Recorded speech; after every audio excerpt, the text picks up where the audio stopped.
Welcome in, everybody. How's it going? Happy Wednesday. Yeah, I don't know what the fuck it is. I swear, I see it every stream. I'm like, one of them isn't quite as light. The white isn't as white on the first text, but the one after. So yeah, I don't know. I might fuck with that another time. But yeah, welcome in, everybody. How's it going? GG's on first, Krill. And thank you for redeeming your daily bread. GG's on second, Amos. I hope the food is good. Let us know what you made. Right, so I have no heals. And I'm not sure whether I should probably leave and come back, because I don't know whether you have to take a certain amount of damage in this encounter. Saw the background border pop up first. Might be at the background border.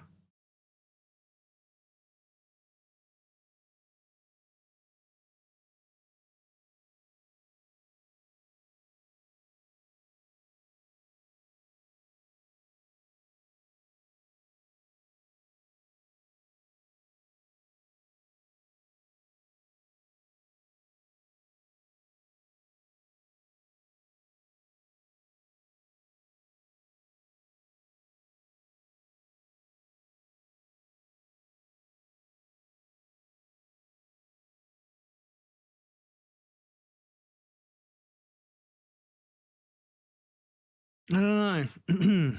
I need to check. I need to check the layering and the font type, and there might be a filter on one and not on the other. I'm not sure. There might be a filter, but yeah. Future breadcrumbs. Figure out why the fuck the text is different between first, second, and third, because that's not normal. But yes, welcome in, everybody. Hope everybody's well. Saw a background border pop up. Yeah, it's weird.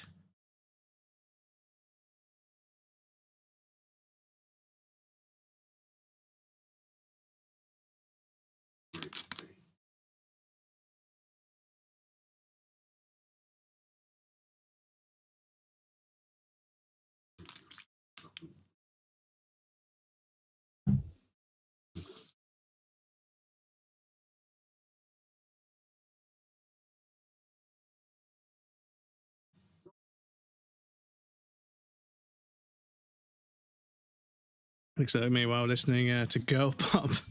Crumbs, you expired ham. Welcome in, Dill. How's it going, dude? Expired.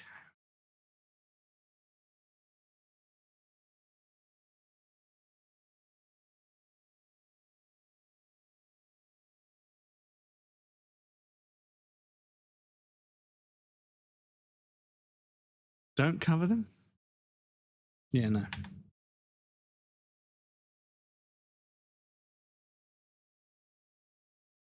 Expired piece of a slab of stone Magna Carta. You absolute Magna Carta.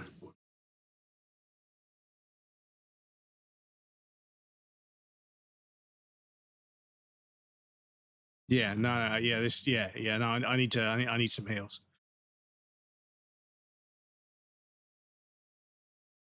Excuse me, chat. We will have to come back. Gonna have to go to the Freet.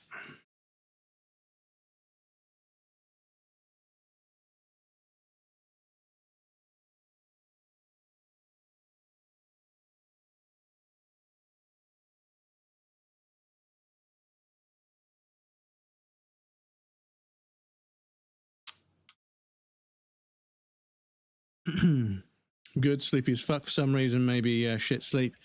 Yeah, no, I know how that feels. I haven't slept properly in like 3.5 years. But doctor I'm seeing at the moment seems to be a lot more switched on. You come back here when it snows, a strange feeling. It passes quickly. Ooh, okay. Come back here when it snows. Nobody snows. Ooh, excuse me.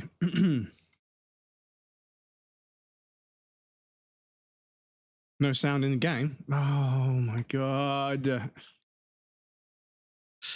Do you know what I need, right? I need Windows 11 and NVIDIA. I need Microsoft and NVIDIA to understand, right, that a software update that doesn't mention any fundamental changes to audio in any way, shape, or form should not fuck up the audio for everything. Battlefield 6 doesn't know what my microphone is. OBS doesn't know what my microphone is. Now OBS doesn't know what the fucking game audio is. Are we serious? Fuck's sake, man. Excuse me. Every fucking time. Every fucking time. Right, excuse me. I'm sorry. I'm just so fed up with software updates that break more than they fix. Like, everything is fine. That there's no need to do a software update. It's not adding any new features that anybody actually wants. And it's not fixing anything that was already fucking broken. It just fucking breaks something else. But then some fucking like, hey, I'm an AI assistant here to help you with... Fuck off! How about you help me with fucking off? All the way off of my hard drive. All the way out of my fucking operating system. Fuck off. Excuse me. Fucking hell. Fucking hell. Excuse me. Right. Video games. Fuck me, chat. I don't understand it. It's just like if you're adding an AI feature, like you don't need to fuck with audio settings. Like you don't. Like there's nothing to fuck around with. Like there's no need. Just leave it alone. Display of cigarettes and alcohol. Again, I'm obliged to inform you that both. That's not what I want. I want medicine. A small cabinet on the wall is filled with various medicine bottles, nasal sprays, and blister packs. Okay, here, okay, here, okay, here, okay, here. I hope Saint Baptiste makes you feel better or something. Okay, here, okay, here. I hope Saint Baptiste makes you feel better or something. Okay, okay, here. Okay, here. I hope Saint Baptiste makes you feel better or something. Right, now we're ready to fuck around. It's tradition. It's just, honestly. I don't know why, like, software that I haven't... So, like, when I update my GPU drivers, right? Because I use the GPU to send the audio to the TV via the HDMI cable, because that makes the most sense, because that means the audio can come out of the TV, not speakers here, and then I have echo on the microphone, which is here. So for streaming and everything, it makes a lot of sense to do that. But it's also just perfectly reasonable to send audio down an HDMI cable. That's what an HDMI cable is for, along with the picture, of course. But yeah, I don't understand how every time I update my GPU drivers or do a fucking Windows update, like my fucking microphone, which is sure it's not related to Microsoft or Nvidia whatsoever, and it's perfectly fine in a bunch of other programs, but OBS forgets it exists, and then Battlefield 6 forgets it exists. I'm like, why are we doing this? Just leave shit alone. Stabby, welcome ended. How's it going? I don't know, chat. I don't get it.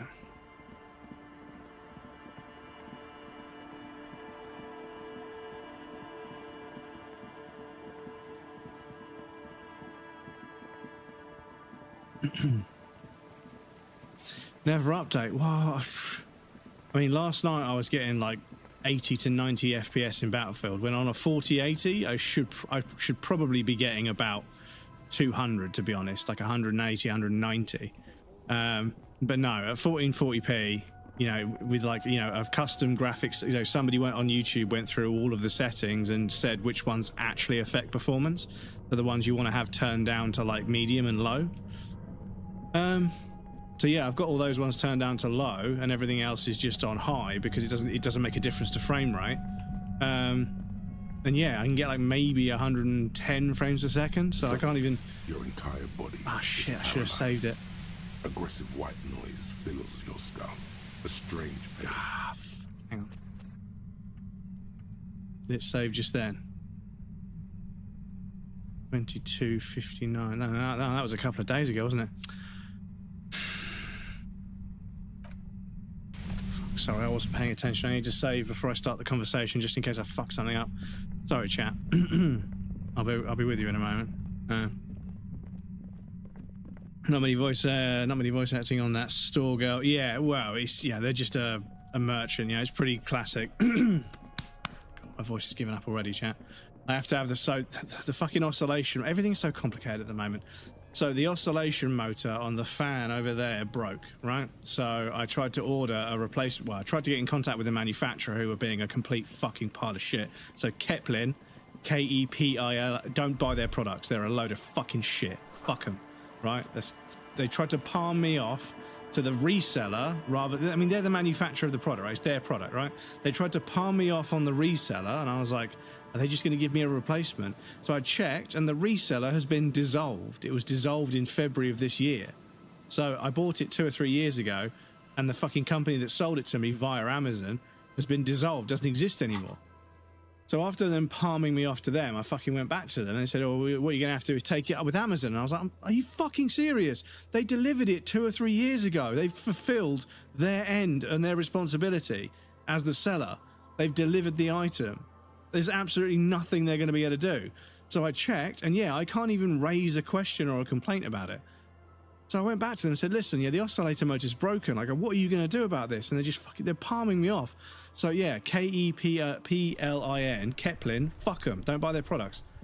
They're a load of shit. So, because they're a load of shit, I ordered a replacement oscillation motor. I looked up, I got the voltage, the wattage, the revolutions per minute, the clockwise, counterclockwise, alternating sort of, circuit involved. It's a synchronous motor. I've got the right fucking motor housing and size and shape and everything. Only to find out that the fucking shaft on the motor is a different size. Okay, here, okay, here, okay, okay, so yeah. here, okay, here, okay, here. I hope Saint Baptiste makes you feel better or something. Okay, okay, here, okay, here. So I fucking spent ages taking the fucking fan apart, putting this new motor in the base of it, only to find out that the fucking swing arm that goes onto the oscillation gearing won't fit on the fucking motor's axle. So I've got to take that one out and order a different one and put it in there just to have the fan oscillating. So the problem is, because it's warm and humid, it's cooled down today quite a lot, but it's still quite warm. I need to have the fan on, but I can only have it on pointing at me, which is going to fucking push cold, dry air into my fucking mouth. So I'm going to fucking get a croaky throat on top of the fact that I've already got a bad throat anyway. And I'm like, for fuck's sake, man. And this level of complexity, this many things not work, this is my entire life right now. I do not know what fucking ancient god I have upset in a previous lifetime, but everything in my life is this complicated. Stabby, thank you for the streak, dude. 7 days in a row. 7 streaks, that's a week's work. I appreciate that, dude. Gonna be going Grand Tour. How about you? Yeah, not too bad. Other than everything being incredibly complicated, I'm good. But yeah, in Battlefield 1, you would get 2 million, possibly. Yeah.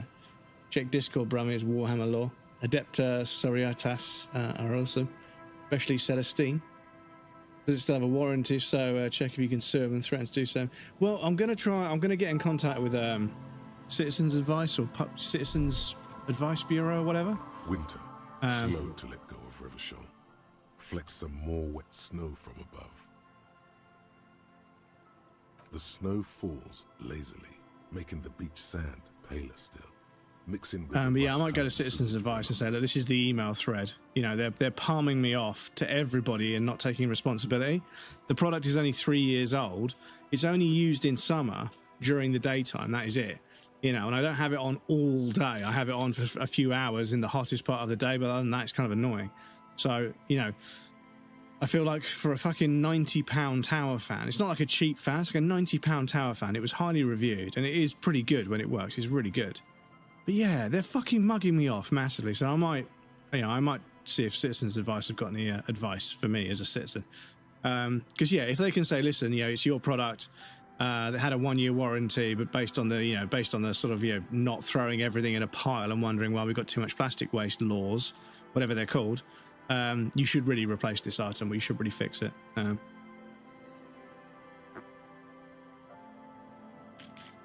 Because yeah, it's like a £9 or a £10 part that's broken. But I did have trouble finding the exact motor. I might have to get one which is a different amount of revolutions per minute, which is obviously not.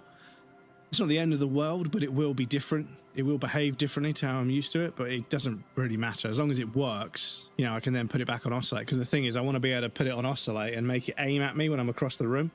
I don't want to have to get up and go over there to fucking turn it by hand.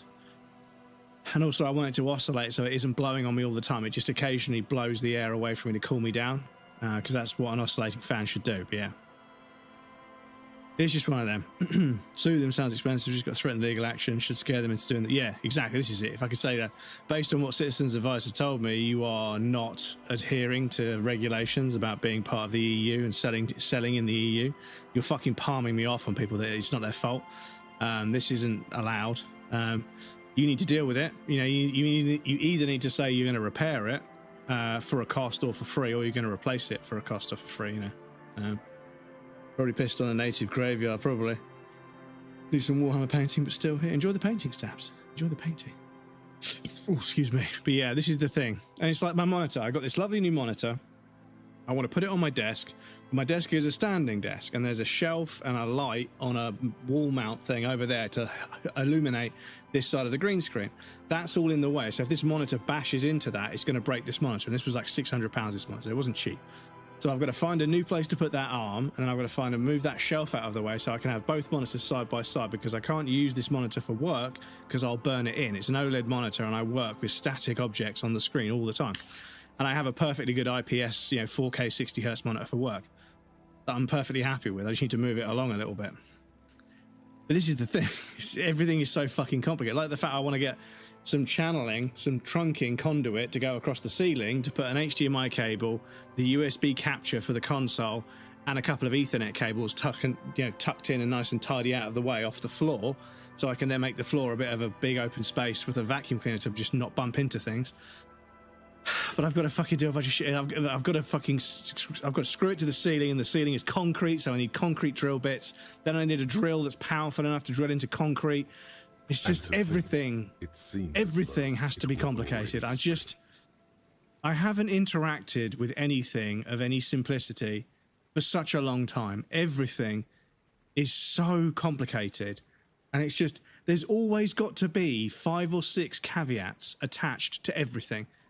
Everything has to be 4 or 5 things all working in a line, otherwise it ain't going to work. And everything hinges on everything else. Everything is so dependent on everything else. And I'm just like, why is it like this? Why can't things just be fucking simple, please? I'm so tired. Just fucking work. The amount of stuff that doesn't work, and emailing this company about this tower fan, they're just refusing to take responsibility. And it's like, I'm sorry, it's your fucking product. You manufacture it. The reseller and Amazon, who are the platform where the reseller sold it to me, is not responsible for the manufacturing or the working order of the object. You made the fucking thing. Either you're gonna fucking help me or you're not. Stop palming me off to someone else. It's the fucking way people refuse to admit fault. It's so infuriating. You're warm in your hat and your coat, like a well-equipped explorer. You concrete expanding bolts. Well, it's not heavy enough to require expanding concrete, like anchor. I don't need to concrete anchor. If I just put a plastic raw plug in there with a screw, the raw plug will push out with enough force to hold. It's only a bit of trunking that's about this big. It's only going to be an HDMI cable, 2 Ethernets, and a USB-C cable. So we're talking each section, we're talking like maybe fucking 20, 30 grams, but it's going to be up there permanently. It's always going to be there. So I want to screw them to the ceiling. Because, yeah, I just want that out of the way. And then I can have decent Ethernet cables running to the other side of the room, and then I can start on the next thing, which is to move some stuff so I can put this monitor on my desk. Yeah. Ferret, welcome in. We're talking about screwing in here. Yeah, this is a convo I can get behind. Well, I don't know. If you're going to do some screwing, I don't want you getting behind me. You do have to get behind something to screw it sometimes, I must admit. Turn black.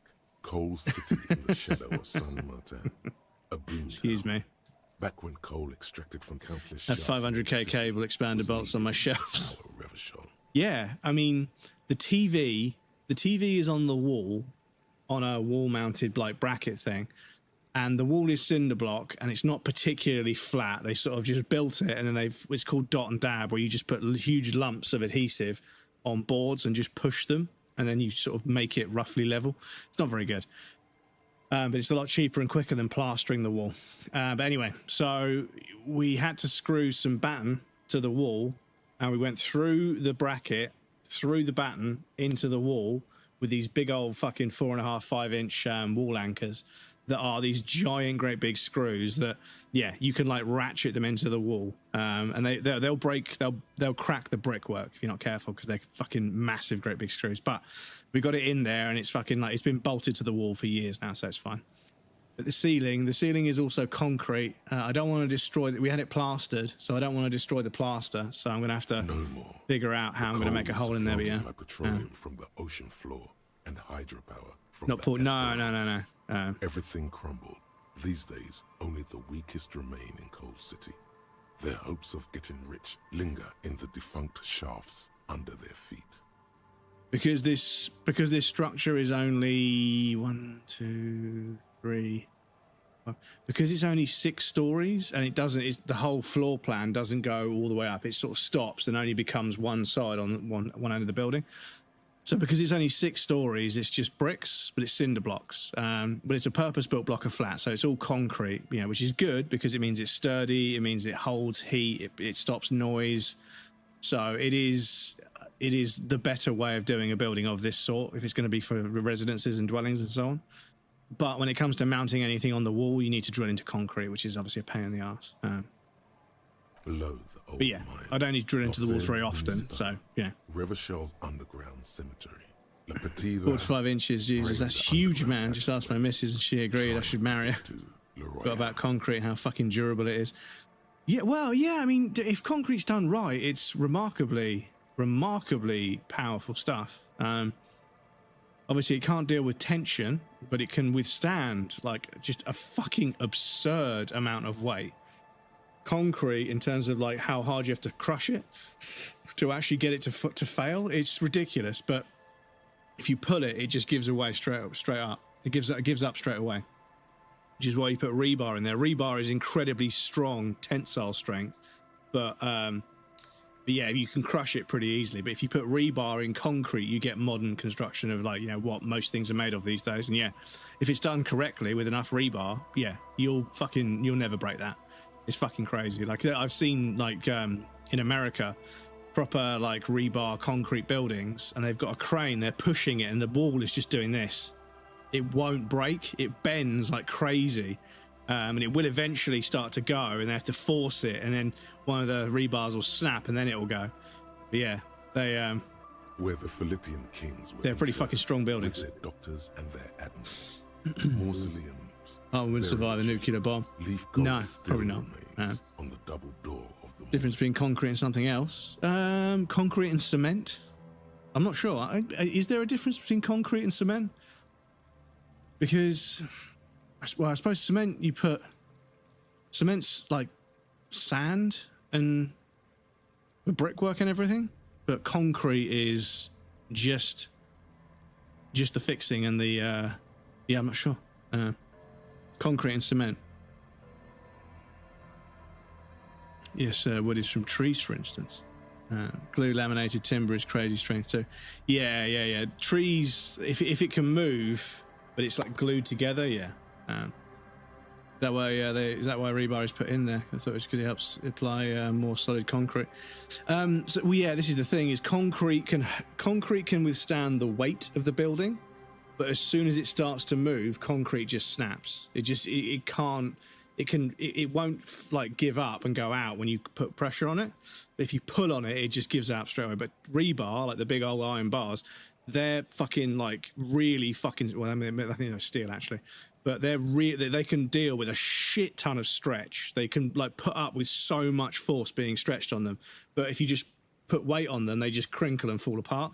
If you make a cage out of rebar and then pour concrete around it, you've like basically each one of those materials cancels out the weakness of the other, which is why like rebar concrete buildings are fucking hardcore. Hardcore. Cement is a fine dry powder made from heated limestone and clay, acts as the glue or binding agent. Concrete is the final hardened stone-like mixture made from combining cement, water, and sand with coarse aggregates like gravel or crushed stone. Okay. We have built skyscrapers in Sweden from glue laminated timber. Heard about Roman concrete, which is fascinating because they lost technology but recently reverse engineered it. Yeah, I heard about that. I heard how they found out that they found evidence of like Roman concrete, what they were doing. Called concrete cancer, old concrete buildings and stuff. It goes back to powder by itself somehow. Yeah, and I know that like you have to get like an agitator to vibrate all of the bubbles out of the concrete. Otherwise, you end up with bubbles in the concrete, which will definitely weaken it, of course. Yes, to peel the gold off with his fingernails. Children under 14, they go underground looking for artifacts to sell to foreign museums and for fabled relics. Their parents let them. They go deeper. After rubies, melchiorite, lapis If it's welcome in, how's it going? plumbed from sapphire and Like Damascus steel and liquid fire. in the burial chambers of the kings, Grand Old Philip, Guillaume II, and even in the mausoleum of Normal Philip concrete was lost for 800 years, but Roman concrete is self-healing.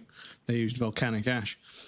Yeah, when it cracks after it rains, that makes it wet again and it seals, I think. I remember reading about it. Hey, Danish. Hell for the right place, so do I. Hell fought, he right place. Hell for the right place. Hell for the right price. Sorry, I'm miles away. 2 kilometers underground in a winding But yeah, shaft layering up along metal whose and then walls like mirrors stretching out and placed folding it and so stretching that it and daylight folding it and stretching it and folding it to get those sort of like layers in the metal. I think that's what Damascus steel is. The mausoleum contains untold quantities of gold, and that special purest. Spirits do be funny little dudes, so gentle it stanks. cocaine, favored by Revacholian royalty. Sup, Bono? Did someone say untold quantities of cocaine? Drop everything. Polarizing crystals to and see go the sun at forward. night or the moon and be able to navigate as a compass back in the year 800. How can it be pure if it's magenta? Snow falls, and there is no answer. Some things are not for mortals. But yeah, to the way they worked out, I don't know if it was Galileo. I think it was Galileo. But they looked at like the stars and how they moved, and they were able to work out the planet must be round. It must be a globe because of how the stars move around. So rather than us being stationary and like things are just going past us, we must be spinning, and we're spinning past the same points over and over again. So because of that, we must be on a globe. And they managed to reverse engineer that with very basic equipment. And it's like we worked out that we were on a globe before we were able to go to space. It's fucking crazy. Return from the shafts. Even fewer. Just a find theory. what they're looking for. A small child steps out. Been of super the depressed recently, like crying every silver time I'm on break at trinkets. work, and I've been watching videos of ferrets to cheer me up. Oh, I'm sorry to hear about that, dude. I'm also in a bit of a pit right now. I'm trying to be as positive as possible, but everything is so fucking annoying right now. I'm just All around her, white so snow fed up. I extinguished just need things to furnaces. fucking calm down and be And on simple. the weather worn shacks, where fathers beat their sons after drinking. The snow melts on your fingers, turning to water. The canal you crossed to get here and beyond. Shit ton of 80% plus chocolate. It does wonders. District, Uh, the police forgot. It's good for anti-inflammatory. There is laughter. Good for the anti-inflammatory lights, properties. attempts at entrepreneurial activity, cynicism. This month has been the worst. I won't bum everyone out. I got going to 2 funerals and stuff has been the worst. The only thing is seeing people I love being happy. Yeah, it's difficult when like apparently things come in threes, and yeah, when 2 terrible things happen, you're like, oh, okay, what's the third thing? And the difficulty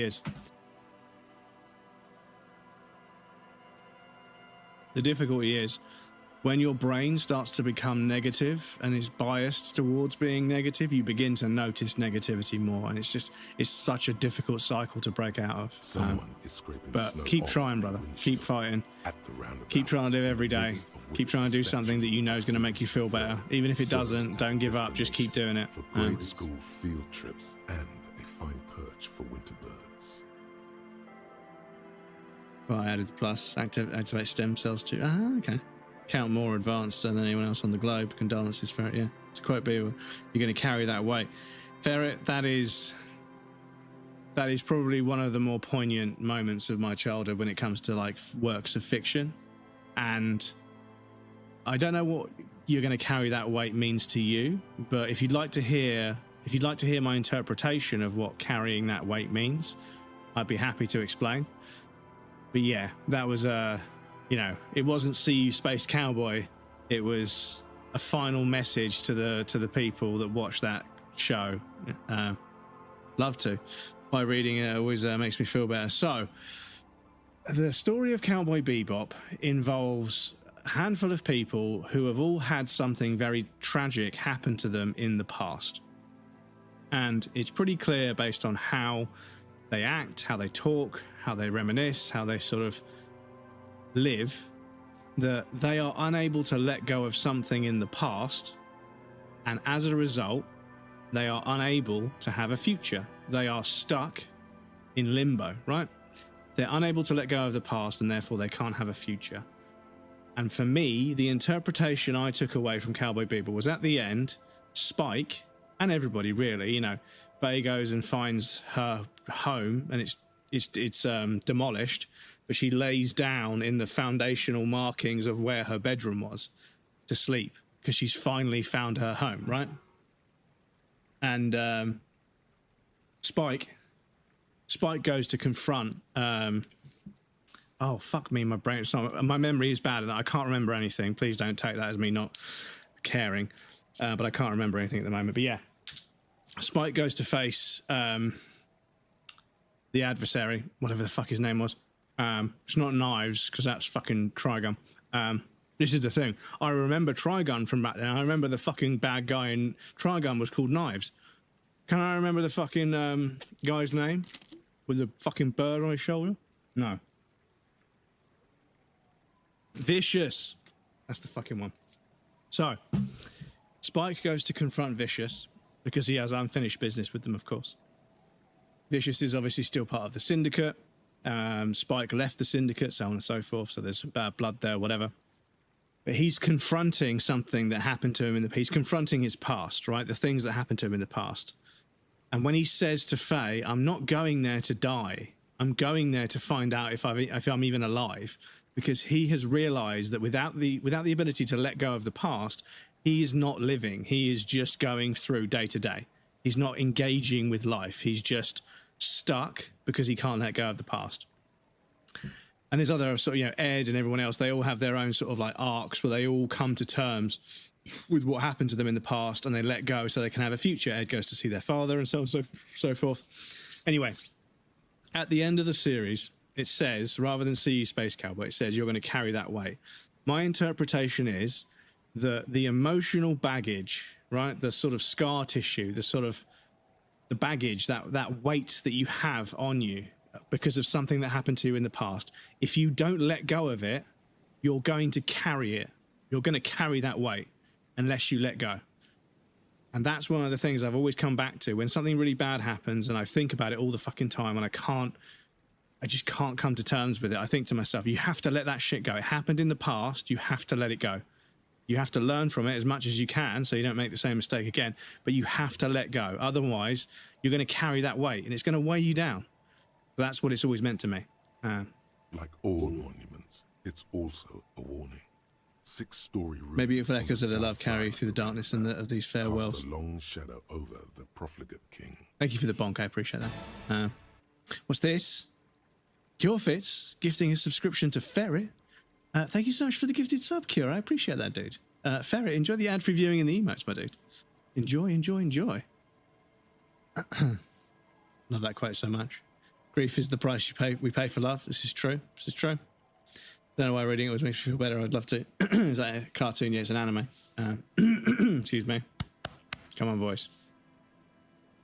Always cry when Faye spends the entire episode finding her past and finds a VHS of her as a kid. It's a video of her telling her older self to do her best, hoping she... Like, oh, yeah. Like, the fact that Faye is obviously very, very... Like, Faye has obviously, survived by being very, very intelligent, but also very, very strong. And she's become a very, very closed off and very resilient person. So seeing her as a child full of life and optimism and everything... It was like such a contrast. It was such a contrast to that character. And I was like, wow, that must be quite the fucking delta, quite the distance to cross spiritually or emotionally as a character, to see yourself as a child that you don't remember, from a different era of time, because obviously she was in stasis for a long time or something. To see this young girl full of happiness sending a message to her future self to fucking not be, don't become what you've become. And it's like, oh man, that must be fucking difficult. It must be fucking difficult. But yeah, another absolute master stroke of storytelling from Cowboy Bebop. It's very hard to let go, but you need to do it, otherwise it'll eat you up. Yep. Beautiful way to think about it. Yeah, it's just that's just the conclusion I can't back it up with any more explanation than that. But yeah, the opposite is carrying stuff you can't let go, like it's fixed to you and shape you as a person. That weight, the same stuff you sometimes despise, being told with assurance because you're strong enough, you're going to carry that weight. Like someone knows you're stronger than you think you are, being told you're going to carry that weight. Yeah. Like you're. It's like, yeah, all this stuff has happened to you, but you're going to continue. You're going to carry that weight. You're going to carry it. Because you're strong. Yeah, I can see that. I can see that as an interpretation. It's another way to look at it. Every time I see the VHS scene. Yeah, the fact that they find a VHS or the Betamax, I can't remember which one it was, and they have to track down somebody to watch it, and then FaZe just watches it over and over and over again, sitting on the bed. It's oh man. I've just earned the best badge ever by gifting a sub. No idea why I got it, but I shall sport it. What's this? Oh, the boxer shorts. Yeah, yeah. Yes, so I haven't set anything up. Twitch told me recently that you can do like a thing where when people gift a sub, they get a little badge and you can make the badge. And I thought I could do a little croissant, right? And then like a little loaf of bread or whatever, or a little, a toaster with a slice of bread in it. But it involves you guys gifting subs, so I didn't want to do anything. But you do get a badge if you gift a sub, but yeah. But yeah, I don't think I can opt out of it. It's just an option that's there. But yeah, we could design a custom one if you guys want. But light from a building behind the fence reflects off its hood. I didn't want to design a badge for it, and then you guys get a pop-up that says, "Hey, if you gift subs, Breadcrumbs has designed a badge for you." I'm fishing for subs because I don't want you guys to feel like that, to be honest. So clean white light coming from the windows of a clean cube-shaped office building hidden amidst ruins. A secret. Clean white light coming from a cube-shaped office. You mean this? Sorry, I'm in the way. You mean this? You mean this inside the ruins?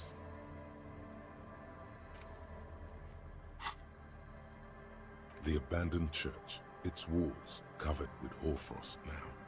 One of Lissette's servants. The other 6 sisters were destroyed. Quote of the day in a moment. I've got to go see my cousin, so I'll talk to you guys later. I wish I could stay, but I have a promise to keep. I'll message you later. Thank you. It's made me feel better. Ferret, I'm glad to hear it's made you feel better. I hope you continue to feel better, and remember that you don't have to go through this stuff alone. We're here for you in the Discord, or I'm available on social media sometimes, and I stream 3 times a week. So if you want to hang out here, of course. But look after yourself, dude. Honestly, please make sure you look after yourself. A serpentine strip of land weaving its just way keep on going, one foot in mountainous front of the other. inlet. Unfortunates on the run from the law, from themselves, sometimes hide out on. You can carry that weight, man. You can carry that weight. Little dots in the ocean that are occasionally submerged when the tide is high and the weather foul. The remains of a camp on a jagged piece of rock, a tent, old dishes and cutlery, long since abandoned. A hermit crab scuttles among the debris, looking for a new shell. Further out, the lights burn bright on Resurrection, way beyond Martinez, a popular spa destination for ample-bodied Ozon kids with equally ample pockets. Then there's Ozon, but the snow falls too thick. You cannot see that far. The Bay of Revachol, vastness, great depth, over 1,200 meters at its deepest. Water. So the new sniper in Battlefield is pretty damn bad. It sounds awesome, so it's my favourite sniper. Huge cargo ships Yeah, I saw company logos, wild someone using it, and yeah, they looked like they were putting a bit of a lob on the shot, and it still wasn't getting there. And I was like, so they took a few shots, and I was like, I mean, they're pretty good.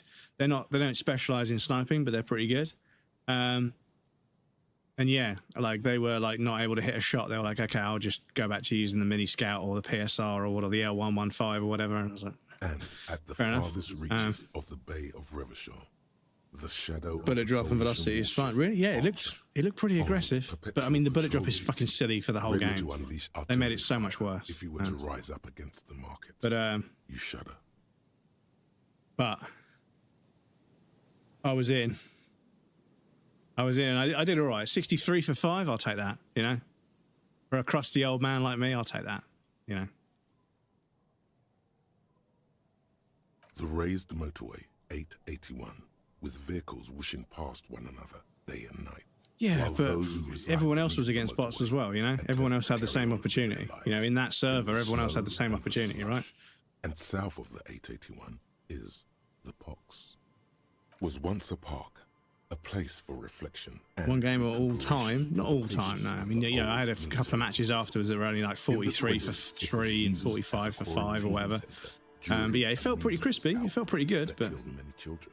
Most everyone has avoided the hospital and surrounding park ever since. The Pox is completely wild now. Evergreen thickets covered yeah. in snow and industrial dust. like I say, new players, Feral dogs and even wolves roaming. level in 48s, level 71s that have had the game. They were on 59,000 points as a squad. Me and the other squads that were made up of people that are level 200, 25 and 27,000. So they were basically double our score, and they've all literally just got the game. So I don't know.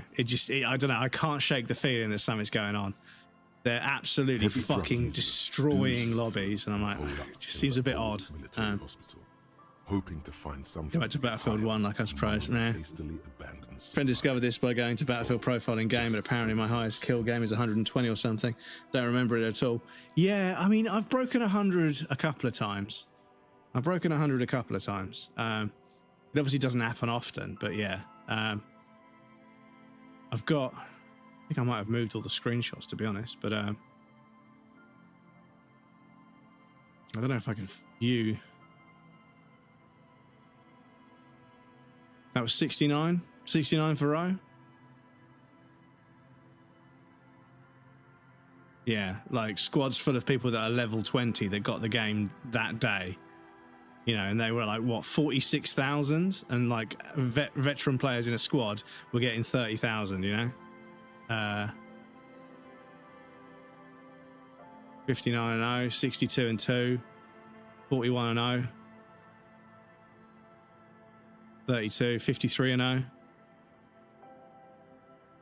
Me and my friend Les, fucking, I destroyed 10 vehicles in one round. 10 vehicles in one round. Unheard of. Yeah, 100 for 10. 100 for 10. Yeah, look at this. I think I sent this to the Discord. This kid had 1,816 ping. Brother, stop. Just stop. Just play something else, brother. Come on.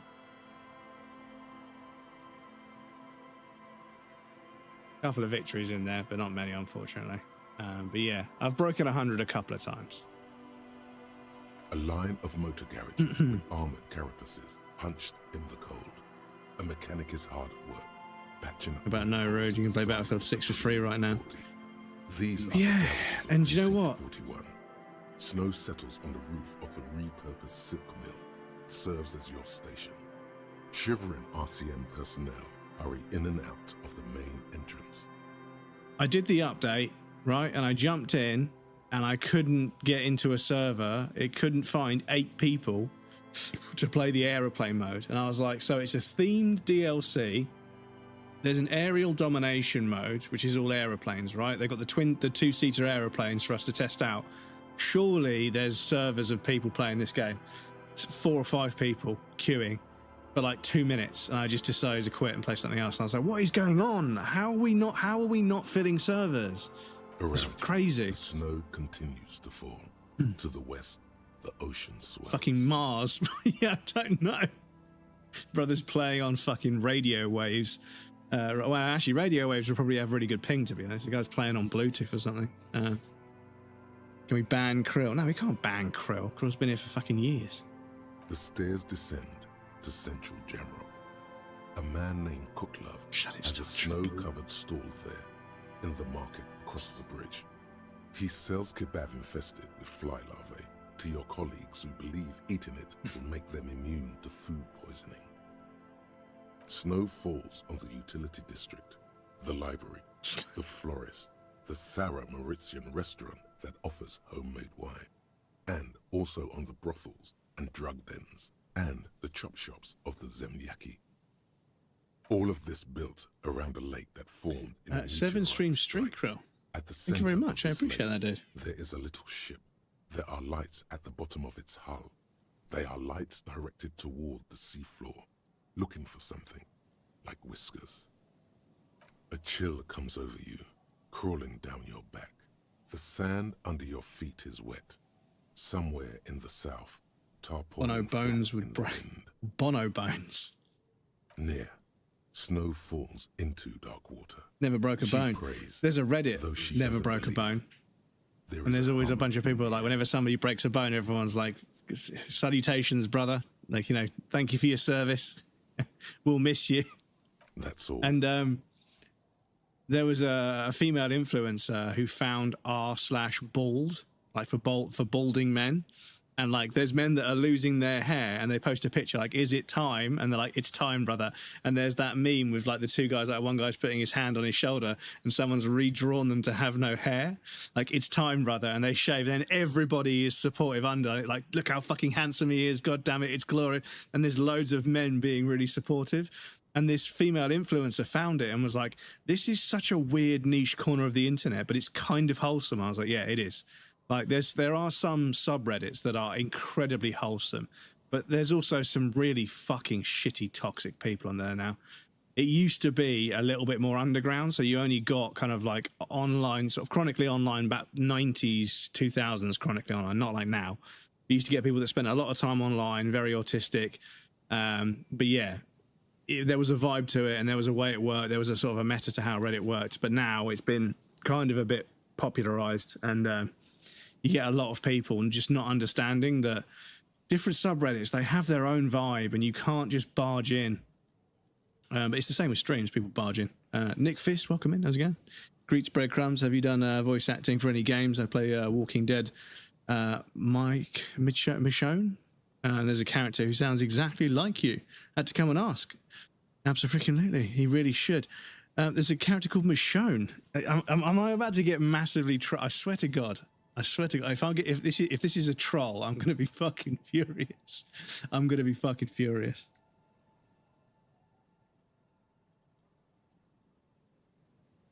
I sound like this black lady, really.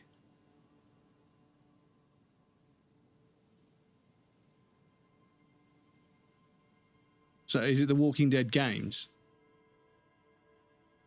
Playing, oh, you play, yeah, so Michonne. I mean, a character in the game, okay.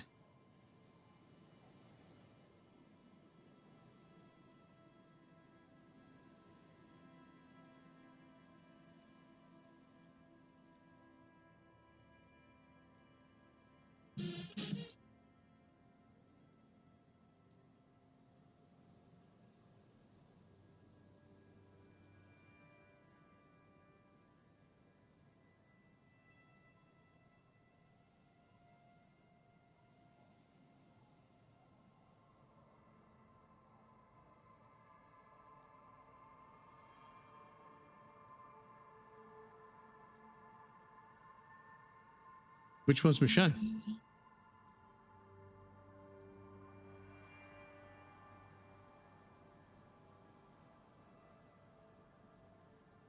The beanie guy.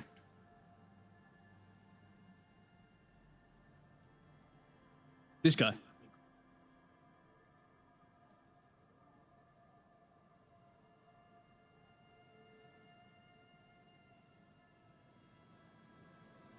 This guy. I'll pause it so you can respond, because I know there's latency.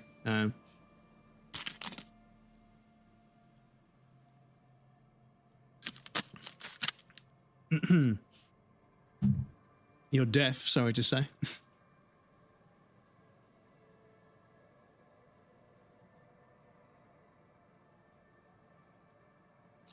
Only I came out.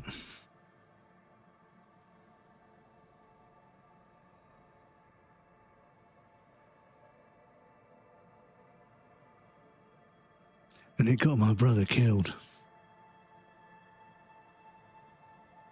The right thing can kiss my ass.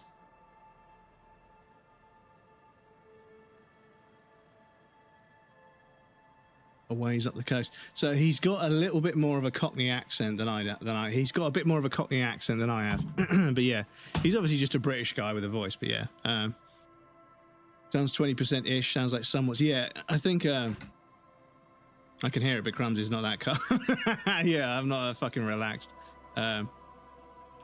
He has a bit more of a Cockney accent, and he's deciding to speak from the back of his throat to make him feel a little bit more aged and a bit more sort of decrepit, if that makes sense. So I could probably do that voice, and I could probably speak like this, like I'm a fucking Cockney geezer. But yeah, I come from a bit further south and speak what's called the Queen's, like the Queen's English. So my pronunciation of things is more to do with how the Queen would say it, which is just how I was taught to speak, unfortunately. But yeah, not that I give that much of a fuck about the monarchy, but yeah. But no, people have asked me to do voice acting in game. Well, they've suggested I do voice acting in games, but nobody's ever approached me to do anything in games, unfortunately, as of yet. My email's in the bio, but yeah, maybe one day. Fucking posh lad. Well, no, it's just fucking the education I got because I'm on the south. Queen's English, you fancy snob.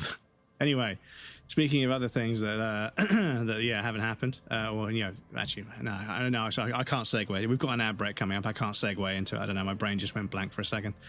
But yes, we have got an ad break coming up. I need to pop you guys over on the BRB screen. There'll be a raft of some clips. So you guys know the drill. I'll be right back, and then we'll carry on. Excuse me.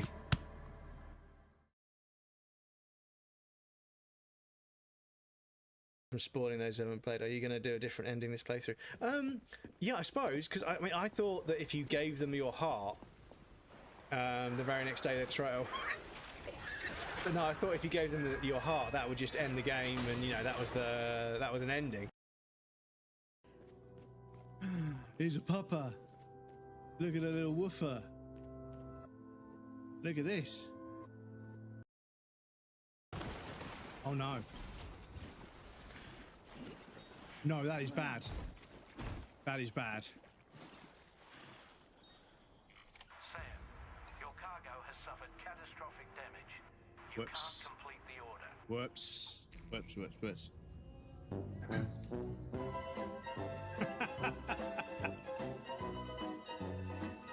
Thank you, Krill.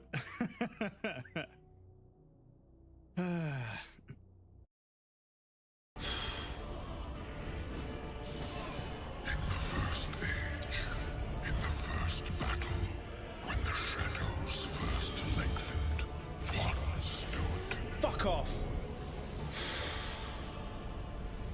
Fucking hell. Deg, welcome in, dude. Thank you so much for the raid.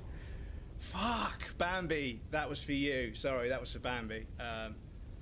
Fucking hell.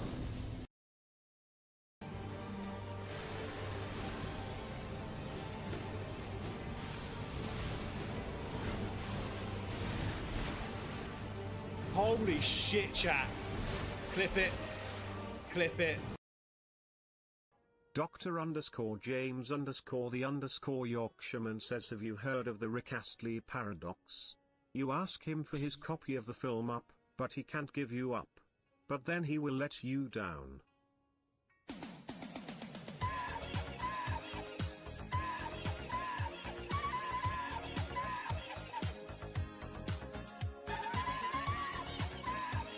Stop it.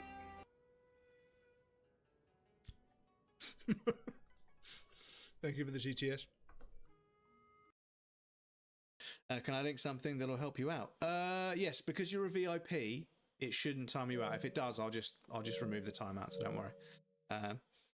It's an alright game, but forcing the player to meticulously kill every single enemy in each run through is rather tedious. Yes, it is incredibly tedious. Yeah, incredibly tedious. What's this?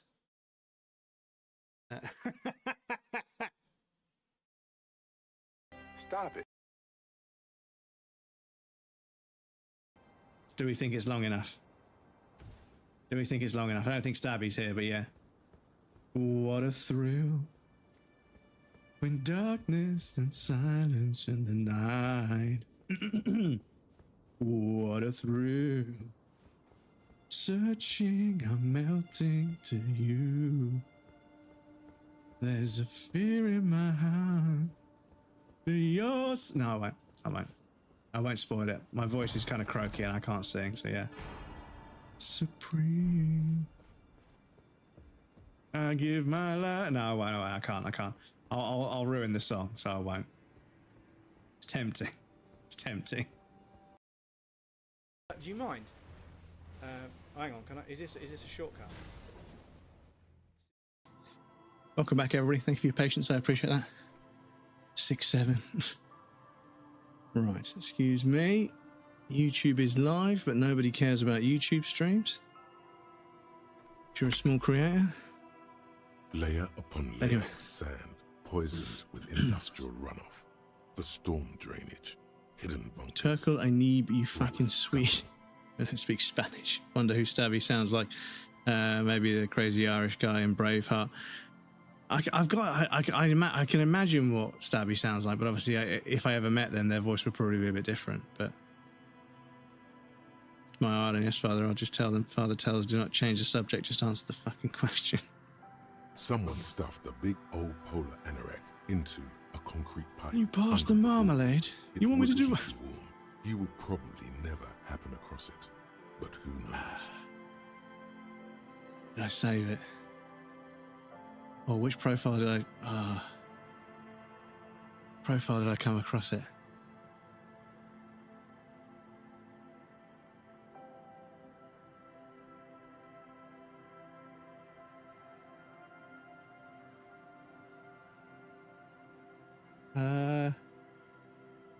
I remember.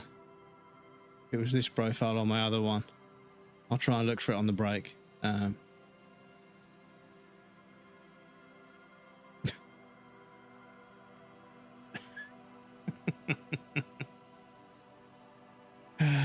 Fucking hell. The algorithm. The algorithm. We should keep moving. Who knows when the snow will let up.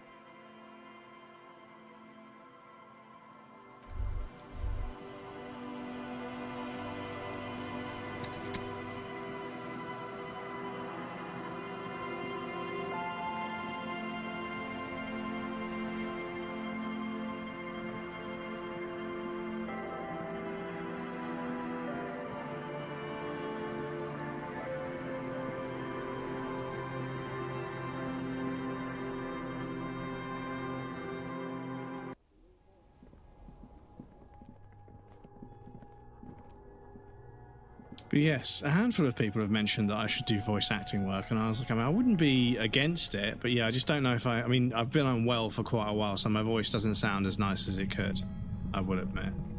I wouldn't be against it, but yeah, I'd obviously need to find a reasonably small, simple part. Suddenly, your entire body is paralyzed. Aggressive white noise fills your skull. Be one of those characters that just shout something during a cutscene and then you never hear from them again. You hear a woman's voice. Decided I'm going to paint this tech priest Dominus as an ex-Xanorite, type of tech priest who studies the uses alien tech, which is a form of tech heresy. Tech heresy.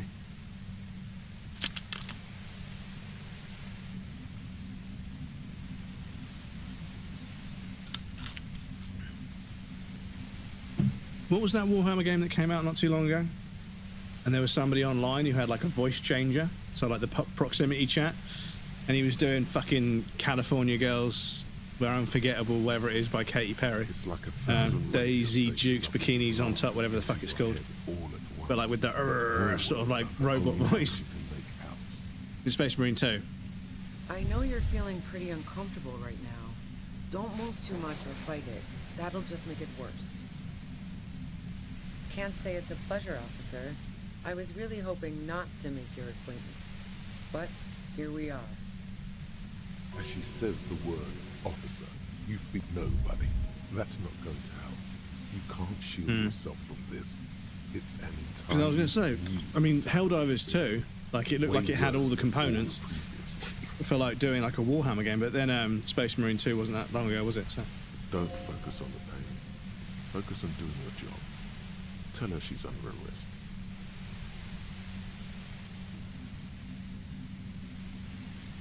I'm using a pale latitude compressor. You and your partner have been caught in its field. Brings to a Warhammer 40k crossover war bond. Well, in Helldivers too. Helldivers had more players on launch than Space Marine. Yeah, I mean, yeah, Helldivers 2 was fucking massively popular. And I remember hearing that people on, because I think it was a PlayStation exclusive, right?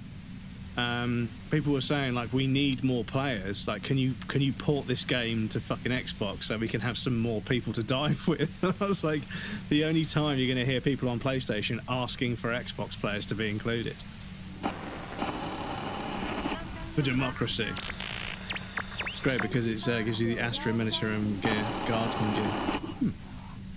A pale latitude compressor is used to sort of make the pale more manageable.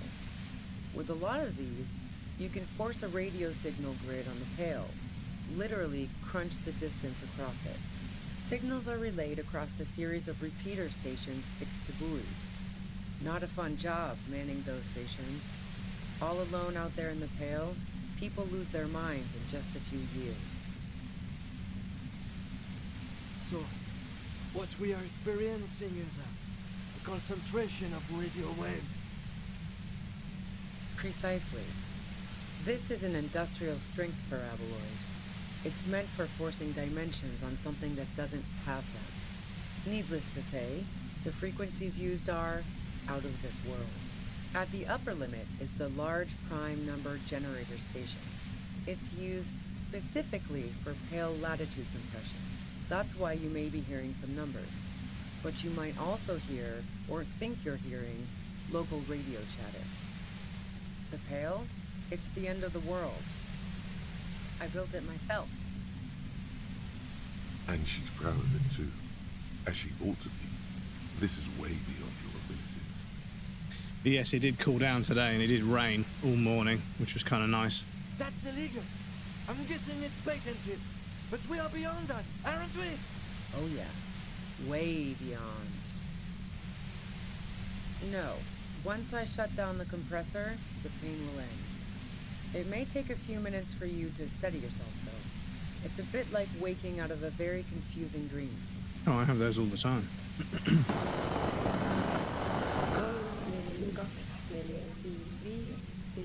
Somebody works outside, it wasn't nice. Well, yeah, I mean, if you've been working outside in fucking 35-degree heat, you know, like it has been down here, it's been like 26, 27, sometimes 31, 32 degrees. Like, when it pisses down with rain, you just stand there like, oh, and you let the rain, you know. Have you felt the rain on your skin recently, chat? Because only you can let it in.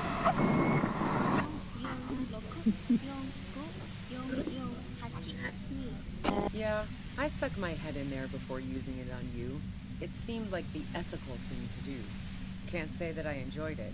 The field was weaker, but I can imagine what you're going through. Yeah, let's not talk about that shit. You were hunting me and fell into my trap instead. That's all there is to say about it. 35 for many weeks. There's a law that it should only be allowed to rain after 4. If you've got something really A law important for the to weather. say, you can do it through the Tiger, light welcome in. notes. Good evening. It's the evening here in the UK, I suppose, but good morning. Welcome in.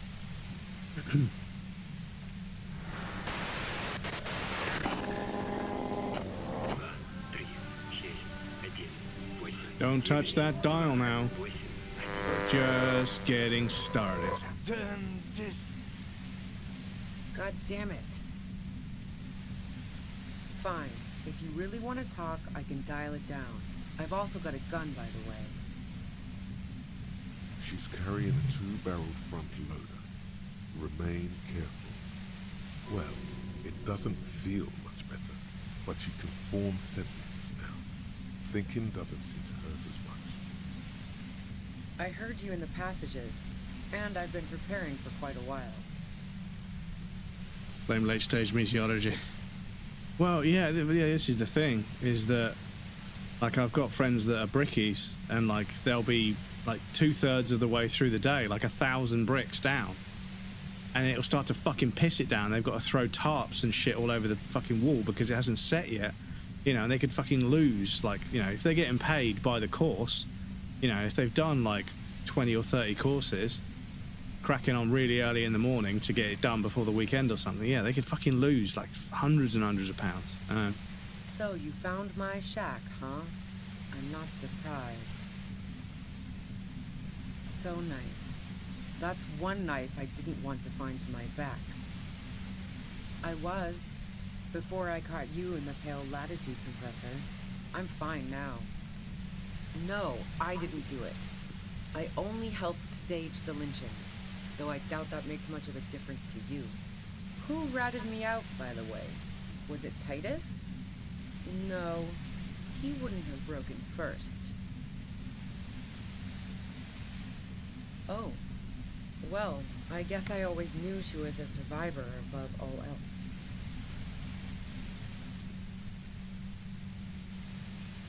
Oh, I wouldn't have wished that upon her. The girl was playing some dangerous games, but even with what she did to me, I wouldn't have wished that upon her. She had some pretty messed up people after her. She's going to come out of that meat grinder a different person, if she comes out at all. There was a longing in her for some sort of denouement, but it's unlikely that it was this. Turning prematurely grey while being escorted from interrogation room to interrogation room. But Klausya couldn't have known I was here. How did you?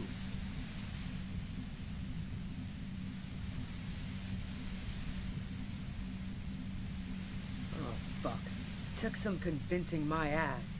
Those guys liked me, I know it. This is Some what jobs you get happens paid to per people brick. who people like. A dull despair is creeping into her voice.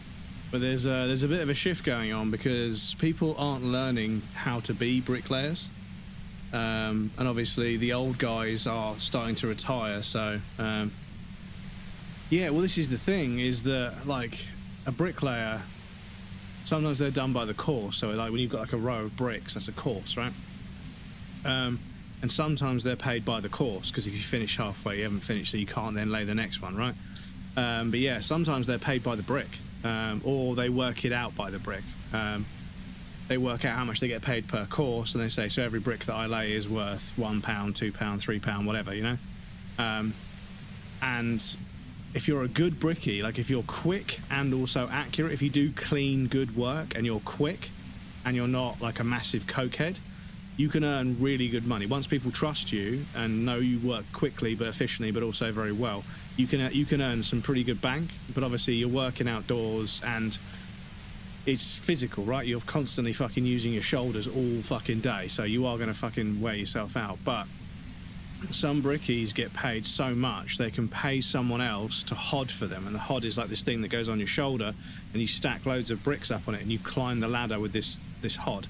Some people pay somebody else to hod for them, so they're just up there laying bricks and they pay somebody 20-30 quid a day just to bring bricks up the ladder to them rather than do it themselves because they make so much money. But yeah, it's in a bit of a strange spot at the moment.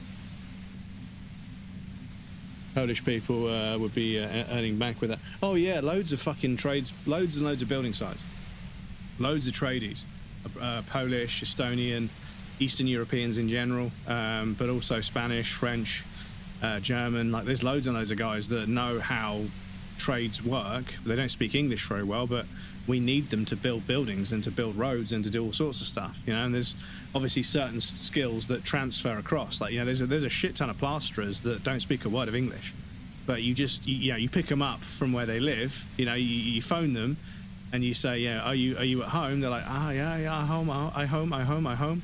And you come by and you say, 2 days, £600, 6 walls, and they're like, okay, and they just pick up their stuff, they jump in the van, and you drive them there, and you point them, and then they fucking just plaster it for you. And you're like, yeah, £600, because it would cost like 900 or maybe £1,000 to get somebody who's English, who pays tax and everything else to do it. So yeah, but yeah, there's a bunch of labourers that barely speak any English, but they fucking graft. This is the thing.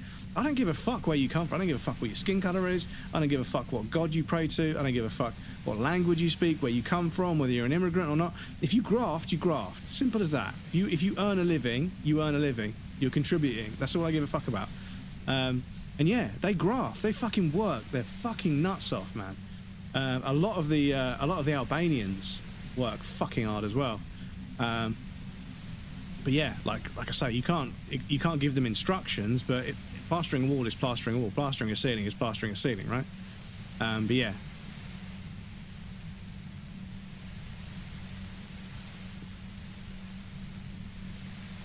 I did, didn't I? Now you've come for me. Fuck them all the same. Sweden Polish people have taken over. They also do 20 times the work. This is the thing, is that there's a whole bunch of jobs in the UK no British person would do. There's so many English people that would refuse to do these jobs. So when an immigrant comes and does the job, they're like, oh, these fucking immigrants are taking on the job. You wouldn't have fucking done that job. It was nobody would do it before. So I'm sorry, but yeah, like all the really difficult jobs, immigrants do them. You know, and then they get their citizenship out of it, and the job gets done. So it works out. Hopefully, it's not being exploitive in any way, shape, because they don't deserve to be exploited. But like I say, they fucking grind, they hustle, they work their fucking bollocks off. So they're okay by my standards.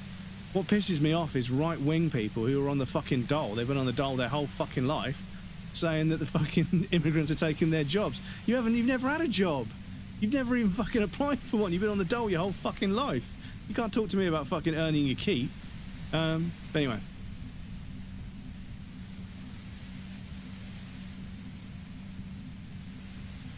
Like what? I already told you I didn't do it.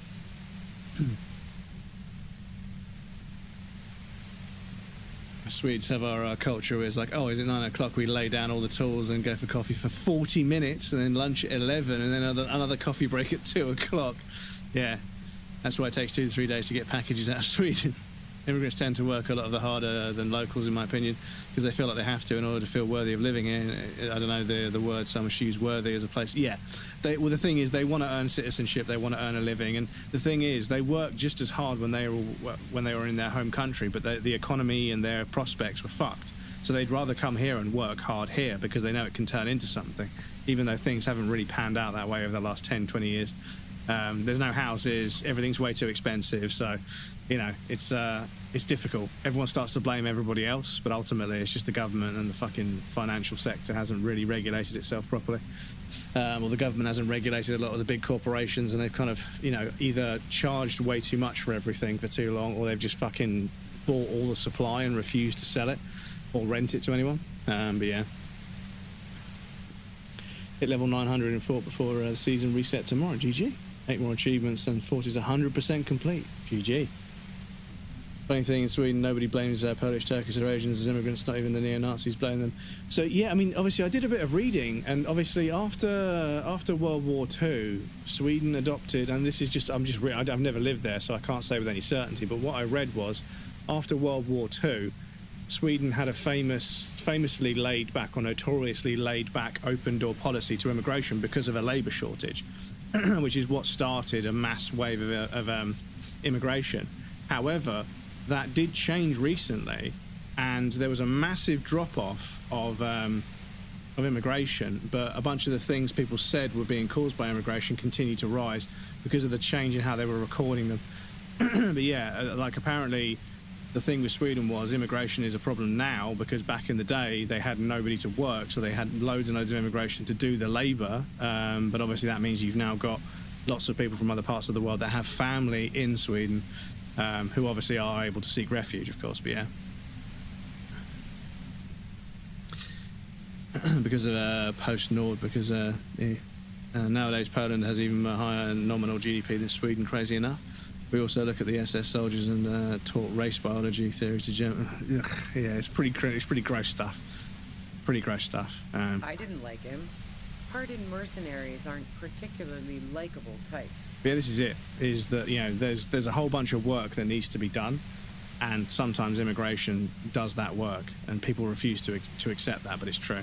There's so many people working in kitchens and restaurants and bars and refuse collection and the care sector and the manufacturing and trading sector, the factory sector and the industrial sector, what's left of it, the sort of the public infrastructure sector. There's all sorts of really difficult jobs that basically only immigrants will do, you know. So like if they want to come over here and work and make a life for themselves, I don't really see that as much of a problem, to be honest. But yeah, some people choose to use that as an argument for why the country's not doing so well, but actually it's the millionaires and the billionaires that are paying the newspapers and the media outlets to say that sort of thing that are causing the problem. But trying to get people to understand that is just, yeah. Plenty of broken people who don't come with that kind of body count. Mostly Finnish Baltic states, another Northern European paid country, well for and what some they do. Danes.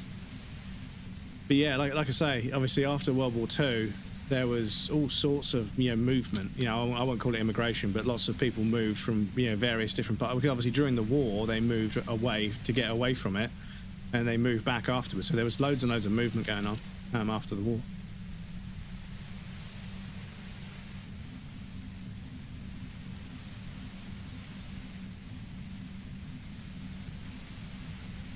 You think I was envious of his conquests? Look, pussy's not a problem for me, and definitely not a reason to off someone. See her confident gaze, her toned arms. Yeah, she wouldn't have had much trouble in the intimacy department. Yeah, sure. And I didn't like Wild Pines sending in those foreign hirelings. Me and a fuck ton of other It was people immigration, around here. war, refugee.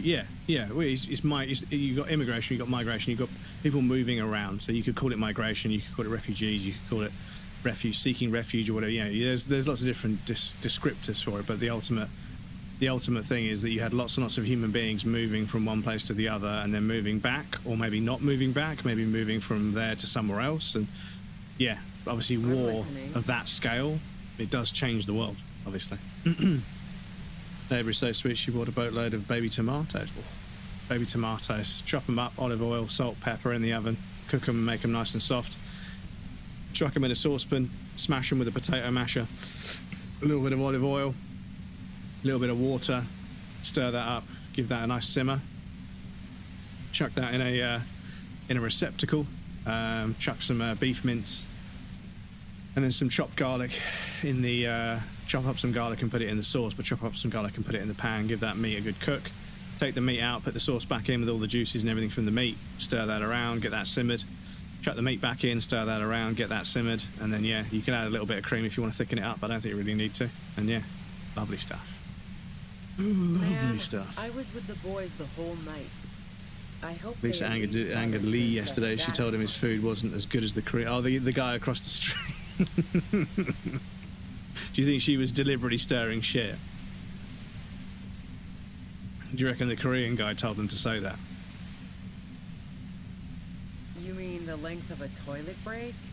That wouldn't even have been enough time. Thank you for the hydrate. I appreciate that. Look, fuck you, man. I might also have stopped by the bar. She speaketh truth. Wow. Now I'm curious. Please, explain. Don't know it, but also... Evaluating your competence as a police officer. The shot couldn't have come from the roof, or we would have all heard it downstairs.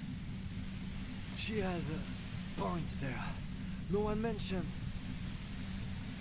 That didn't go super well. You've got to lay something better on her. And?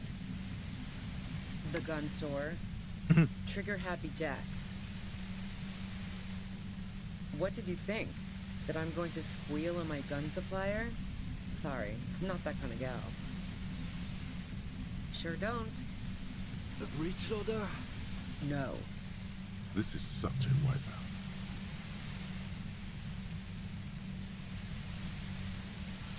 Yeah, evidence. I considered her a good friend, yeah.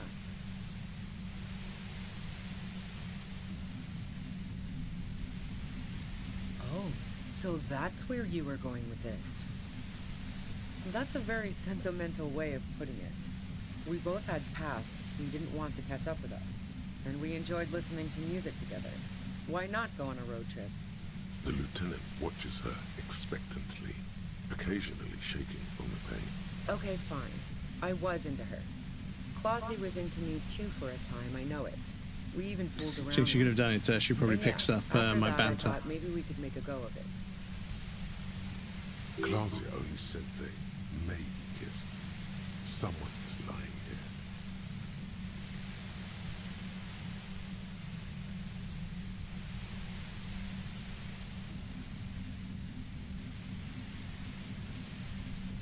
If that's what she wants on the record, so be it. I'm not about to go into details for you to jerk off to later. Seriously, just move on. She rejected me with some wishy-washy bullshit about how she was confused because she felt so close to me and valued my friendship so much, and how guilty she felt for leading me on. I knew that wasn't the whole story, but thought, fine, I'll take it and move on. I'm not following your clever insinuations, Detective. If I want to stare at a pretty girl, I can pick one up at a bar. Or, worst case scenario, look at a naughty photo. Who has time to go skulking about the whirling, drilling holes in walls? Nope. Look, she has an effect on people. Or had, before you sent her Check off my in emails your for New Kroger's Orleans updated their meat website terms of service It's when I order impossible groceries. not to look at her Gotta when talk she to an walks into AI the bot now. room, and very difficult to look away. But travel enough to realize It's just like the entire US economy is currently hinged on AI actually taking off and becoming like a mainstream like industry. But public adoption just isn't happening. People aren't finding a use case for it, and it's all gonna fucking collapse, and a lot of people are gonna lose a lot of money. And the problem is, the people that are gonna lose a lot of money, they are deeply entrenched in the social media space.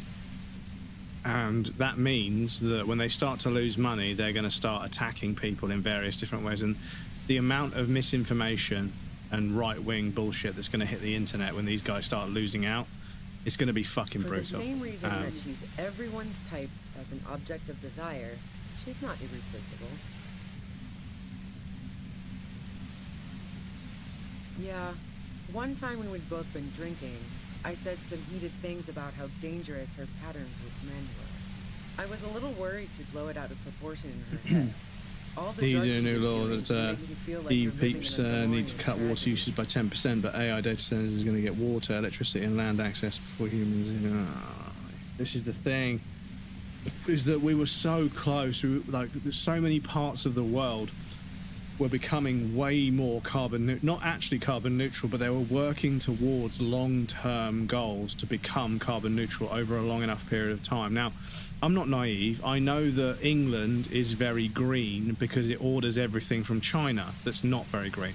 We are a demand that they supply, and that supply causes pollution. You can't just move it to somewhere else and say it's not your problem anymore, which is what they've been doing with plastic waste and also pollution and everything. So the UK can pretend to be as green as it likes, but we are a very, very, very significantly consumerist culture in the UK. We buy and throw stuff away a lot, and that makes everyone a lot of money, even though we don't want to do it. Things break all the time. We have to buy new ones all the fucking time. Everything's fucking expensive, and it's a piece of shit, and it falls apart, and you have to replace it. Inbuilt obsolescence should be against the law.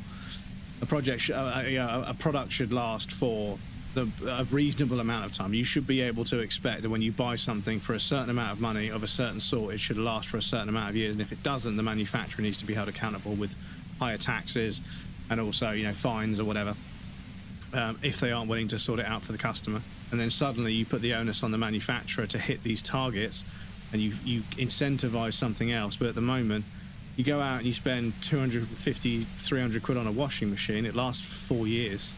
Used to go out and spend £400 or £500 on a washing machine, but it would last for 30. Like, there are washing machines that are from the 1980s, 1990s, that are still going today. But if you go to your local tip in the UK, you will see washing machines from the last 5 to 10 years piling up in the corner because they're broken and they won't be repaired. It's fucking bullshit. It's absolute fucking bullshit. DeLorean tragedies are still held in high regard for innovation in language and motifs. They are also known for overwrought emotions leading to catastrophic outcomes. Green, because you lower your greenhouse gas because your production is down. Yeah, well, this is it. We don't have as much of an industrial sector. We don't manufacture anything in-house anymore. We order everything in from across the sea, right? Or from the other side of the planet, apparently. And because all the consumption we do in the UK, everything's made in fucking China. Apparently we're not contributing, but we are. We are culpable. We are, it's not a fray, but we are culpable. We are linked. And not tenuously. We are linked to the amount of pollution that's put up into the air. Obviously, America, China themselves, and Russia contribute a lot for themselves, but we're contributing to it as well. But we need clean energy, you know. The whole kind of fucking like backdrop of my life, it all comes down to the fact that we have a source of energy which we know full well is not very good, but it makes so much money as the only source of energy, as the only reliable and usable source of energy, that the people that have all of the money from selling that energy refuse to allow for cheaper, cleaner energy to exist. So anytime a way of generating energy could potentially become like a much cleaner, much safer, much cheaper way of doing it, all of the people that are in the oil and petrochemical industry absolutely descend to fucking get it cancelled, banned. You know, they buy all the scientists, all the scientists that are working on it. They give them a much bigger grant to go work on something else. They just dismantle it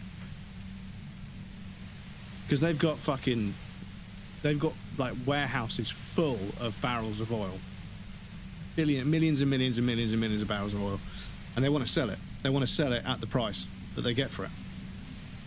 Once we run out, then we'll be allowed to think of something else. But there's going to be, I mean, I won't be alive to see it, but there will be a time in human history where energy suddenly isn't as available as it once was. We'll start to run out of oil, and we won't have things in place to take over, and there'll be like a desert of energy, like an energy desert. There'll be like a sudden drought of energy, and people won't be able to fucking do things with energy because there won't be any oil to power it, or petrol or whatever, or electricity generated by petrol or whatever, or oil or burning coal or whatever. They'll run out of it, and it's only when we run out and the fucking free cheap energy is now owned by somebody who can now sell it to you for even more. This is just how it's been. But that's my entire life. My entire life has been governed by the principle that we have a bad way of making energy that we need to use to survive the winters and whatever, to heat our homes and everything.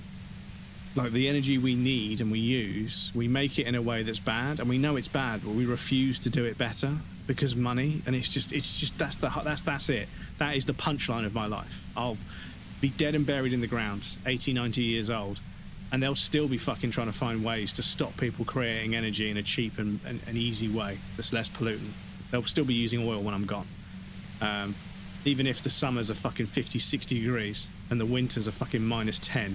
Even if we have fucking monsoons and fucking droughts and the weather becomes so extreme people can't go outside anymore. Air conditioning and the energy that's required to power it will become another reason why we become even more dependent on fossil fuels. It's fucking stupid. The girl seemed terrified. Yeah. The merc was beyond caring what India's contributing crazy enough, yeah. And it's a no-brainer. the thing is, like, India has very little infrastructure, so like roads, drainage, and what's the word for like water, irrigation, sanitation, all sorts of other things. They don't have a bunch of this stuff, and it's crazy that culturally people just throw their rubbish out of their back door into a river behind their house, and it just stays in there. That's like the bin, and they all do it, and it's fucking crazy. And they tarmacked a road, and people showed up to scrape up the tarmac before it had set so they could put it on their own driveways. They stole the fucking tarmac off the ground, and I was like, what is going on? It's your body. Yeah, it's crazy. And like, there'll be public toilets and people just walk in there and just drop their fucking trousers and shit on the floor and then leave. And it's like, why is nobody sort of helping these guys out and teaching them how to not be like complete savages? Because they're being complete fucking savages. But it's just the culture. It's just how they are over there. Because, I'm sure they probably had a resource of some sort that the UK stole, at some point, and they've never really been able to establish an economy with anything to sell on the grand scale in terms of GDP. So all they can do is just, flood into other markets that they can train themselves in. But yeah, it's fucking bonkers. There's, in terms of like medical training to become a doctor, that's very popular in India, of course. But there's like, I think, several thousand people sitting an exam to get a place to train to be a, there's like 1,100 places, or maybe only like 800 places, but there's like tens of thousands of people sitting the exam, and every now and again everyone will go and do the exam and they'll either fail. It's expensive to sit the exam, of course, and if someone's making money out of this, of course, but somebody will train and go and do the exam and do well enough to get a position. But then the result, the answers, people find out that the answers got leaked, and therefore that whole exam is void. So nobody gets any money back. You're just not, even though you've proven that you're good enough to be a doctor because somebody else cheated. It's a fucking crazy scheme, crazy scheme. But yeah, and like the train systems over there, it's fucking crazy, dudes. It's a country that desperately needs some proper leadership and some infrastructural improvement to make it into sort of a prosperous nation, because there's a fucking shit ton of people that live in India that could be working and making, creating value for the country itself, but they've just been left to rot, and it's so hard to see, man, because there's nothing wrong with them. They just got nothing to fucking, there's no industry, there's no infrastructure there. It's fucked.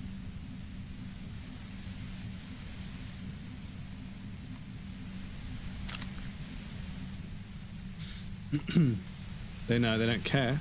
Well, I don't know if they don't care, but only the poor. Yeah, I think some parts of it might be less, but Gabe Garner, I think it was mosquito nets. They used them to fish, and they fished so much the whole big ass river died basically and destroyed the ecosystem because they had no food. Well, this is it. If they're trying to fucking get enough food to live, they've obviously got problems, right? But like I say, it's just obviously what happens when a country is left to rot with nothing to sort of develop or build and sell to the rest of the world. It's just what happens, I don't think it's inherently their fault. I just think that they've had, the country was probably absolutely pillaged by the British long time ago, and they were left with nothing. Just like Africa was left with nothing. On top of the fact that it's really fucking hot and difficult to grow food there, right? So yeah, I don't think it's inherently their fault.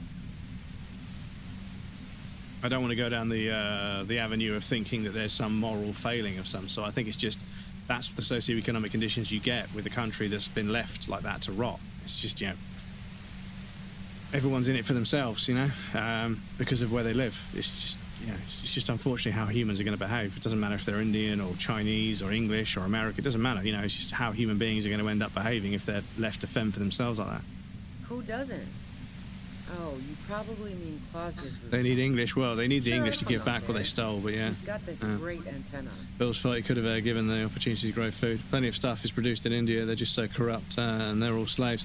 Yeah, like I say, they have a huge workforce, but they seem to do very poorly out of it, and that's obviously corruption, of course, yeah. So, but yeah, what can you do? The thing is, as far as I know, India doesn't have any oil, so America isn't going to go over there and help them with democracy, are they? They're all in the Middle East trying to get the oil in the Middle East.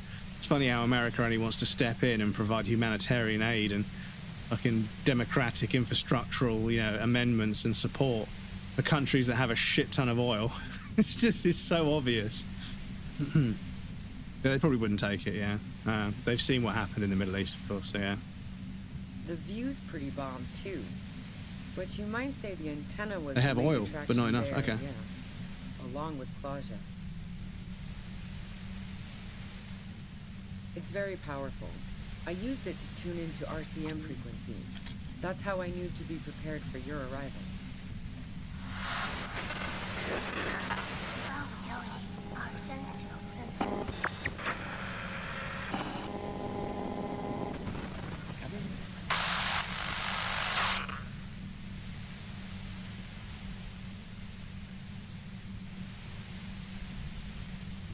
Excuse me, just checking everything's still connected. Yes, I'm sure. And anyway, as I said before, the Not shot all of had Africa to is have hot come as from fuck. Not all of it, but the vast majority is. Lots of offshore water. North Sentinel Island got it right there. They ignore the outside world, the most sensible and well-off Indians. Yeah, well, this is the thing: is that like when a huge country starts to struggle, the people that sort of they cut ties, they cut ties and try and move away. they end up becoming sort of self-sufficient on their own with much smaller problems to deal with, which is why giant, great big nations like Russia, it's obviously really complicated because you've got so many moving parts. But yeah, it's bonkers when you look at the size of Russia on a map. Like, I keep forgetting to get it up on the screen. And you look at like a map that shows the actual geographical land mass. It's fucking crazy. No. Gifts of flowers and candy aren't really my style. I've read when it comes to the infrastructure, British was quite good with that in their colonies, but hasn't read a lot about it either.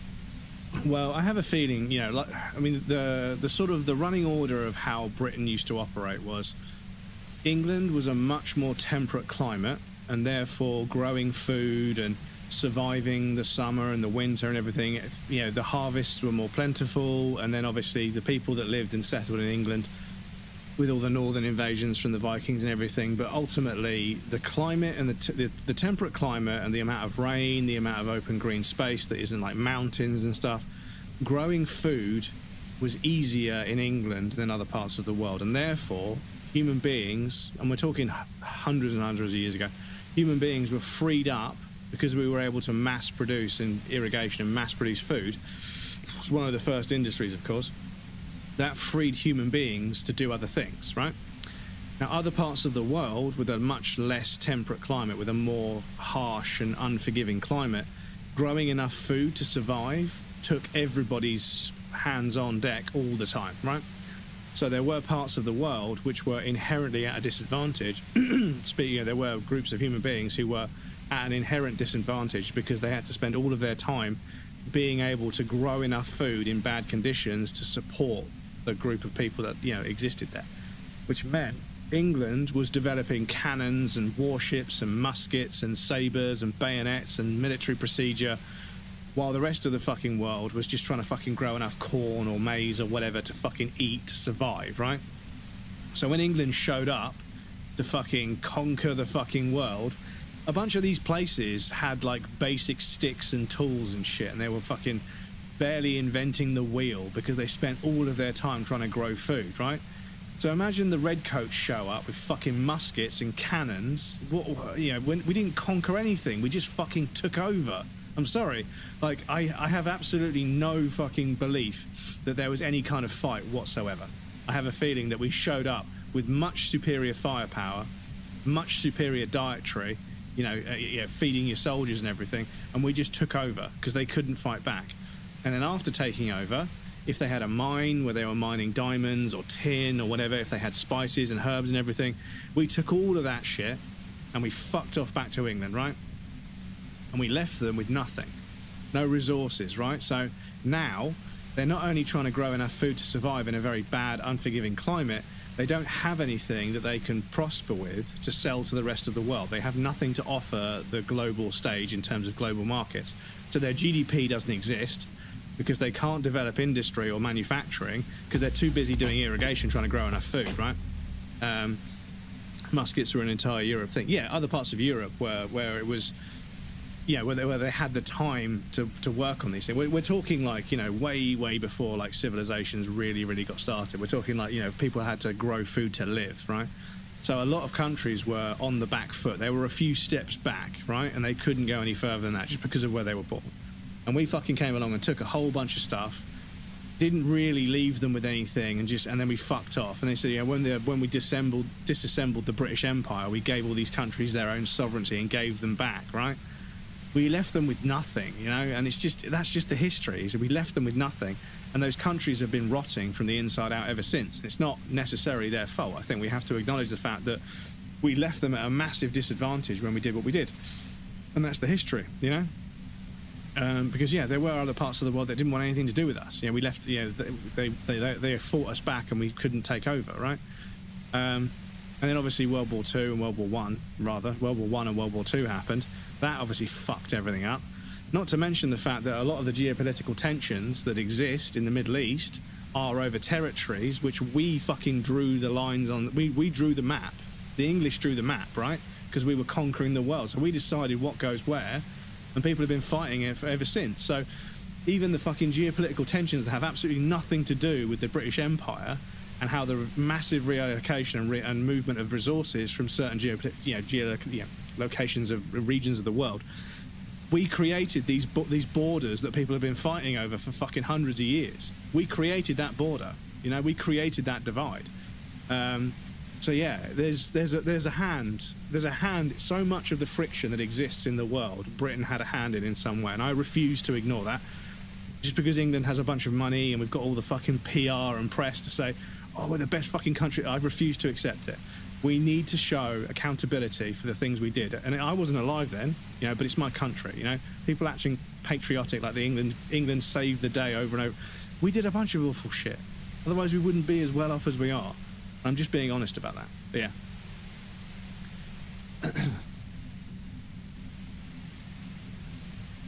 The infrastructure, British quite good with their colonies. Everyone knows this besides the Brits. 6.6 million square miles. They're trying to get good resources for wealth. Thorsten Nordfeldt made weapons for the Brits, and that's Swede just taking over and conquering. Muskets for entire Europe, not British, like USA. They came over late as fuck into World War II. Yeah, well, I mean, America was formed when a bunch of English people sailed across to discover America, right? And then there were natives that lived there, but yeah, what happened. So yeah, America got started like hundreds of years later. So the thing is, America is very prosperous because of the size of it, the population, and the amount of space they have to grow a population, but also the resources they have. And also a few other decisions they've made throughout history that have turned them into the superpower that they are today. But obviously they're still several hundred years behind other countries that existed long before that, because the natives in America didn't develop as much. You know, they were happy living the way they were living. Unfortunately, white people came along and fucking, basically took over and squeezed them out, which fucking sucks. But yeah. Obviously, America as like an industry and manufacturing, and as a capitalist and consumerist society and a financial society. That's obviously they got to that later because they didn't exist until I don't know how many hundred years it was, but yeah, obviously like England existed, and then Europe existed, and then obviously America was America. We didn't really know anything about it, and then Columbus. Is it Columbus? I think it was Columbus. And yeah, that's why you've got New York, because York is a part of England. You've got New York. There's another one as well. There's a couple of them. That are named New something. New Hampshire. There's a Hampshire in the UK, but there's a New Hampshire. There's a York in the UK, so there's a New York. New Jersey. There's a Jersey in England. So there's a New Jersey. Well, it's technically separate, but yeah, it's near to England. You've got New Jersey. New Orleans. I don't know where New Orleans comes from.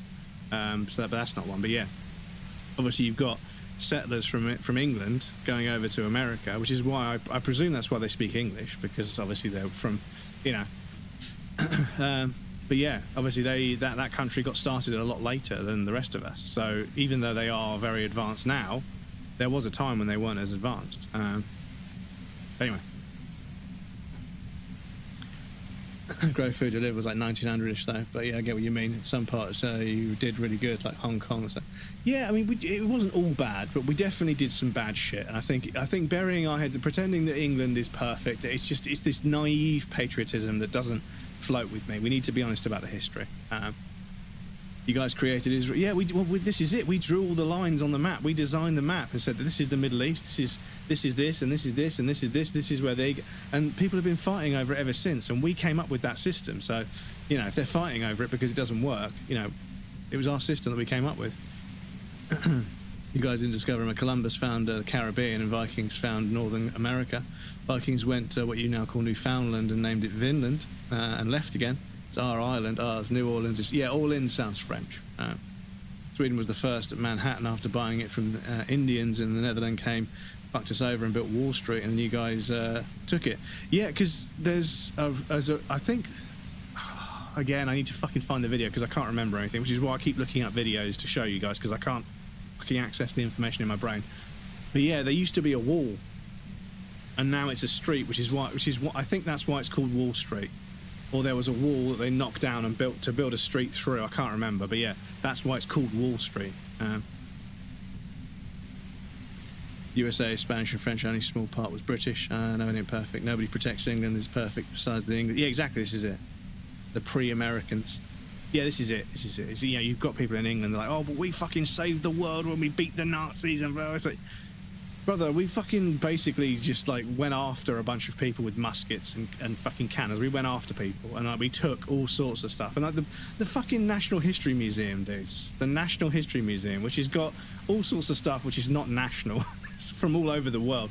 All of these artifacts from the history of other parts of the world are just sitting in a museum in London.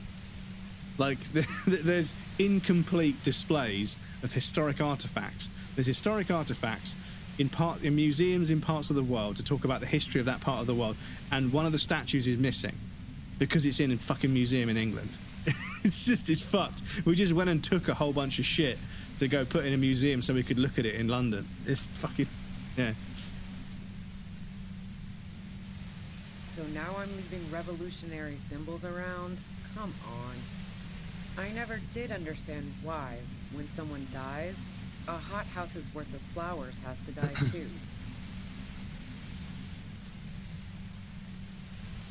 Russia beat the Nazis also, not the British or the Americans or Soviet. Yes, there was a wall for the Netherlands settlement. That's what it's called, Wall Street, okay. English are getting brainwashed too, believing they defeated the Nazis. Well, yeah, I mean, that's kind of how it was sold to me, you know? That, you know, during World War II, the British soldiers went over there and we fought the Jerrys. We fought them back, and we fought bravely here and everything else. But obviously, like, all of these right-wing, super hyper patriotism guys are like, oh, fucking immigrants and fucking, you know, what England is supposed to be for white people. I'm like, there were Gurkhas, you know, Indians, Pakistani, South Africans, you know, Africans, all kinds of people fought with the British Army in World War I and World War II. So actually, maybe not World War I, but I'm pretty sure in World War II. And yeah, they fought and died for England, you know, defending England. So, you know. No, I did not.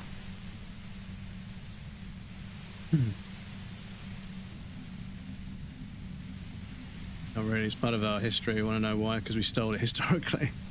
Made by old English lads are the same. So we as being the Allied forces, yeah. Still Soviet one. Gurkhas, insane soldiers, yeah. The fucking cutlass sword things they had. Jerry's, yes, which is what they call jerry cans. English soldiers found fuel containers in Germany and army used, stole them, named them jerry. Oh, is that what they're called, jerry cans? Okay. Victory of the Soviets achieved would not have been possible without the rest of the Allies. That's why. Yeah, it was a collective effort, of course. Collective effort, because I mean the Russian army was massively underfunded. Like, they were sent into battle, like one soldier had a rifle and then another soldier had a magazine. And when the soldier with the rifle died, the one with the magazine picked up the rifle and carried on, right? And also, Yeah? Where? I can't tell you where this is recorded, but apparently the Russian soldiers were never allowed to retreat. If they retreated, their own people would shoot them. They would be fired upon by their own army.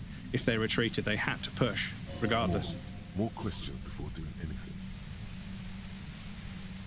How should I know? As I keep saying, he already had a bullet in his head when I got to him, and there hasn't been any. Took Berlin and lost most. If you shoot, they also shoot if you stopped. Always been like in the Russian army. KGB soldiers are machine guns, still like it is now. Also, North Korean soldiers in Ukraine. Yeah, it's fucking crazy, dude. Like, the shit that's going on in Ukraine with the drones is fucking insane. Like, there was a video of someone's helmet cam on a supply run, right? And they're in the back of a fucking pickup truck. Two lads with shotguns, right? And they see the drone coming and they shoot it as it goes past and it flies off into the trees and explodes. And I was like, this is fucking Battlefield. I might have saved it. Hang on. It might have been on my personal profile. Let me just check. Because, yeah, it was a fucking wild clip. I keep forgetting to send this stuff to the Discord so I can refer to it later. I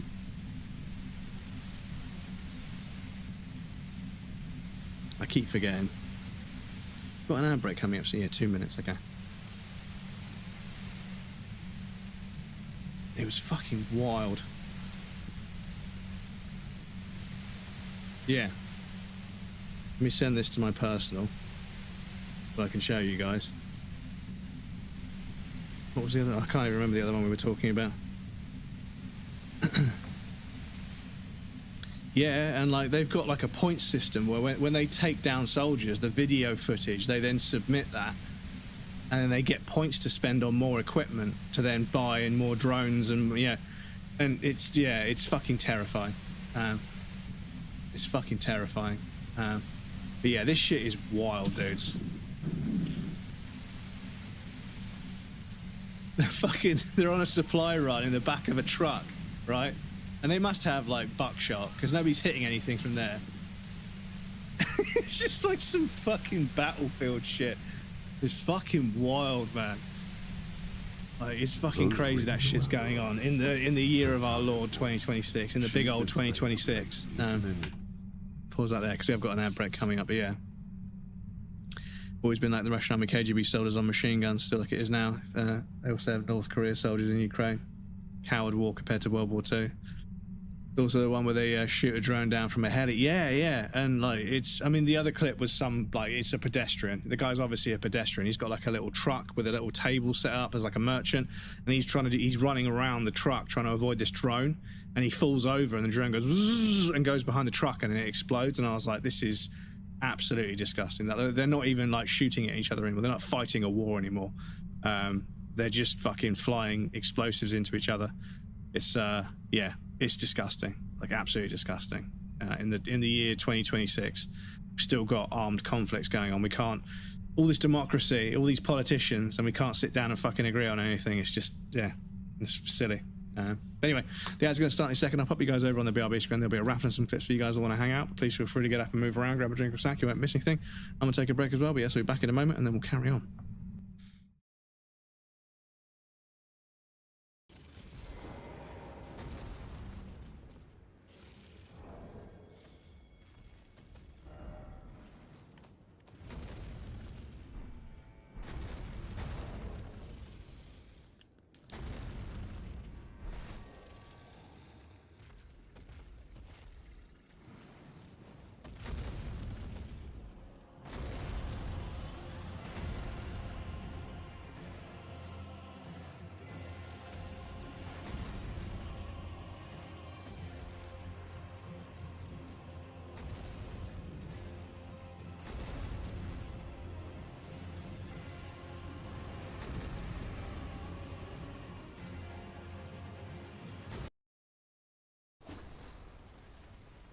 But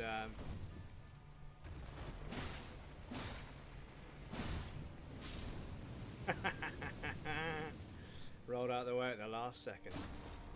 You love to see it. What are you doing? Stop breaking everything. Sorry, gang. This guy, being an absolute nuisance. Did you see the camera shaking because he was rubbing his head on the fucking microphone? Thank you for the GG. Time for cat. It is. You. Look at this thing. Look at this cat. Look at him. Look at this boy, eh? You being a nuisance. Catatage, yeah. We beat him.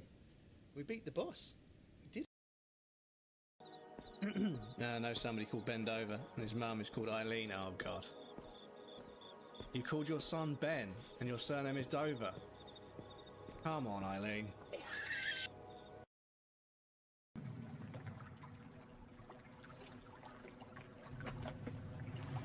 There's a fucking shark. Fuck me. Just what I said. Fuck me. How do I get out of the water? Fuck me. The shark came out of fucking nowhere on me. Oh my God, the second I touched the water, it was like just there. Fuck's sake.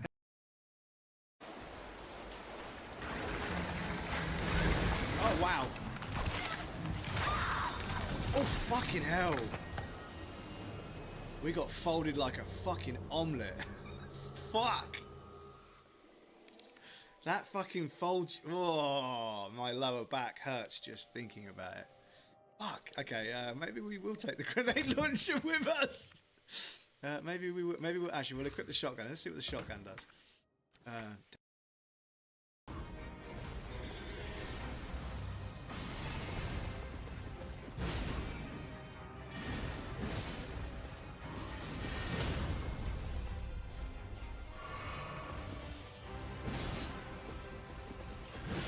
Memes.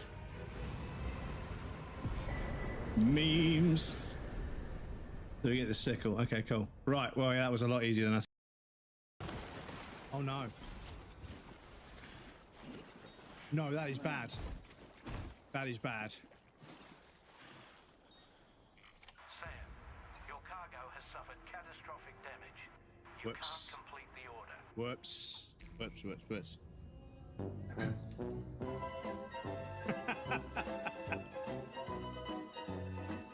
Thank you, Krill.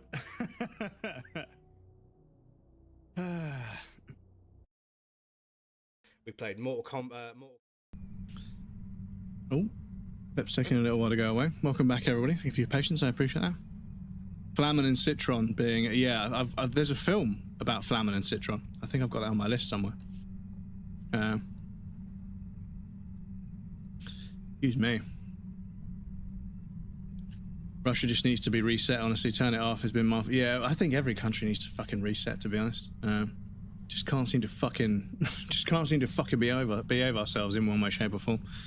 Going a million miles an hour. Yeah, well, you got to be a hard target, right? The truck has to be going quickly, otherwise a drone are going to catch up to it, right? But yeah, they fucking blast that drone out of the sky and it hits the trees and explodes, and I was like, it's like a fucking video game, dude. It's fucked.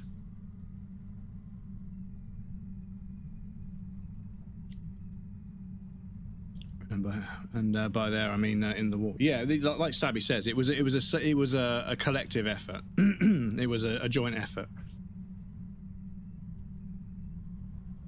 Like everybody got together to stop them, basically. Well, I hope the whole XYZ saved us. Yeah, it's just every country was like, oh, we're the greatest country in the world. We saved them. No, we all collectively fought together. That's the important thing. Representative democracy, so not real. Yeah, you know. And the thing is, like, they were fucking announcing on the news the other day that a law had been passed saying that politicians weren't allowed to lie. And I was like, are you fucking serious? We have to pass a law that should have existed already, but we have to pass a law that states that politicians aren't allowed to lie. Are you fucking kidding me?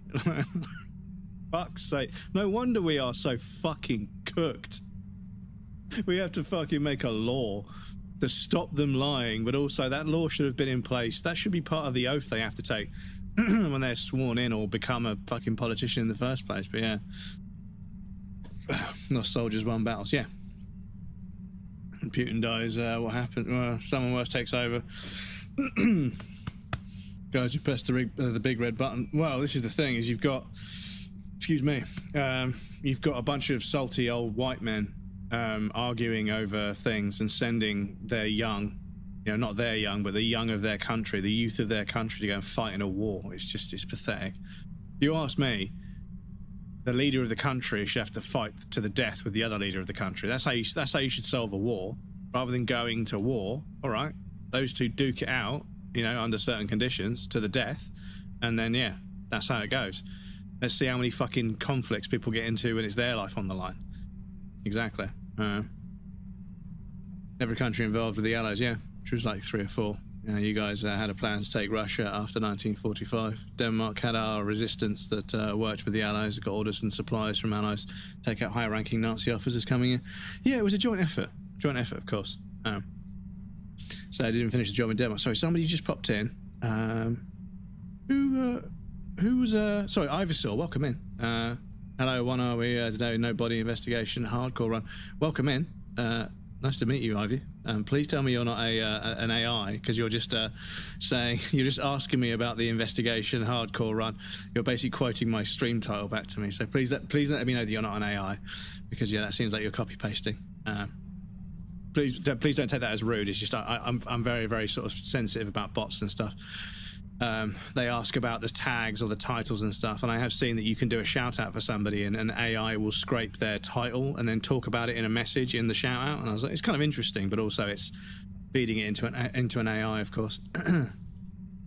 Pointing to screw the whole, oh, it's actually X-Men one, it was a fucking stupid as shit. The Allies won, not the Americans, not the Russians. The Allies. It was the Allied forces.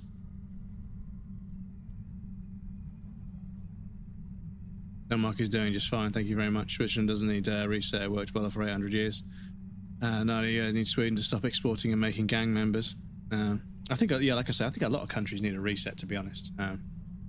Everything American World War II documentary said they only had, and sometimes the Brits won World War II. Well, but this is the thing. Like Stabby says, it was a collective effort. The Allied forces won the war. It was not just one country. You know, Siege of Berlin isn't just when fucking Soviets got there. The Nazis were divided on two fronts because of D-Day. That's the part where Soviets got in there. Yeah, and obviously Stabby would know, but based on the research they've done about tanks and stuff, I imagine they also know a lot about the deployment of tanks and therefore the war, of course.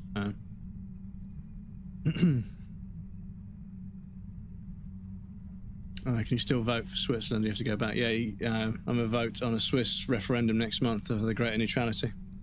Spider-Man, Shadow Blood King, welcome in. How's it going, dude? Good to see you. Sorry, I'm not an AI ass. Sorry, Ivysaur. I think I recognise your name, but yeah, like when people come into chat and they just like they say like, "Hey, username, how's the title of the stream going?" And it's like, is that a bot or not? I put it because sometimes they're art bots. But yeah, welcome in. I think I've seen your name before, but my memory is failing me at the moment, so I apologise. But it's good to see you, Ivy. So I hope you're well. But the run is going pretty well. I'm going to get back to it in a second, but I want to catch up on chat real quick. Not without the help of the other countries. Yeah, Karl, the 12-star, became king and never stopped doing wars. There were mains ones in Berlin, but they lost the most. But guess what? The Allies are literally the ones that reported to have won. Costa Rica the same amount as you, not the same amount, Crow, but I'm saying it was a joint effort. It was a joint effort, yeah. It's exactly what an AI would say. Every 30 seconds, a Soviet artillery shell was bashed into Berlin. Yes, welcome in, Spider-Man, or Blood King. Someone else was a WW, a World War II nerd. Also did like to research things and debate. Yeah, and obviously as long as we keep the debate nice and sort of civil, like, whilst I do enjoy the debate, I generally do believe it's stupid to say that one country saved everyone. Yeah. After all, it was just to end Hitler. I guess what Hitler won because he's the one that actually killed. Yeah, exactly. Exactly. Or did he? Lots of signs in Argentina that he made it out. Dun dun dun. God, not the conspiracy theories. Not the conspiracy theories. But yes, welcome in, Ivy, sir. It's good to see you. I hope you're well. Sorry for that earlier. I just have to be careful these days. Who hasn't? I mean, Twitch themselves have AI on the platform now. Like, it's actually in the platform. I've turned it off, but I don't know what that means. But yeah, I have absolutely no doubt that in the face of all these view botters being caught out by the fact that active chatters are now focused on as counting as viewership, and all the fucking lurkers and stuff aren't being counted, I have no doubt that there'll be AIs powering 50, 60 chatbots at a time to be active in chat, because that's the scam. But the bluish light coming through the broken window made him look as though he'd believe he killed himself either. But many archaeologists have stated it was extremely hard to actually identify the sex based on the bones, as there are overlaps. Yeah, I mean, I understand that the female skeleton, obviously the pelvis is differently shaped for giving birth, obviously, but that means that obviously they have hips because their pelvises are a bit wider, but they also have what's called a greater Q angle, which is the angle of your hip bone. So like the hip joint, the angle is greater because obviously the pelvis is wider, but they go down to so there's a greater Q angle, and that apparently changes how their legs are used in sport, which is why some sports just aren't designed around the female form, which is why women will struggle to compete in them, because it's an unfair comparison, because there is a biomechanical reason why they struggle to do some things, because the sport wasn't designed around them, like a lot of things, unfortunately. But yeah. Hips are a pretty damn sort of give. Yeah, the pelvis. Yeah, the pelvis. If the pelvis is damaged and you can't tell, and if the pelvis and the hip bone and everything, the femur, aren't like together, it's difficult to tell. But yeah, there are differences, but it's not with remains, depending on what's left of them.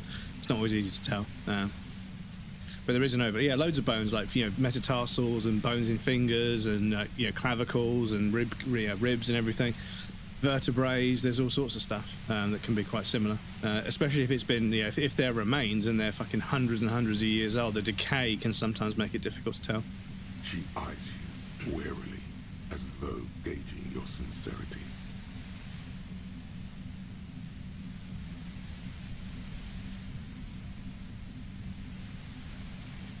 Did land a plane the same time. He supposedly died just outside the bunker and flew away to Martin Bornann's skull, even though they had red dirt that does not exist in Germany. Cloning, yeah. Peasants, male and female bones do have an overlap. What about nuts? Cloning isn't the same thing as banging your cousin. No, that's Alabama. Buried more bones. No, yeah, Krill used to actually work in a graveyard, so there's a reason I have the name Stabby. Stab living people who worked as a grave digger, yeah. It's okay. We just want to... All right, don't kill yourself over it. I was shooting the shit with Hardy and the boys over a few years. I work in a graveyard. like This stream. always. Pretty Then quiet. No, I'm Sasha just comes kidding. in, all pale and shuddering. We used old graves that didn't pay their fee, so they had to bury a new person and put the old bones back in. She sits down with a drink, trying to steady her nerves. So I grab a seat next to her. Oh yeah, super. But I didn't think too much of it at first. I'd seen her party hard before. Blood Eagle merit work. This woman has seen people OD. Glacia wasn't quite there yet. So why run? Excuse me. Sure. No, I really didn't. She's not that easy to read. Death Guild, you I know. just assumed she'd done too much blow. It wouldn't be a first for her. But no such luck. Go on She and was take in care of the deep park shit. part. Just dig up the old grave and throw the body and bury it. That way no one finds it. Well, apparently the trick is, if you're going to hide a body, you need to dig like a reasonably deep hole and bury the body, but then you need to, before you fill the hole in, put the corpse of an animal on top and then bury it, which means when the sniffer dogs come looking around, they'll smell and they'll dig up the bones of the animal that's been buried, and they'll think, oh, the sniffer dog's confused, it thinks that's the corpse we're looking for, and they'll tell it to go look somewhere else, right? But they won't dig any deeper and find the body. She asked me to come Apparently. upstairs. Allegedly. The merc she'd been going with was lying on the bedroom floor, dead. I knew At least 1.6 meters, otherwise it goes up during cold to warm temperature changes. At least 1.6 meters, okay. Heart fail, then animal, then on top of that, projected flower. Yeah, put some flowers on top. You made it look like he'd been hanged. Put a priest. You've got one in your pocket, though.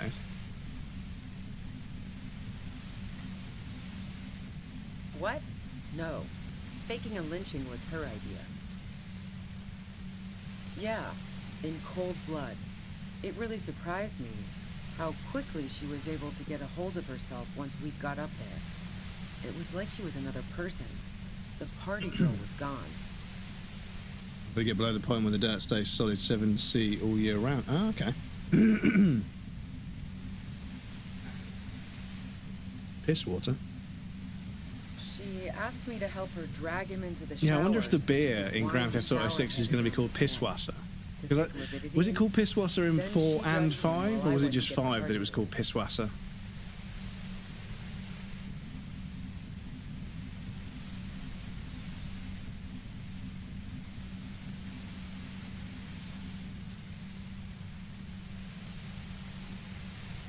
Yeah.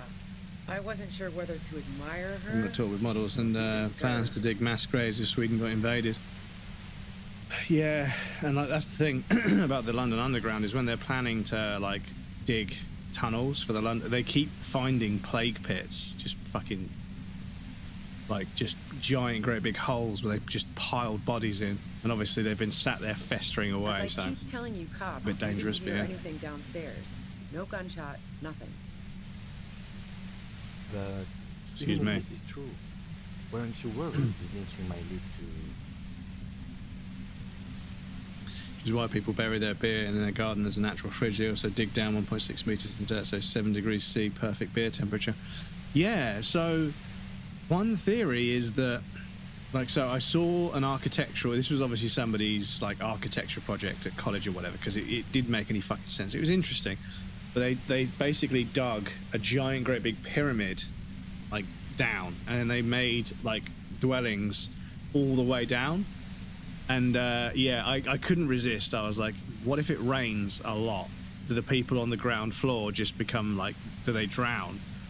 And people were like, no, they'd have some sort of drainage. I was like, that's a fucking skyscraper depth down. You can't drain anywhere. There's nowhere to drain. It's you're probably below the fucking water line. Like, they're gonna get horrendous damp. But yeah, anyway. But yeah, the idea that living underground, because underground it never gets that hot, but it never gets that cold, right? If it's like 30 degrees above ground, it will be like 21 below. And if it's like minus 15 above ground, it's like probably only about 1 or 2 degrees. It's warmer. It's 1 or 2 degrees underground, because that being underground takes a lot of the atmosphere out of it. War? Which is where, you know, you could live if the world became uninhabitable. Everyone would have to live underground, which would be pretty fucking depressing. Although the way things are going,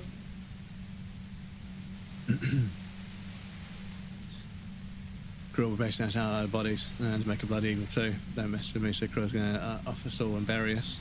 A cheap burial, Krill's Death Square LLC.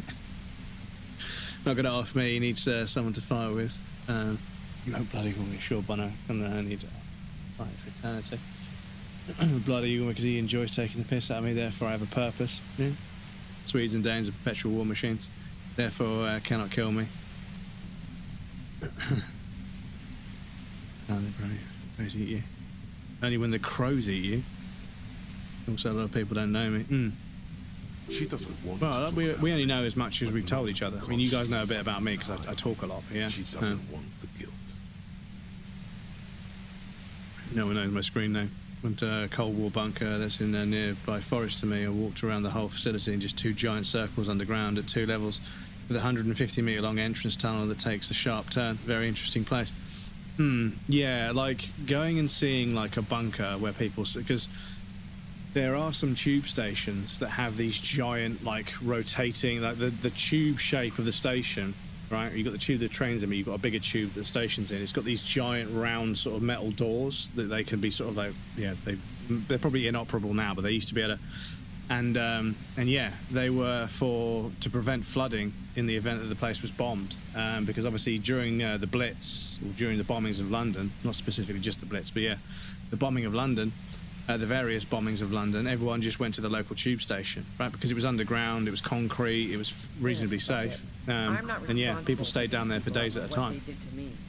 But yeah, they had these giant, great big storm drain doors things. I saw you roll into town. I wasn't about to stick around for questioning by a goddamn La Puta Madre. Caribbean girl's called Ella in the UK, I bet. Could live in the Philippines. Be Norwegian or Danish, that's why I'm live on the Faroe Island. Hometown to Alexander Canada. You are a sheep. So this is what she was scared to tell Titus. This cop. Yes, you. Everyone says you're his peon. Can I get a permit for a link? Yeah. Hang on. 1 moment.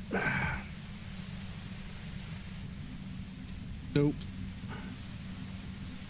No.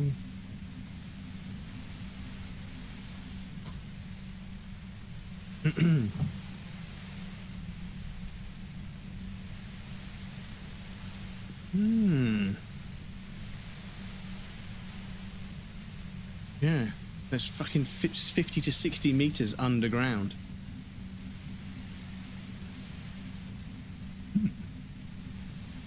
I bet it was nice and cozy down there. Through the sudden sharp pain in your head, you hear the lieutenant mumble something to himself. Fucking hell. And why me? You hear through the white noise. It's especially bad suddenly. Felt like a vein exploded. 8-story building in the mountain. Why is it in German? That's Danish, you fuck.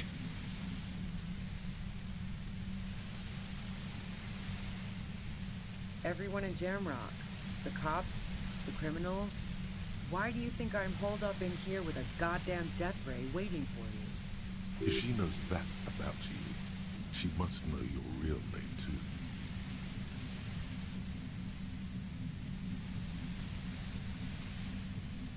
Harry Dubois. One corrupt motherfucker with a disco pants and a funny tie. Agent to La Puta Madre. So she knows your name. That doesn't mean you're on the tape. Criminals make up bogeyman stories about cops all the time. All of this just means that you're effective. Criminals know you and are scared of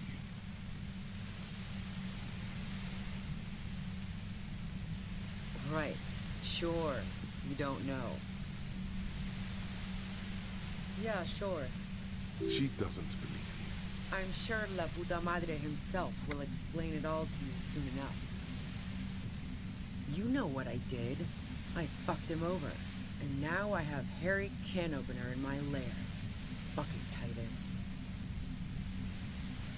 What bunker? Don't know anything about it. No one's been around since I set up camp. But I'm sure I'm not the first vagabond to... Because the bitch mother, because apparently Harry works for them. Thatcher. The Wicked Witch, yeah.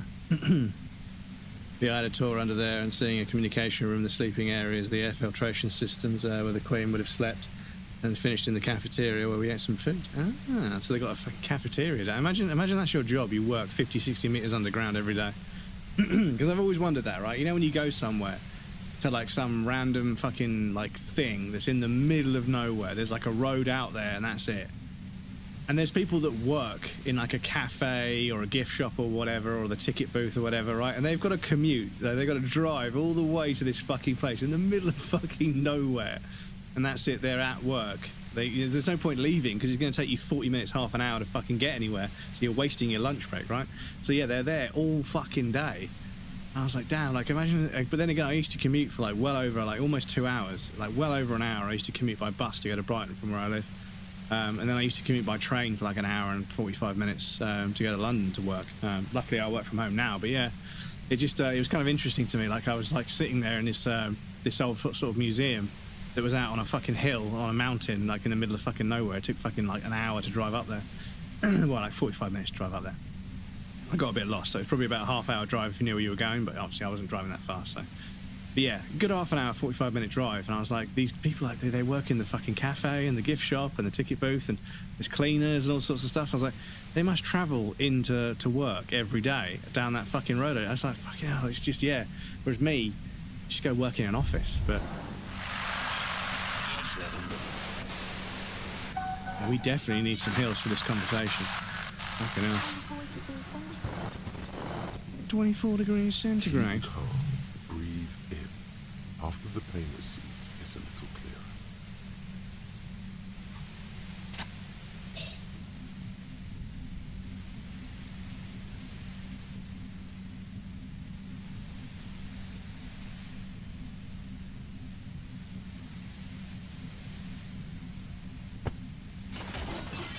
You did it.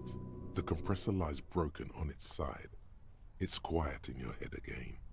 It still hurts like hell, but... All good, officer. Be careful. She looks at You the called us sheet, officer rather than assessing the lieutenant. damage. Her hand trembles.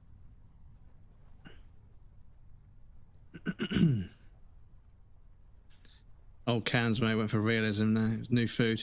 In Denmark, only one road to go to Germany. In Home Village, you had a huge building with old barbed wires, big wooden building that was a socialist internment camp during World War II. So if Russia tried to invade, they wouldn't have people on the inside. Yeah, like along the British coastline, there's some remnants of the war. There's like, you know, machine gun nests and like mounted guns and stuff. And like, yeah, some of them, like there's like holes where like shells hit and like deformed like metal. Fucking hell, man. Oh, We were hurling some pretty big chunks of lead at each other. Oh shit. Is there no way we could stop this? If she kills herself, you'll get her gun. You should know the words to say. You've been here yourself. Shit. So why is it not coming to you? Because you've been going around pointing a gun at yourself, trying to answer the same question in vain. Her finger squeezes the trigger now. No, wait. Finally, it comes to you. A way to connect with her.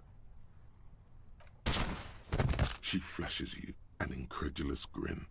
Then she exhales sharply, shakes her head, and pulls the trigger. I want to read about it. It's called Reagan Vest, the bunker. The funny part is the bunker was made public knowledge in 2023. Before that, no one knew about it, besides the selected people that would have gone there right next to it, literally 200 meters away. There's an old mine I had visited years before, so I was right next to the bunker, never knew it was there. There's loads and loads of secret bunkers all over London that the government uses for storage and for well, yeah, for storage of materials and items they might need should something go wrong. There are, you know, weapons caches and stuff that they could deploy should they need to, as well as underground, like, you know, communication centers where messages could be relayed and everything. Like war rooms and stuff that are all hidden away, that some of them are still from World War II, but some of them were built after World War II because they realized, yeah, like, what if the Prime Minister was somewhere in the north of the country, not London? And, you know, so they've built them all over the place. But London, there's a few places where there'll be like a really torn down old building. There'll be like an area that's been like rebuilt completely, but there'll be one really old building that just hasn't been rebuilt. And everyone's like, you know what that is? There's a fucking bunker under there. You watch as her brain. Not all of them. Some of them are just, you know, prospective property owners that have bought a property, refuse to do anything with it because the value just keeps going up because people want to redevelop it. But yeah, some of them, they're bunkers. Like, people have like broken into them and found that, yeah, there's like giant, great big fucking doors that have got like multiple seals on them that have like all sorts of like weird looking like latches and everything that you need special tools to open. It's fucking weird. Fuck. But yeah, they were bunkers that were like shelters that have been converted now. In peacetime, they're converted into storage and stuff. But yeah, they could be converted back into bunkers, I suppose. But yeah, Our job. It went yeah. really bad. People have found, we need I to mean, but kill all them. over the world, people have like broken into buildings and stuff and found like missile silos, and there's still a rocket in the fucking tube ready to go. There's no warhead on it, but there's a missile sitting right there. And then there was a space shuttle inside one of them. But they call it Urbex, urban exploration. But yeah, breaking into old derelict buildings. I used to do it as a kid, but obviously some people never stopped doing it. They didn't, you know, grow out of it like I did. And yeah, every now and again they'll be sort of like traveling around inside this fucking building, and they'll turn a corner and there's just like fucking a whole library worth of shelves, and there's shoeboxes full of like documents about various different Russian companies and German companies and Japanese companies. It's like, what the fuck is all this stuff? And it's like, it's fucking Cold War spy cache of information. They were spying on each other. It's like, it's fucking wild that it's still there. But obviously, what do you do with it? You need to destroy it without it being exposed to the public. It's safer to just leave it down there because nobody's going to find it, apart from that one random kid that risks life and limb. Because bear in mind, some of these fucking like bunkers and stuff, they've flooded, right? So like, if you fell, you've got no idea what's down there, so you're going to get impaled on something, and there's standing water, which is like covered in like mold, so you can't see what's underneath it. Yeah, like if you're in a fucking derelict building, never fuck with standing water. You've got no idea what's down there. You've got no idea what chemicals are in that water. And also, there could be something very sharp sticking out from the beneath, and if you fell into it, you get stuck on that, you're fucked, you're cooked. That's it. An ambulance isn't going to get down there, and if you do, you're going to get arrested for trespassing. So, Lieutenant Yefreitor Dubois, control your emotions. We did our job. This won't be the worst thing that happens on this case, believe me. You can't let this break you. World War II, and every mountain inside out bunkers and cannons basically built for biggest air force the planes could land on any road and refuel. Yeah, roads, like really straight roads that have no reason being that straight and wide and flat, but they're obviously going to be used as runways should it go, yeah. I've seen them all over the world. Went through a couple of those doors to get into that Cold War bunker. Yeah, like giant, great big, like vault doors with like loads of weird looking locking mechanisms that would obviously you need to understand what the fuck was going. You need to put like there's like an iron bar that needs to go in there. Then you close that off and pull the whole thing down. And then when you pull it down, there's like a lever that you pull out. And if you don't do it in the right sequence, a shaft breaks and it locks the door and you can't get in there. It's, yeah, fucking crazy shit. There is no coming back from this. A lot of that technology ended up in safes. So in nightmares. In safes, people used to drill out the lock, but now there'll be a series of mechanisms that lock out with these tumblers that fall down and lock the door, and there'll be a glass pane that's sitting in between two bits of metal, and these tumblers rest on that glass plane. If you try and drill through the lock and you break the glass, all of them will fall and it locks the safe completely, and you can't get into it basically.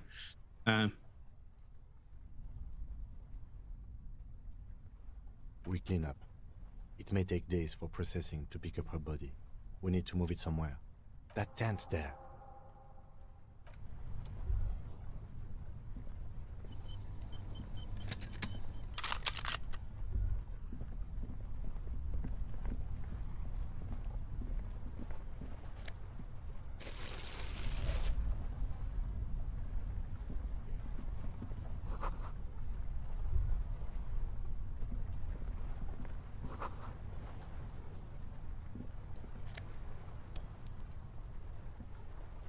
plain red tent stands by dispassionately.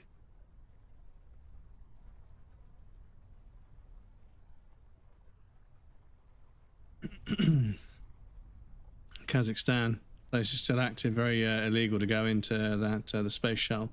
Tons of people have gotten arrested going in there, taken away by the KGB soldiers. I've fallen between two stories in an abandoned saltpeter building and it spit blood and had a problem breathing for like 2 months.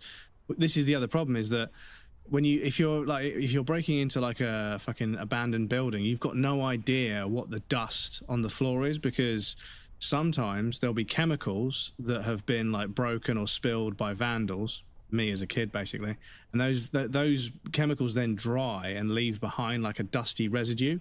If you fall over and breathe in, because you're like, oh fuck, I fell over, you breathe in that fucking chemical. So yeah, it's really dangerous, But I know a few people who, like, yeah, I remember breaking into buildings that were derelict as a kid, because yeah, this is what we did in the 90s and the 80s. But yeah, meeting some kids who are like, they'll be looking up the blueprints of the building and shit. They'll find like blueprints for the building sometimes, and that, right, so it's flooded up to this level, which means all of this is water. There's a bunch of fucking scaffolding here, which we could use to get in there. This was obviously a manufacturing place with loads of fucking saw blades and fucking, you know, drill presses and everything, so that's a dangerous room. And this fire escape was made by this company, which means it's made out of wrought iron, which means if it isn't too rusted, it should be secure. And I'm like, this is fucking ridiculous. But they'll take like an inflatable dinghy, right, to cross over the spaces of water. They'll take an inflatable dinghy, right, and they'll inflate it in the fucking building once they've broken in, and then use it to paddle across the standing water to get to the other side. Because if you can get pictures of stuff that exists that nobody else knows about because they couldn't get across the water, suddenly you're a bit more popular in the urbex community. But yeah, scary shit. Tons of old World War II German bunkers in our west coast. We used to play inside them as kids. Only warning we got from my parents: don't step inside the puddles. Yep. Most insane doctrine I've read from Sweden was in Soviet Union invaded, they would basically execute Soviet ideology-friendly people in Parliament by King's Guard. Did have the most Soviet Western Navy outside of the coast of ICBM. Submarine went ashore and captured by Swedish commandos. Didn't let Parliament members leave the building. But yeah, if they're going to execute people... Found by fishermen, they drove wrong. You see a rolled-up sleeping bag and personal belongings. We should put her in the sleeping bag, so the rats don't get to her. The lieutenant nods.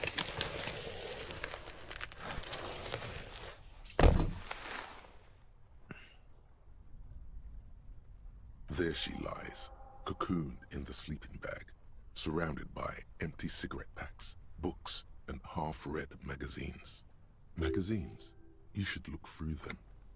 Assorted soft covers, mostly pulp horror. A motor carriage lies buried in the snow on one cover. On another, going to execute the Swedish electric. Oh, the Swedes were going to execute the Swedish electric politicians for being sympathetic to the Soviets. See anything? Making a TV series. Okay, so we can watch a TV series about it at some point. Cool. Rager Monthly, Journal of Material Science. More technological digest. Yeah, because I mean the whole Cold War. Images on the cover. It's not a magazine. It's a leather notebook. The Cold War obviously massively, opened people's eyes to espionage and how there were sleeper agents and stuff. And yeah, like I mean, there's a few British comedy sketches about like two blokes that sort of like meet each other. They sort of cross paths in public, and they're like, "I hear the flamingos fly west when the wind blows." This guy's like, "And I hear that the best way to make a rum cake is to have a chicken." And like, "Are you?" They say, "Are you my contact?" Contact? My Russian contact. You're the person I'm supposed to give this information to. And he pulls out this big brown envelope as a joke. I'm just walking my dog just to fucking make light of the situation. And yeah, the fact that those two people, that nobody would have said those two sentences, but yeah, it's just, oh man. She watches by. The fact we were making jokes about it. So fucking We British. should read this immediately. Like, right now. 1980s. There was a helicopter down Stockholm as a parachute hunter, on what the correct translation would be. Parachute hunter? Yeah, like airborne. Yeah, paratrooper, I think is the English word, or the American. I think the Americans were paratroopers. That's where they came from.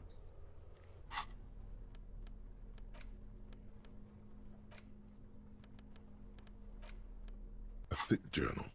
The cover is worn like someone used to carry it around Arms in their Kajaga. back pocket. Elite unit, yeah. Elite unit paratrooper, okay. It's made of full-grain leather. The lower left corner of the back cover sports an embossed brand name. Schneller. Schneller is a stationery brand from Gottwald, beloved among architects and engineers. So I said, stop rushing me, I get it. Are you making puns because we haven't got Dennis tonight? Seeing the scene with the KGB guy having a store, and the guy comes, good morning. I was like, yeah, the hello, comrade, the model shop. The model shop where he's like, I'm looking to build a set. Yeah, I remember that one. She had good taste and must have taken what she recorded here seriously. The journal falls open. About 2/3 of its ruled pages have been filled. But yeah, the fact that we were making fucking jokes about it, for fuck's sake. The large cursive of someone who writes quickly and confidently, perhaps too confidently. Many phrases and even paragraphs have been crossed out, with tiny corrections scrawled above and in the margins. It's a mix of logistical notes, diagrams, and personal reflections, all New dated. DC show, Lanterns on HBO. The pilot episode was actually pretty damn good, just to let people know. Yeah, I haven't really got into a TV series at all for such a long time. I mean, well, actually saying that, we're talking about, yeah, like Russia. I did watch Chernobyl recently, and I've watched it twice, and yeah, it is as good as I thought. That's a fucking good TV show.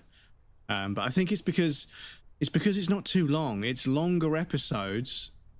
The episodes are longer, but there's fewer of them. And I think that's a format that's kind of been forgotten. Like lots and lots of short, punchy episodes that make up lots and lots of seasons that kind of string people along for longer. It's kind of taken over and dominated like the storytelling space in terms of television shows. And yeah, it's never sat well with me. Like I'd much rather watch like 5 45-minute episodes of something than like, 27 10 to 20-minute episodes, or 18-minute episodes if you take the ad break into account. It just isn't for me. Hard to tell exactly. I need to get into it a It's bit more. mostly noted down in code. Looks like contact. Said stop information, rushing me. See what I did there. quantities, Stuck with the Al Pacino's new series Hunters on Netflix. Jews hunting old Nazis. Okay. No, not sorry about it, Tiger. Sorry. There could be useful information about local operations in those notes. We have a junior sergeant at my station who's good with codes. I can give this to her after we finish this. Professionalism is his coping mechanism.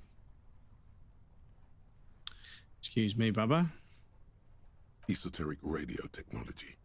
The most recent ones probably pertain to the latitude compressor, sketches, calculations of distance and density. You make out a familiar spiral shape.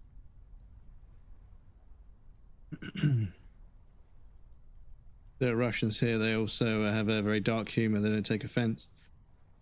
Let me get over there. Yeah, well, the thing is, he got down from over there. He's on the fucking towel on the back of the sofa on just to the left of me. And he got down, wandered around the coffee table, jumped up here and jumped across me.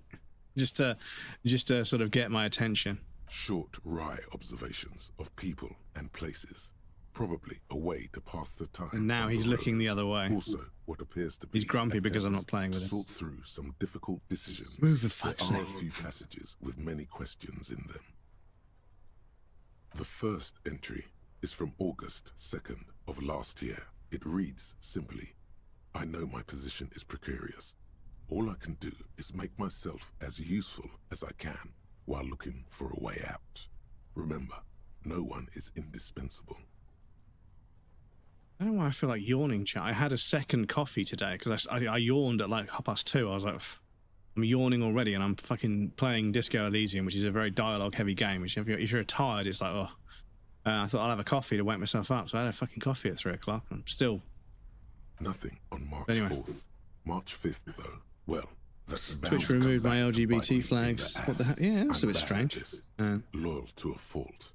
It's Needed that simple. second breakfast. But Man, that's I another had my matter coffee and my entirely. croissant like usual, and I had like a pot, half katsu curry, half sweet chili chicken, on sushi rice for lunch. So I had a fucking reasonably decent lunch, you know. Plenty of carbs, bit of protein. She is referring to yeah. betraying her previous employer. Does this suggest she did it in self-defense? That name isn't mentioned as far as you can tell. Day you start a stream and it doesn't say Disco Elysium will be a glorious day. Yeah, I have been on this game for quite a while, right? And yeah, like I love it. Like, and yeah, the thing is, I'm not bored of it yet. Like I've thought, oh, people aren't loving it. It's not viewing very well, but I want to 100% it. But the thing is, I don't really have. La Puta Madre in your journal. You do see an M though. La Puta Madre. M is mentioned on March 9th and March 15th. Like we've got Heartworm to play. Oh, excuse me. We've got Heartworm to play. And we've got, what else have I got queued up? But yeah, beginning of September, I want to start playing Control because I want to do a decent full playthrough of Control and experience all the lore and maybe 100% Control because I love that game. And then we'll be ready for a Control Resonant on 24th of September. On the 24th of September. But yeah, obviously up until the end of this month, I'm kind of not really sure what to play. Great. M's peon is coming to town, no doubt to investigate the lynching, but also I feel it in my gut. Did you have your 11 season? No. Put the bullet in my head while I'm napping in my lorry or on a smoke break. Well, I won't stick around just to twist my own neck by constantly looking over my shoulder. Fortunately, physical release got delayed. Crumbs loves disco like Rainbow Loves Sports to October 15th. What, for a Control Resonant? Oh, seriously? Has it been...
Where's the fucking... It's just all this information. What's the actual date?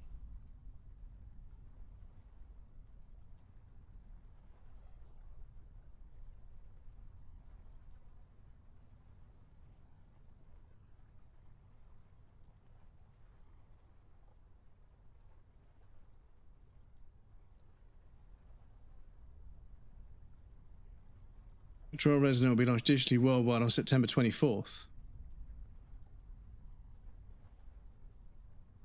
Yeah.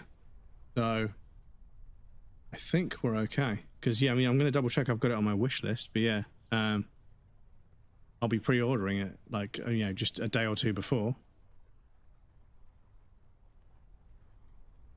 Yeah, it's on my wish list. Yeah, it still says September 24th. New Control comes out September 24th. So yeah. Excuse me. Yeah, so I'm aiming to play Control the beginning of September, and obviously that'll give us like I don't know how many streams there are. There'll be like 3 streams a week, and the 24th is like the last week-ish, so we should get a decent bunch of streams. But I mean, if we finish this and it's like what the 23rd, 24th of August, and then we play Heartworm and that lasts for 2 or 3 streams, and then we've got a bit of space. I might start playing Control early, but yeah, I don't know how long the 100% is going to take, but I have a feeling that I completed the story. My game time on Steam says 20 hours to complete, and I was like, no, I don't think so. I don't think that's right.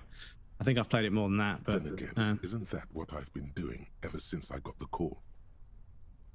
maybe it's just the physical release that's delayed, not the actual release of the game. Also coming to 40 pre-purchase. Yeah, well, yeah, this is the thing. I think I was going to say, Tiger, do you know what's weird, right? Is that I saw that Dylan Faden is going to be available in Fortnite before Fortnite control. Well, sorry. It almost appears as if Dylan Faden is going to be available as a character in Fortnite before Control Resonant even releases, and I was like, we got Dylan Faden in Fortnite before we got Control Resonant.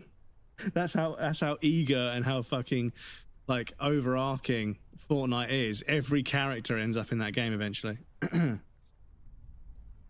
New Control comes out September 24th here, but the Steelbook edition is what I got. Yeah, okay, so yeah, the physical version release got unfortunately.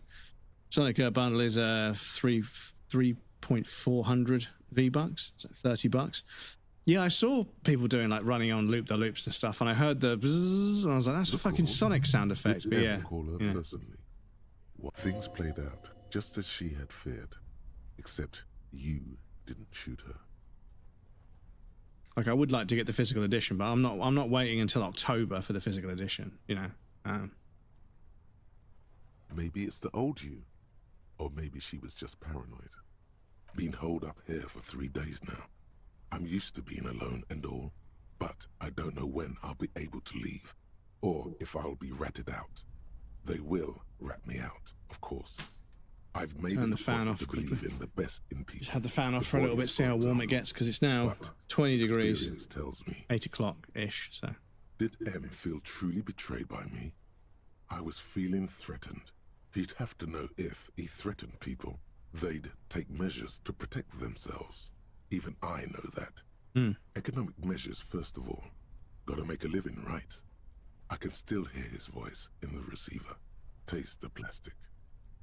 But yeah, Killfits, I thought there was a new gadget in Battlefield that was like a new drone, because I heard like a humming, droning noise. It's the fucking fans in my PC kicking in properly for the first time. Because I was playing it was like 30 degrees, 27 degrees. And obviously the PC is obviously then therefore like creating heat on top of that. Entry ends. So the fans actually kicked in. I've changed my visual thing on the CPU cooler to show me all the temperatures so I can keep an eye on it. But yeah, it didn't really go above 80 degrees, but obviously it was getting hot, so it decided to keep itself at 80 degrees. The most recent entry is from today.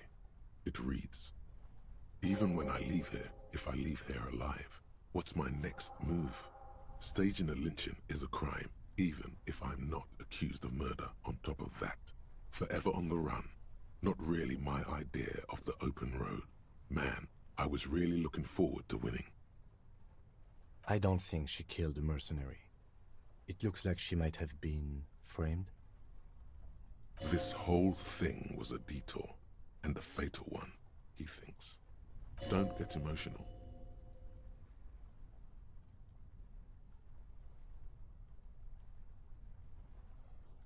She was in plenty of trouble, even without the murder charge.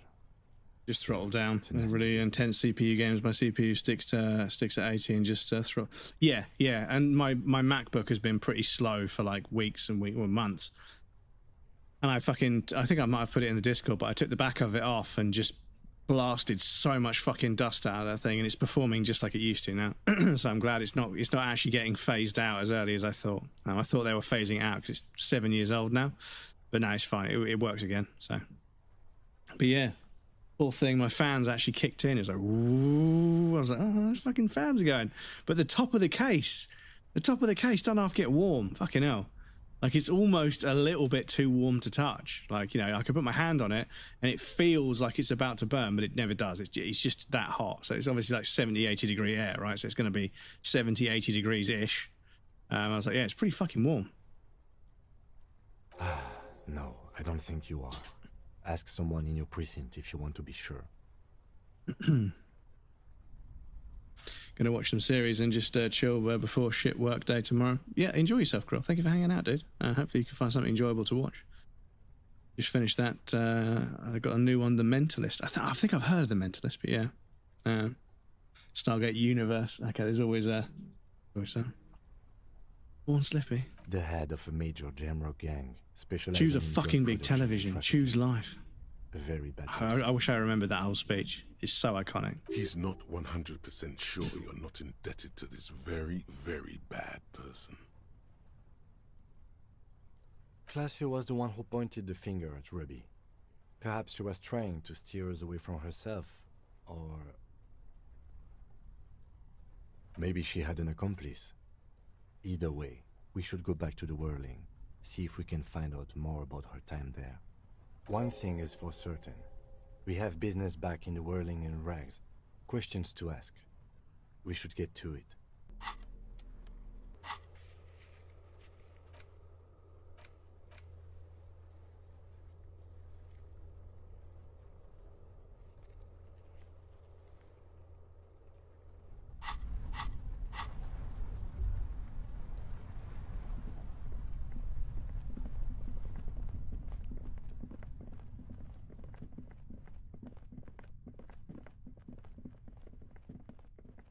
I don't know if we have to go this way. I think we do, but... Oh, no. Do we? This leads us to... Yeah, this leads us to the door. Back to the outside. Oh, maybe the other way is... Yeah, the roof's up there, isn't it?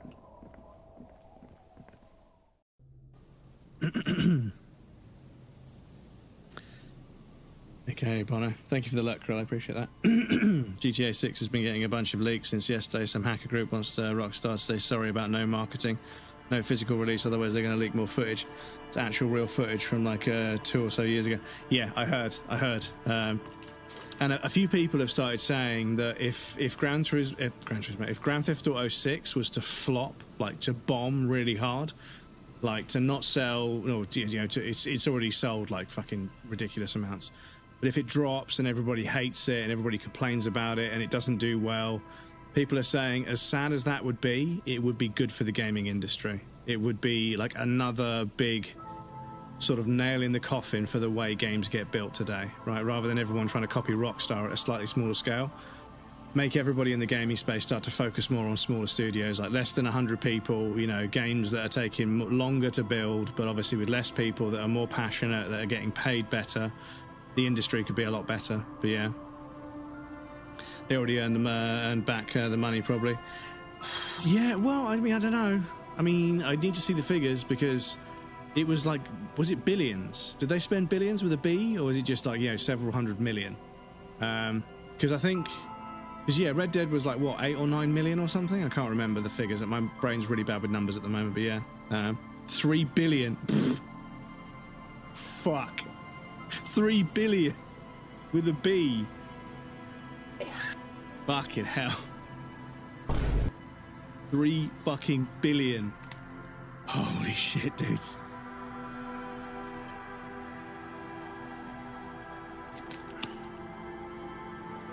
And Red Dead Redemption released in, was it 2016, 2017? Was it that long ago? Or was it 2019? Estimate was 2 billion 2 years ago, and then they delayed for more development time, and now it's estimated at 3 billion. Because the thing is, they've had like 8 or 9 years to work on it or something, and they've spent 3 billion. So I have no doubt it's going to be the most outrageously ridiculous video game ever made. Whether it's like good and people like, because the thing is, like you mentioned to me, there's a bunch of people that don't play the game for the game. It's like an alternative life for them. It's like a second life that they lead, right? Which is why all that customization stuff needs to be there. But yeah, like the game will sell, even if the story and everything, because it's this second life that everyone lives in. May 8th, 2010. May 8th, 2010.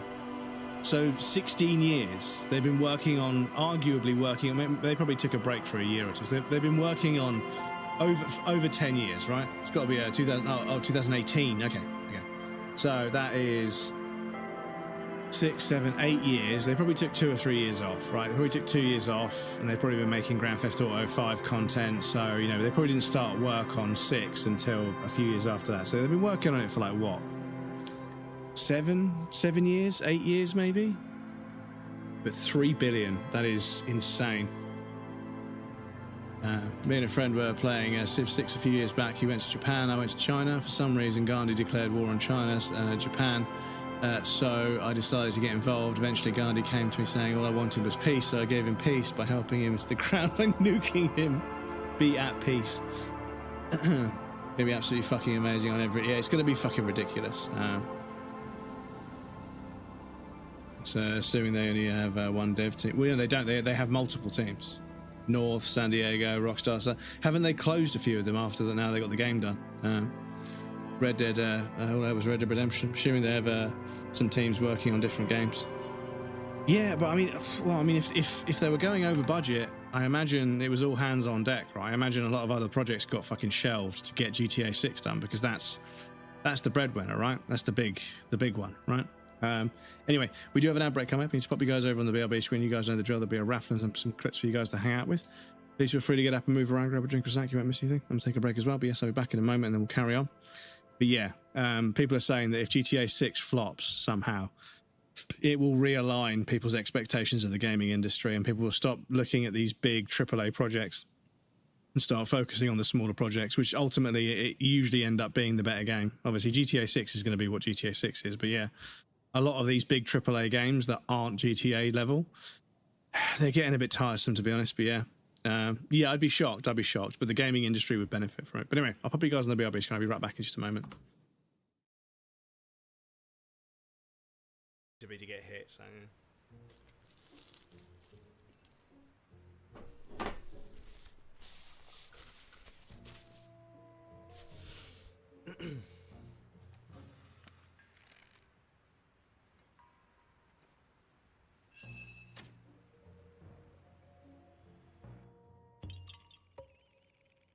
Excuse me.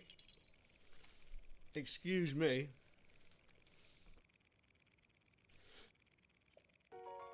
Other than hitting ridiculous shots with a fucking with an arrow.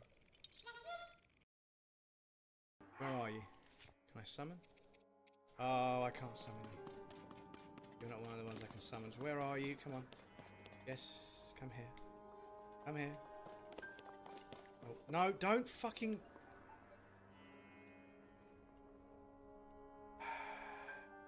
And then you get stuck on a rock and then you don't go up.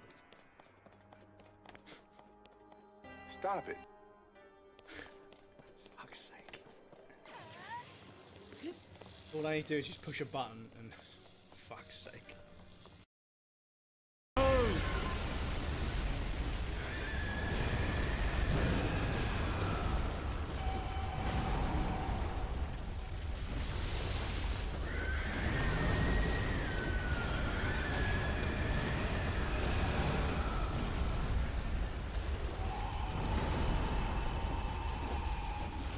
Did you just see that? 3 hits just went straight through him.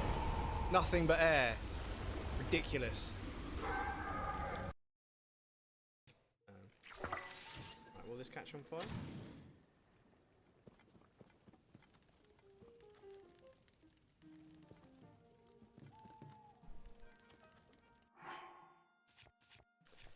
Might need to throw some wood on that, I think.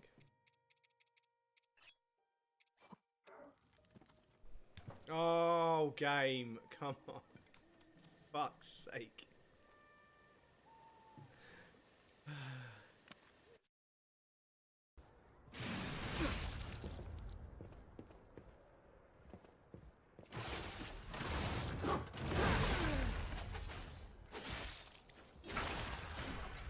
remember now.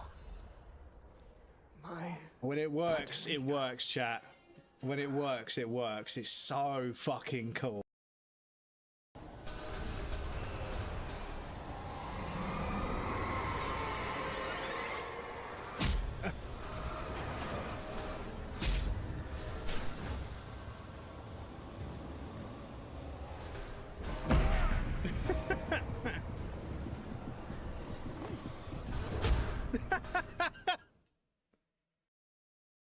Any of that shit because I don't want to use underhanded social like engineering or behavioral sciences to trick people into interacting with my content. I don't want to do that. I'd rather just make the point I want to make because I don't hear anyone else making it and then move on. That's all I want to do. You know, I just want to add my thoughts and feelings about something if I don't see them already being expressed somewhere. And it doesn't happen often, but when it does, I post something and I get a bunch of people commenting saying they agree. You know, so I'm like, okay, well, at least I'm not alone in that. But yeah, I don't want to fucking trick people into watching my content or commenting on my stuff. It's just, it feels gross. But that's the game. You've got to fucking do it. You've got to trick people into fucking engaging, and I don't like that, which is why I'm never going to be a successful content creator. But you know what? We've fucking 51% of traffic on the internet now is bots. They've fucking clocked it. It's now more bots than humans. We've crossed that threshold. So I don't even know if I want to be a successful content creator because there's no human. Okay, what was it? What? Hey! Wait! Stop it! Oi!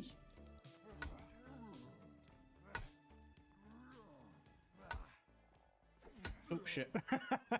Take that!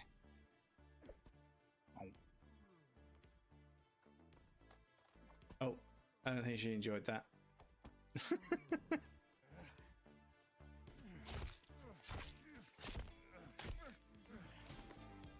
Yeah. What you get for fucking with waifu. Piece of shit.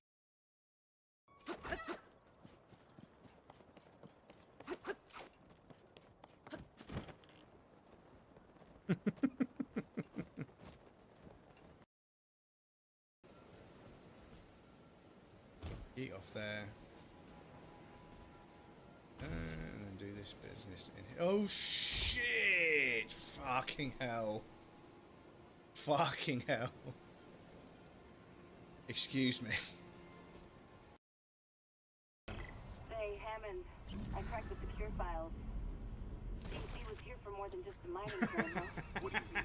This outbreak started on the colony after the miners dug up some artifact. Something alien.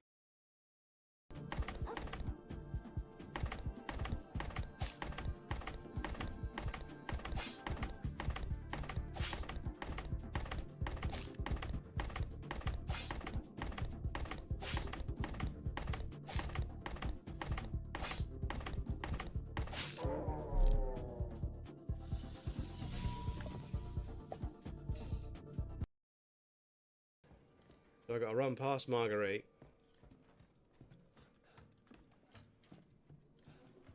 Who appears to be deaf as fuck. Get real.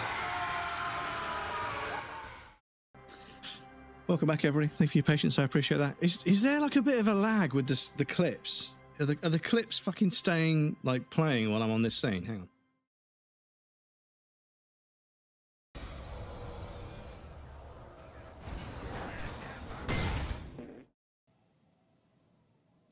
Okay, so it mutes. So I don't think you guys can hear the clip. It's still playing in the background, but it mutes as soon as we go over to the other scene, I think. I don't think you guys can hear it, so I just wanted to check. Oh, excuse me. Big old deep stretch from my lower back. Making me take deep breaths and fucking making me feel a bit lightheaded. But yeah, you can test it again in 20 seconds. Gotta be sure it works. I know your game. Because Krill has decided to step away and they're lurking, you know that you can win more raffles without them around to fucking compete. I know your game. I know your game. Oh, we're standing outside the front of the church. How come we can't fast travel? Game? Oh, I know where we can't fast travel. Oh, okay, chat. We have a particularly difficult choice coming up that I'm not going to be fucking very happy with. But for the trophy... Oh, for the trophy, we're going to have to let Kim die. Oh, this is going to make me feel physically sick, chat. Oh, boy.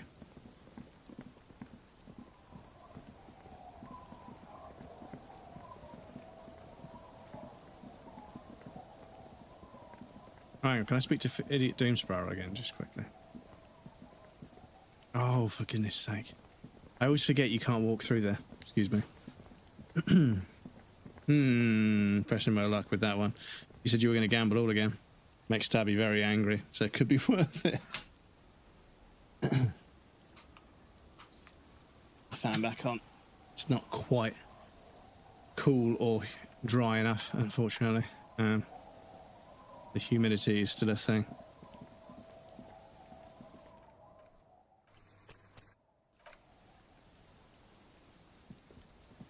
Tequila sunset.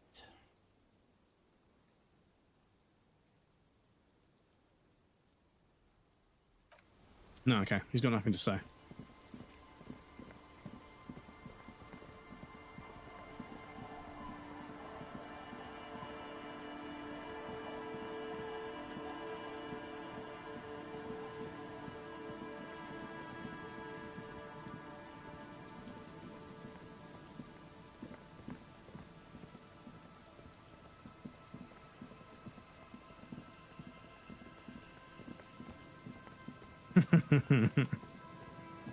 Still not doing anything. The only game, I'll only game this. Yeah, because I do get concerned if a community member was trying to give up gambling and I was enabling it by fucking, and I was enabling it by doing the raffles, but they are quite a lot of fun. You guys do seem to enjoy them, but yeah.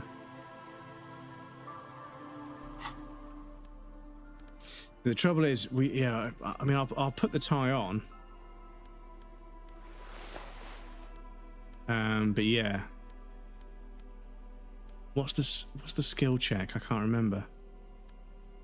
Okay, well, I'll do a save here, and we'll load it up if we need to. Stop. Now. It is time. It is. Be prepared. Wield Ruby's double-barreled pistol. Then you'd better get ready. Whatever happens, I've got your back. I don't want to let Kim die just for a fucking trophy, dudes. The things we do for the 100%. Please excuse me.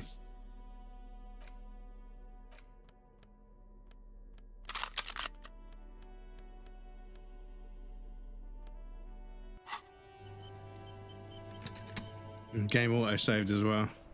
I'm all out of shits to give, loincloth. Welcome to the fucking reckoning. Put your damn gun down. People are gonna get hurt. We need to talk this through. All right? Shut up. You're not gonna talk yourself out of this, loincloth shit fuck. This is the scab leader. His chest rises and falls under the ceramic breastplate. His fingers reach for the butt of his sidearm. There's something very wrong with him. Shh. This is a misunderstanding. Nothing irreversible has happened yet. Loincloth shit. Yeah, I have no idea what the loincloth connection is, but yeah. This is how I get my gambling out. I don't have to gamble money. I can gamble toasties. Not gambling anymore about it. Yeah, well, this is also the thing is, like, on one hand, I'm like, if I give people a way to gamble that's safe, they can't lose any money, right? There's a speck on the fucking lens. Hang on, I've got a decent tissue here, actually. Although this might fucking put more fucking particles on there, but yeah. Excuse me one sec, chat. There you go.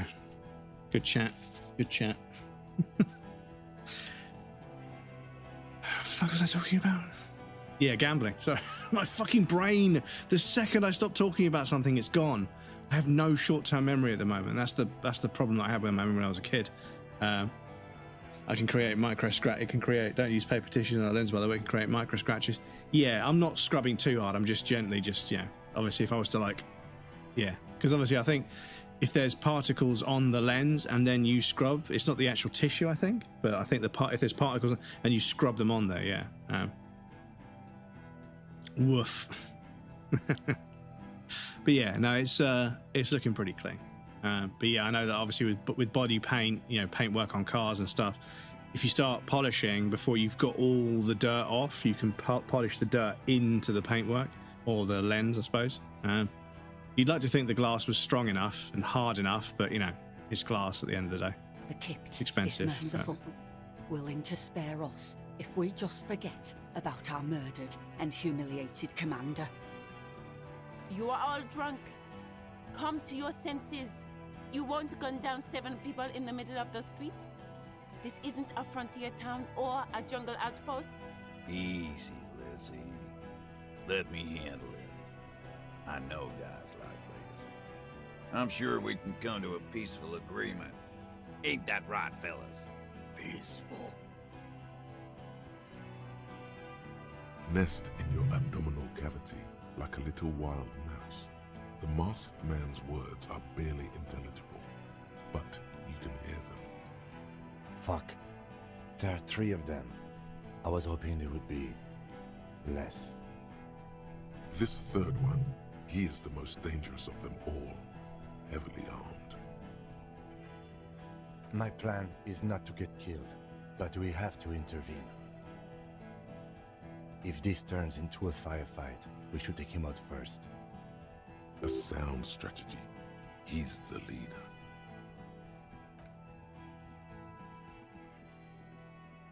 Get lost, comedian. You cops had your chance. Now it's fucking time for some justice.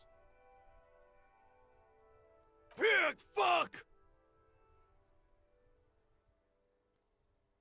Oh, people are gonna die today. We're not leaving it like this. These tribals hung him up for everyone to see. No one is going to kill anyone. Let's just put the guns down and talk like civilized human beings. With a wordless gurgle, the killer loads his long rifle. The leader gives a small nod to the helmeted man. Suddenly, your fingers holding the grip of a gun that has just taken a life tingle. Go for it, it seems to say. Shoot him in the mouth. Shoot him before he shoots you. Yes, yes, just shoot him. I'm barely keeping you together here. No time to talk. He will only rattle you. Yeah? Who did that?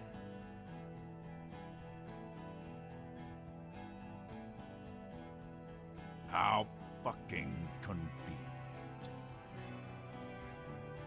I made paper tissue with the thought in mind that you need to keep dirt out, so it's actually quite dirty materials, the papers. Yeah, that's why I tend to shake and also microfiber cloths, I fucking shake them just in case they've got particulates on them, because the glass on the eyepieces on the PSVR that I have, I was cleaning because obviously they got quite sweaty. It's annoying. There's no ventilation, so in the winter it would get quite sweaty in there, and you get fog on the lenses, which is really annoying. But it was pretty cheap for a VR headset, I'll be honest. But yeah, I would get a microfiber cloth and just polish them gently, and I noticed that there's some like circular marks in the surface now. Not enough to see, because your eyes that close, you can't see them, so you can't notice it. But yeah, if you hold it up to the light, you can see it, but it doesn't actually affect it. So yeah, his fingers are twitching.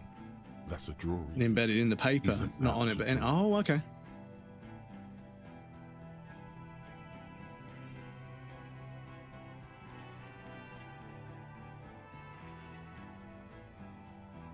What the fuck? What are you doing? You think I'm fucking stupid, cop? What if I just shot one of your pals here, right now? Huh? Go ahead. Tell me it was the fucking cafeteria manager one more time. Listen, please.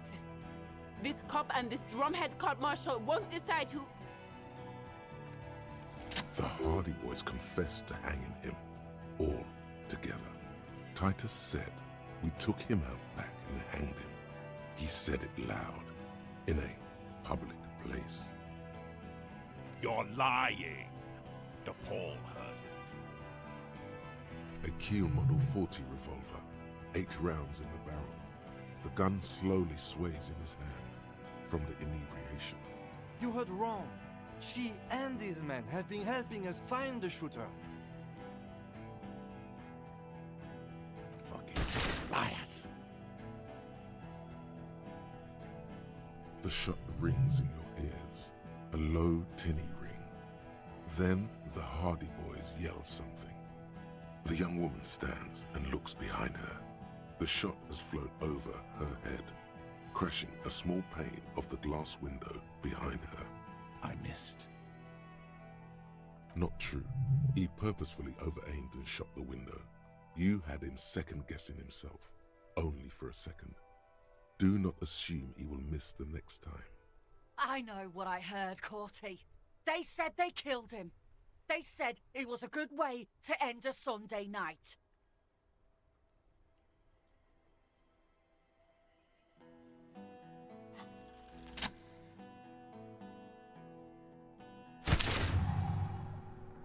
A plume of smoke and fire erupts from the gun, and your hand goes numb from the explosion. The smoke drifts west with the wind. You hear the plaza erupt in violence, slow, like a waterfall in reverse. Oh, like a waterfall in reverse, fucking hell. There is a hole in his cheek. Blood gushes out as he stumbles backward, eyes filled with You rage shoot him. and No, disbelief. I don't think we killed him. Well, we shot him in the face, but yeah, I'm not muttering sure. Something unintelligible. To your right, the killer raises his rifle and takes aim at you. His moves are steady, Kim, but come on, the Kim. long barrel of the rifle sways slowly. An Easter AR-FA-7, built for taking out light armored vehicles.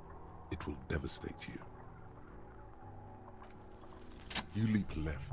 A swarm of aircraft passes mere millimeters from your side, tearing fabric off your coat. Feels like the lightest of tucks.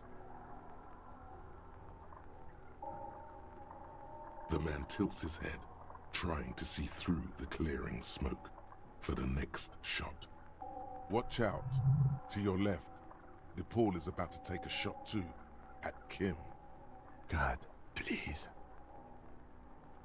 He's aiming for the eye slot in Rude's helmet.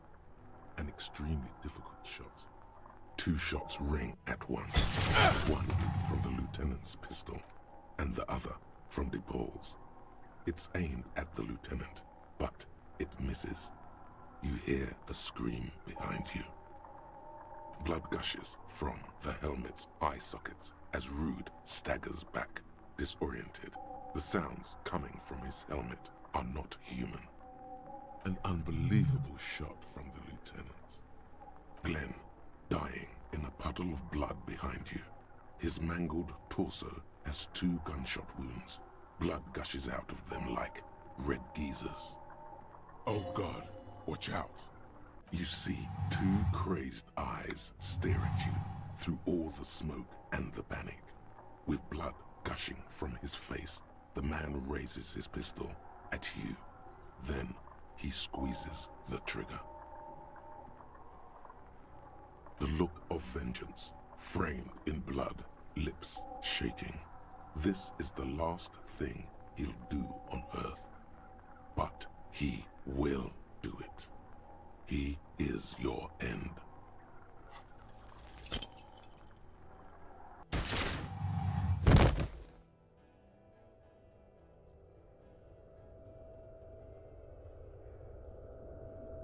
You can't. There is no time. Something inside your pelvis explodes. Your entire lower body is on fire, and your legs can't support you. You fall down like a rag doll. The pain is too immense to scream. It pushes the air out of your lungs. Everything goes dark, a distant blur as you recede into it. The Hardy Boys are screaming, fighting, dying. Someone jumps over you. Nearby gunfire shatters glass. Stop! The cop! Protect the cop! He's down! Feels slick and warm with blood. The pain is too strong to know what has happened there. Even clutching to your consciousness takes everything you got. Most of what's down there. It's all gone. Open your eyes now. You have to see what's happening. No. It's just a fair. Even if... who cares? No one wants you anyway. Nothing. A persisting darkness. Dancing lights of pain. Distant shadows cast by them. Like a hellish play. You're bleeding out. No one wants to do anything with me. Nobody wants to party with me. Wolf is at the door, Kim. He'll eat the sun. Lied about remembering her. I made it up. I remember everything. Stay with me.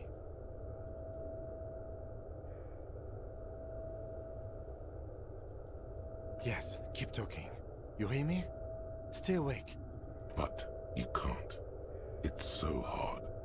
Your eyelids grow heavy, and the Kim's alive at the sounds moment, but ever more yeah. distant, and a cold comes over you. The lieutenant, too, is somewhere far away, almost gone, when suddenly you sense something behind him, a slender white shadow towering. Someone stands there, raising her pistol at him. The lieutenant does not see it. He's pushing down on your wound with both hands. Scream immediately. He's gonna die.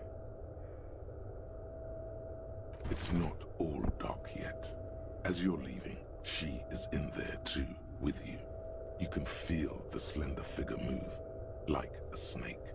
And then a distant gunshot, velvety smooth, muffled.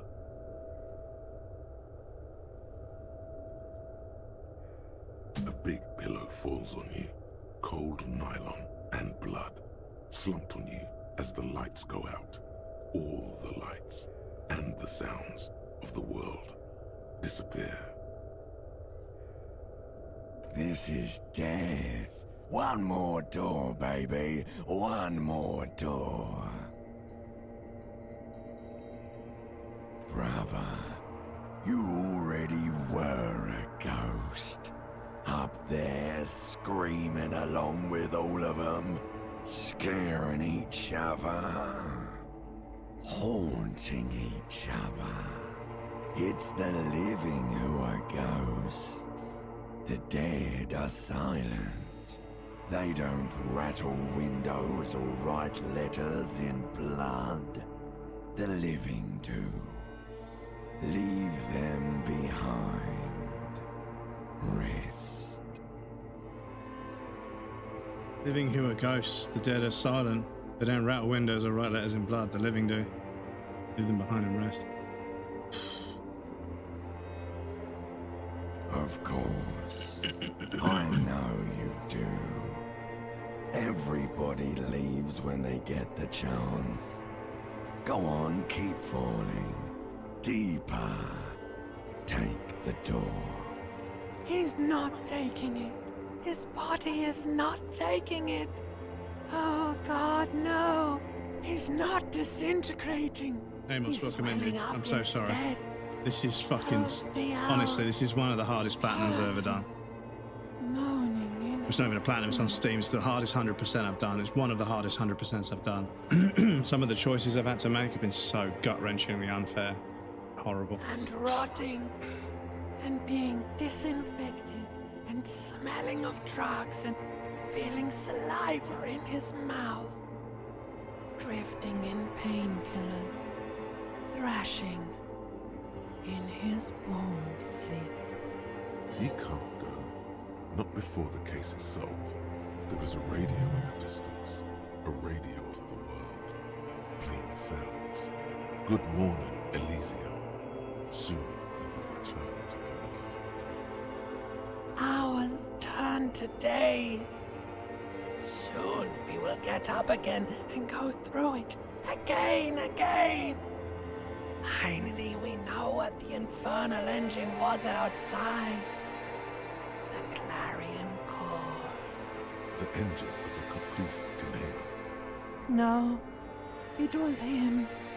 He is the infernal engine. Can't you see? He never stops. He only gets worse.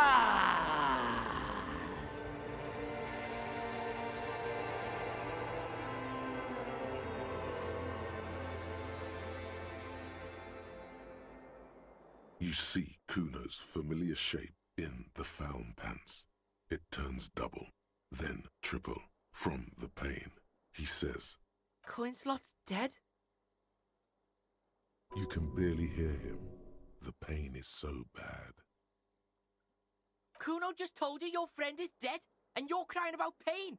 That doesn't seem right to Kuno. The Beano clad was alright. He didn't deserve that shit. No, he didn't. Nah, Kuno's just lying to you. The fucking boo-boo wagon took 4 hours away. He's probably gonna live. To the hospital, fucktard. Should I to keep up with Kuno? Oh, thank God he's alive. Okay. I thought you had to let him die. Fuck. Excuse me. I thought we had to let him die. Okay, he's alive. He's in the hospital. Okay. He might survive, yes. Cross everything, chat. Thank God. Okay, he's alive. They say you shot that fucker in the face? That's fucking cool to Kuno. So I thought I'd stick around.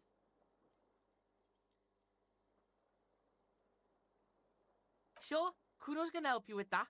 Kuno's in a given mood right now. You tore some shit up there, pig. Got shot too.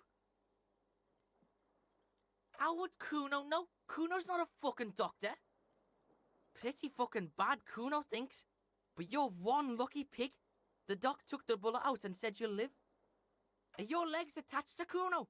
Can the Kuno move your legs? The fuck should I know? You won't be able to dance much, that's for sure. You should be able to live with limping around, though, if you can. Said a god in this godforsaken town. Yeah, no, I'm glad that although he chose to let that happen, Kim doesn't die. I thought Kim had to die, because obviously we get shot as well, and we don't get taken away. So yeah. Okay, not as bad as I thought, but yeah, that was difficult. Knowing that was going to hurt Kim, that was difficult.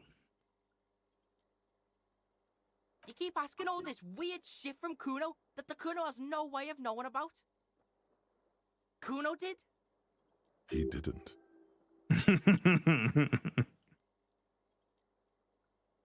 It's cool. Just remember, Kuno doesn't save shit for free.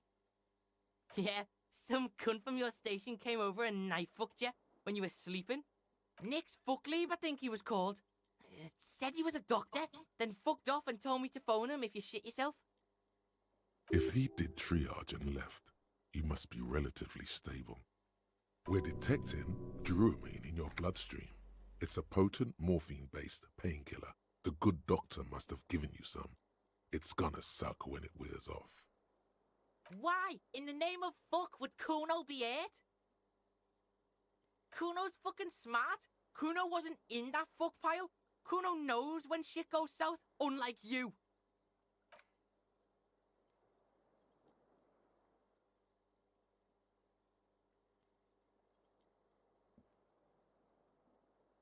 Go easy, pig. You want to lean on the Kuno or something? Ouch. Ouch. The kid turns double for a second. Damn, that hurts. Yeah. Breathe.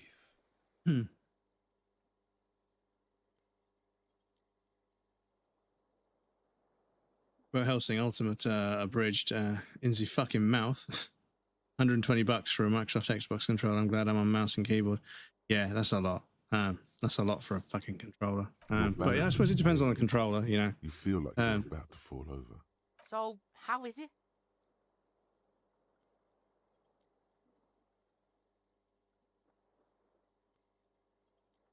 Yeah, you got lucky there, pig.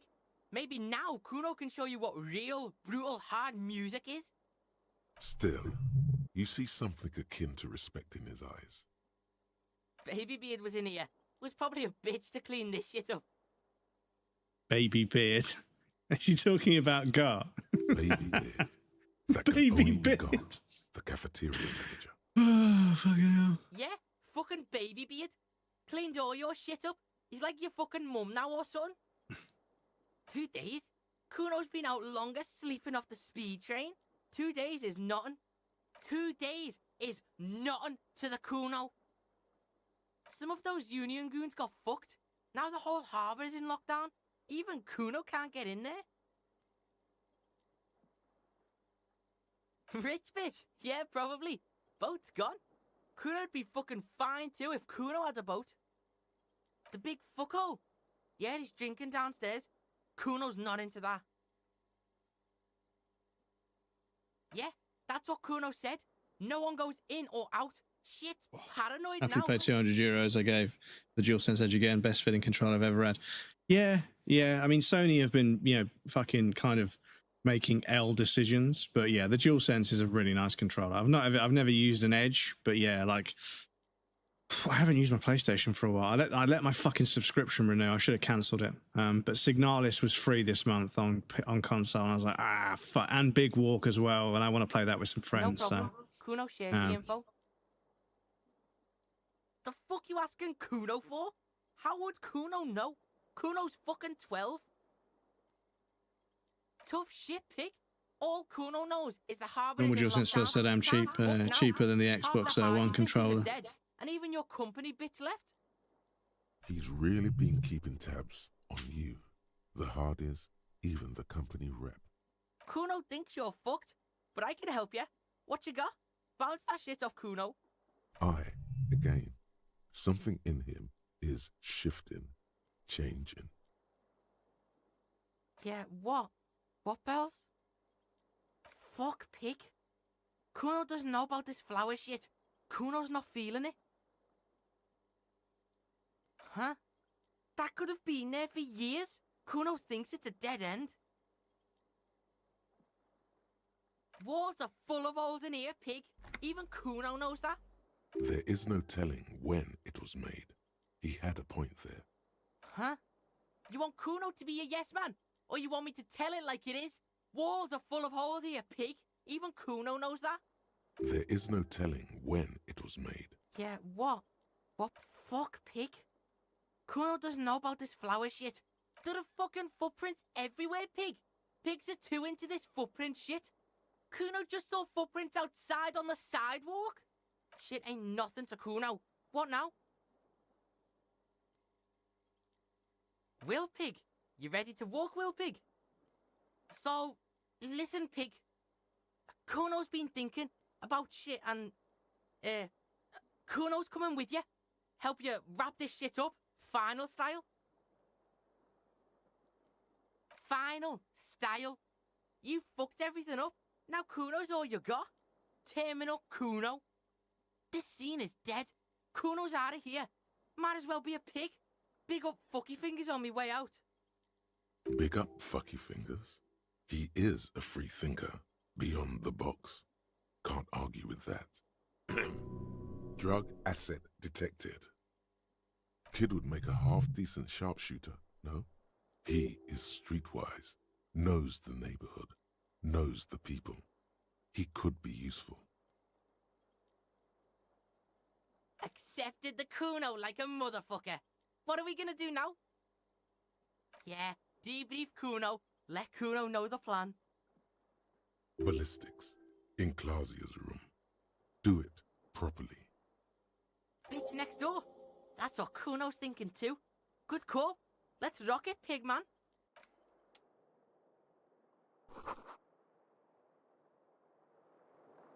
Wet and blood.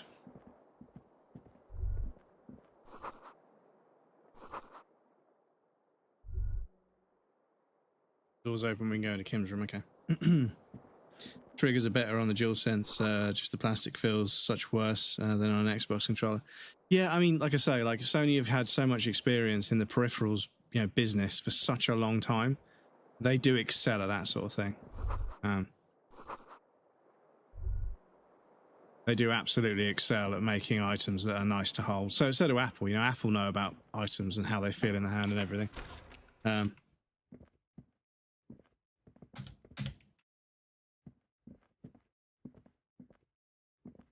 Yeah, why am I running everywhere?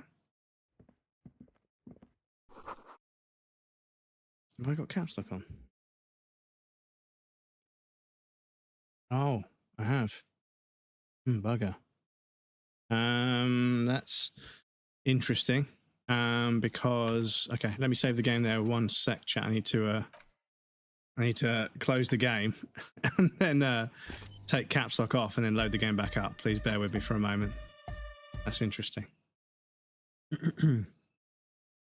Their rectangles so much better than other rectangles. Well, it's about the materials, and actually, genuinely speaking, the iPhone has always felt nice to hold.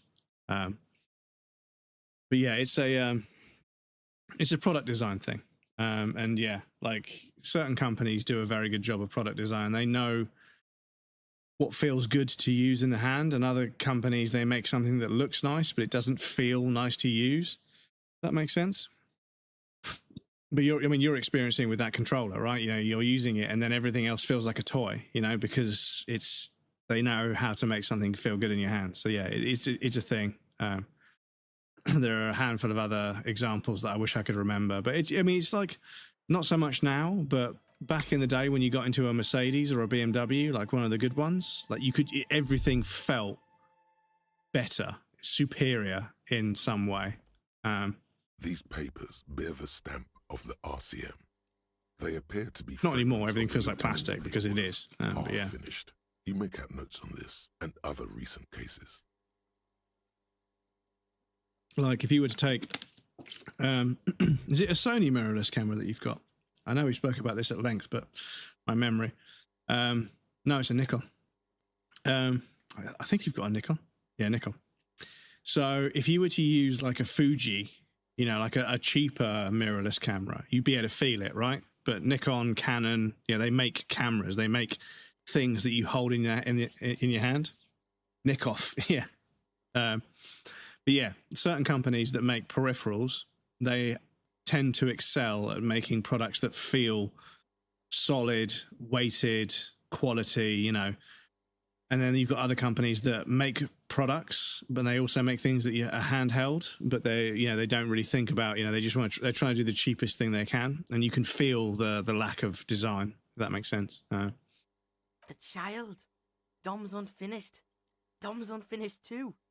The man with the hole in his head. Boring ass shit. Motorcycle emptiness. That's a cool case. Kuno can solve that shit for the Beano.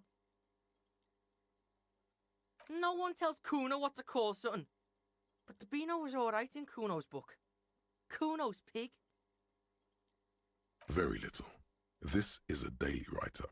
Best handling cameras, everywhere people using other brands agree on that. Yeah, I mean, I've not really used that many Nikon cameras. However, but I very rarely, whenever I'm using like a Canon 5D or a 1D or whatever, yeah, they feel really fucking solid, but I would expect them to because they're fucking expensive. But yeah, every now and again, you know, the shoot is somewhere but no, I don't anymore, but you know, like, yeah, I'm just helping out. So they give me the gear because they don't want me to take pictures and take them away. They want me to hand the camera back at the end of the day. They don't want the pictures getting anywhere. But yeah, they give me like a fucking cheap mass-produced piece of shit with a plasticky fucking 50mm lens. I'm like, great, what am I going to do with this? KK57 0803. Well, Rainbow was right. Battle Pass is a joke, and they lied about what it was in the past. In the mirror.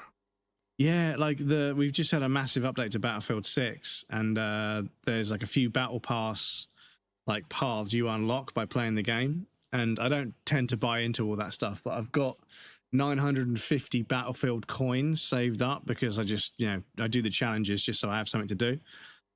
But I think it was 1,000 Battlefield coins to unlock the Battle Pass, but they've made it 1,100 now. So I've got 950, so I need to get another 150 Battlefield coins somehow to buy the Battle Pass. And then I think the Battle Pass will unlock all the stuff for that month, and then usually doing stuff will give you enough coins to then get the next one for free once you get into the cycle of it. But yeah, 28 kilometers to the I'm having to fucking unlock everything like a peasant. Of Precinct 57, Lieutenant Kim Pinball Kitsuragi rests under a heart monitor. A triage sign, colored yellow, hangs from his injury record. Safe, it means. He coughs, propped up against the pillow. Where they place their buttons, such on Nikon just lines up exactly with your fingers and where you can move your fingers. Yeah, one thing I always liked about using Nikon back in the day when I was on shoots was a Nikon camera has a display. Part of the display is always on, and it tells you how many photos you've got left.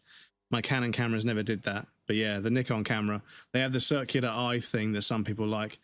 But yeah, I remember no matter, even if I turned the camera off, the LCD display would always tell me how many shots I had left on the memory card, which is a nice little touch. Yeah, because film cameras would have the little wheel that winds every time you wind a shot on. But that was always available, so Nikon obviously maintained that. Why are you here? Asked the man as the cough fit resides. His eyes are it feels solid, not liquid. It was just so perfect.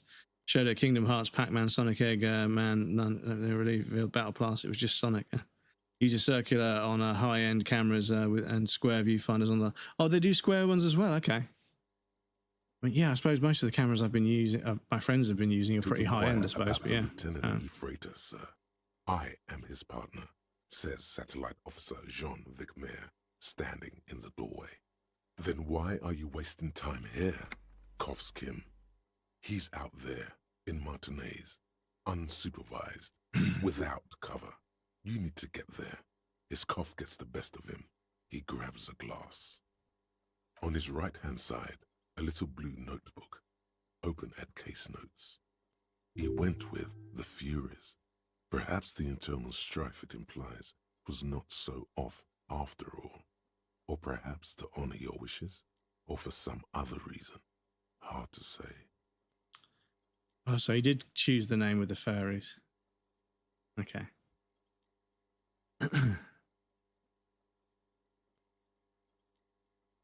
Proud of myself, telling myself no more skins. I have 543.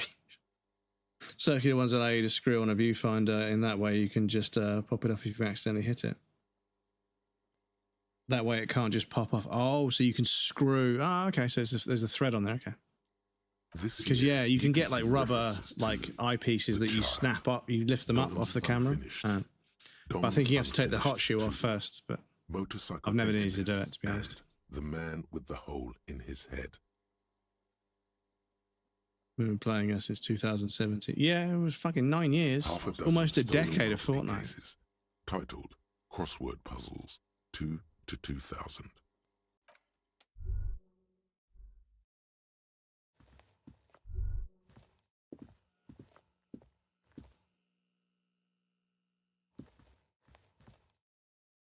Can I not go through that door?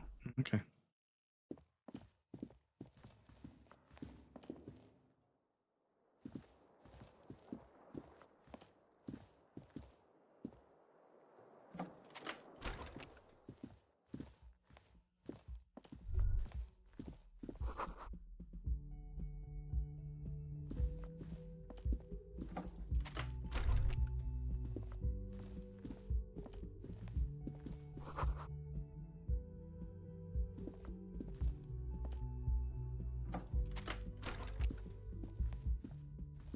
The cabinet is cleaned out, probably Gart's work.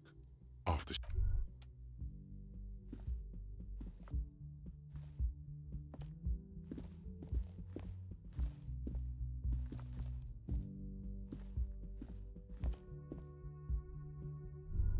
Nikon bought Red a couple of years ago, so now the video part of Nikon is also crazy good. It was the only point they were lagging behind on, and now they're some of the best. Also releasing video-focused cameras. Yeah, I remember when I was choosing, I was going to go. There was the 5D and the 7D, and the 5D obviously does video as well as, you know. I think the 5D is a full-frame camera. It was a bit more expensive, and I thought full-frame would be nice. It's what I'm used to shooting on film. Video would be handy because, you know, a lot of people were filming with DSLRs at that point rather than a full-blown camera like a VX or whatever. I thought, it'd be good to do videography as well as photography. But I went with the 7D because I was buying a camera to be a camera, you know. All this extra stuff, I was like, I don't really need to film things and everything. But yeah, seeing some of the footage that a 5D could create, I was like, damn. Like the battery life and the amount of storage you've got, but the footage that came out of 5Ds, the Mark II and the Mark III or whatever it was back then, I was like, damn, that's some fucking beautiful footage. And somebody was like, yeah, you could install Magic Lantern, like a jailbroken firmware on that 7D and do video on that, but there's no microphone, obviously, so you can't record audio. You have to record the audio separately and then sync it up, which is a pain in the arse. I was like, can't be bothered. Can't be bothered. The crazy part now is my Nikon Z8 can record 8K 60 FPS and 4K 120.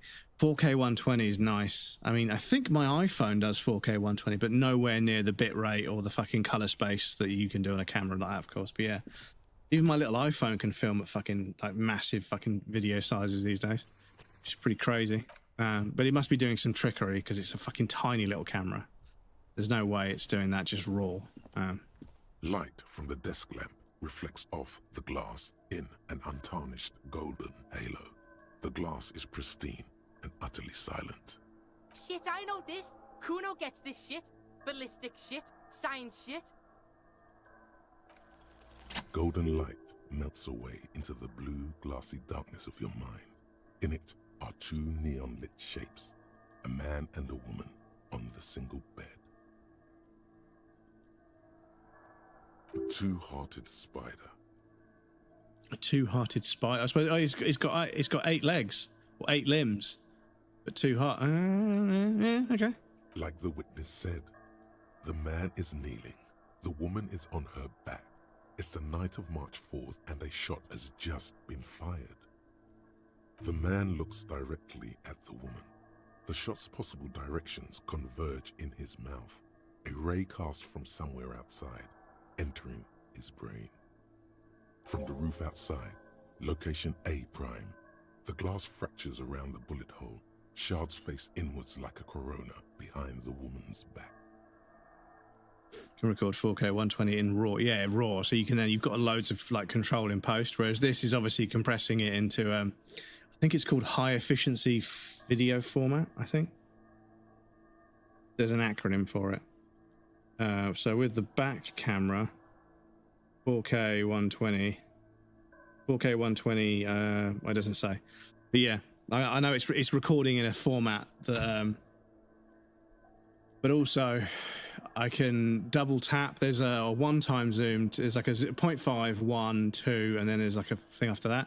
But if you go to 1 and then double tap, it will crop and zoom to be what the equivalent of 35mm.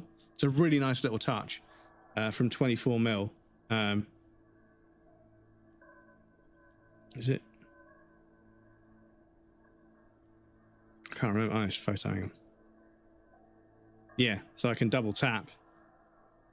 I can go from 28mm. It tells you. It'll crop ever so slightly. So it'll go from the normal zoom at 24 to 35 if you want to take a 35mm photo. It's a really nice little touch. If you're trying to take a picture, like, oh, in 35 this would look really good, you can actually just go to that focal length. It's a really nice little feature. I like stuff like that, where they know people that like to take pictures like will want to zoom into that exact sort of measurement. But the man does not know the bullet has entered his brain. But yeah, you can get some pretty expensive lens mounts for that thing. You can get like a handle with a chassis and like a threaded like thing to put lenses on, and you can get all kinds of lenses for it. Obviously it's got its own lens, so you're going to be putting the light through 2 lenses, which is going to limit the amount of exposure or whatever. But yeah, if you wanted to put like cinematic looking lenses, they're not going to be as good quality as proper cinema lenses, obviously. But yeah, if you're like a little indie filmmaker, they're pretty handy. Probably end up buying the iPhone releasing in a month. Like right away, I'll be waiting for Samsung to unveil the new phone next in February, just while saving up. Maybe looking for a sniper. But yeah, the 17 Pro Max, the video and the photos I've had out of it are pretty good. The shot had to come from a great for a phone, that is. Beyond A prime. Should we extrapolate? Disappointed me on the camera phone for like 6 years now. Guess I'll be iPhone for better cameras if Samsung doesn't improve it. Yeah, and it's weird because Samsung made a smartphone that had like a collapsible, like, like the little mirrorless camera with the lens that sort of like comes out of the body. They had one of them. Like the lens would like come out of the body, like a proper camera lens that would create a decent focal length, obviously for a phone. So it was like a little Sony A6000, but it was a phone as well. And I was like, so that's pretty. So yeah, Samsung used to lean really heavily on their camera equipment, but they fell off quite a lot. I agree. And yeah, whatever it was, the iPhone of that generation would usually take really nice pictures. There's obviously some fuckery going on, but yeah, like the camera always worked pretty fucking well on iPhone. And yeah, like I look at this shot could have come from a wide angle of locations, starting with the northern edge of the abandoned boardwalk, ending with an islet in the bay. Let's call them B prime. B prime for boardwalk, B double prime for Land's End, and B triple prime for the islet detective. There may be smaller points in between, but those are too fine to zoom in on. Never get the Max model though; it's way too big. But we'll get the Pro. Yeah, I mean, for me, I get the Max one because the battery. Like, I'll keep a phone for like 6-7 years. So if I get the Max, the battery will still be good. Because before that 17, I had an iPhone 12 Pro Max, and the battery was only just starting to become a problem. Like it would last most of the day, but obviously I was at home on Wi-Fi all day. If I was out and about in the middle of nowhere, yeah, it would get pretty low by the afternoon, so I'd have to charge it up. That's pretty much how smartphones work anyway. But yeah, I've had it since, I mean, I've skipped 4 or 5 different generations. And yeah, it was probably about 4 or 5 years ago. So I kept that one for 5 years. I think it was a 2-year contract, so I kept it for like 3 years longer than I needed to. So I'm hoping I get another sort of 5-6 years out of that one. 700 meters away. The likeliest of these. Keep in mind 4 to 5 years next year. The iPhone, this phone turns 5. Sniper could have made the shot, provided he had a safe sniper's nest. Even with the light on inside, we're talking military training.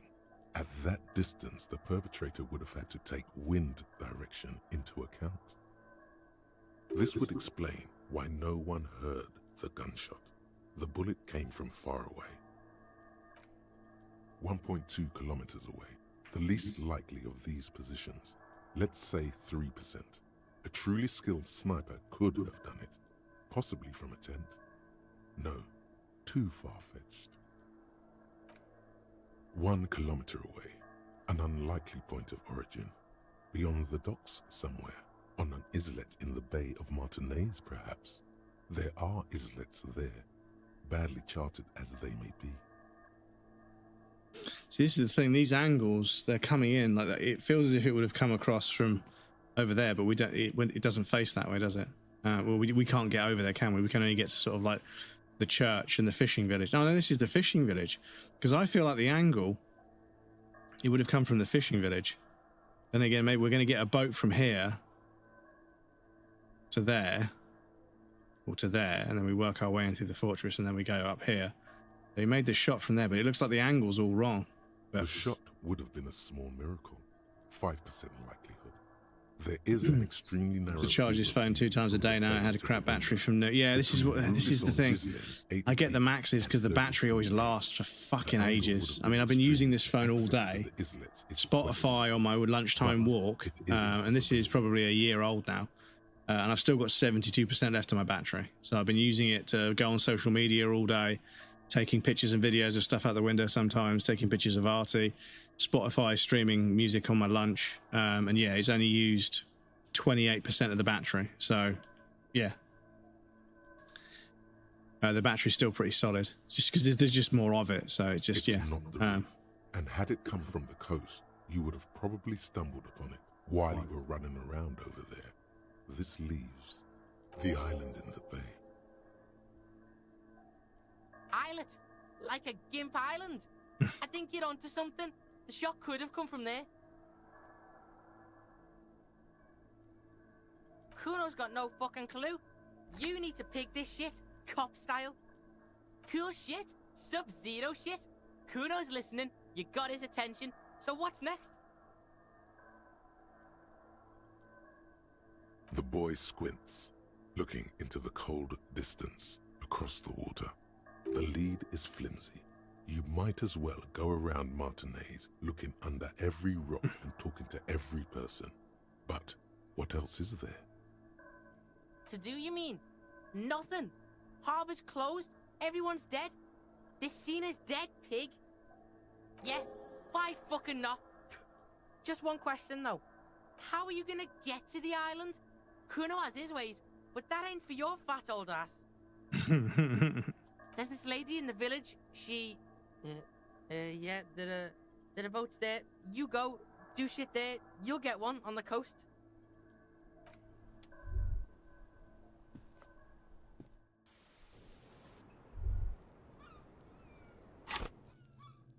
Right, 4 skill points in case we need to do anything.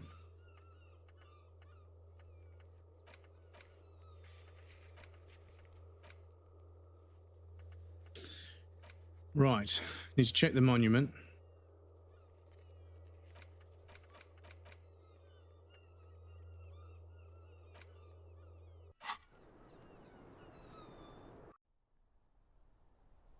Oops. Finally implementing silicon carbon in their batteries next year, though, so they might improve their cameras finally. They could keep me on Samsung. Yeah, obviously, I suppose for you, the simple question is you just need a camera. You need a phone that's got a decent camera. You know, everything else is probably kind of secondary, right?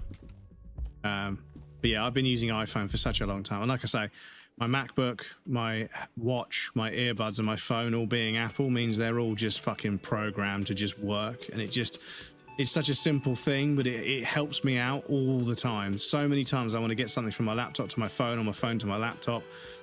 Somebody texts me or calls me on my phone and my watch allows me to answer it because I'm not near my phone, or you know, my earbuds will connect to my phone. If I start playing music on my laptop, I can set it up so they automatically go to my laptop, and when I stop playing music on my laptop and start playing on my phone, they automatically go to my... And I'm sure you might be able to achieve some of this stuff on other platforms, but the fact that it's all designed to work together makes it so seamless. It's just, yeah. And I am trapped in the Apple ecosystem as a result. But yeah, I've been using their stuff for such a long time that I'm just used to it now.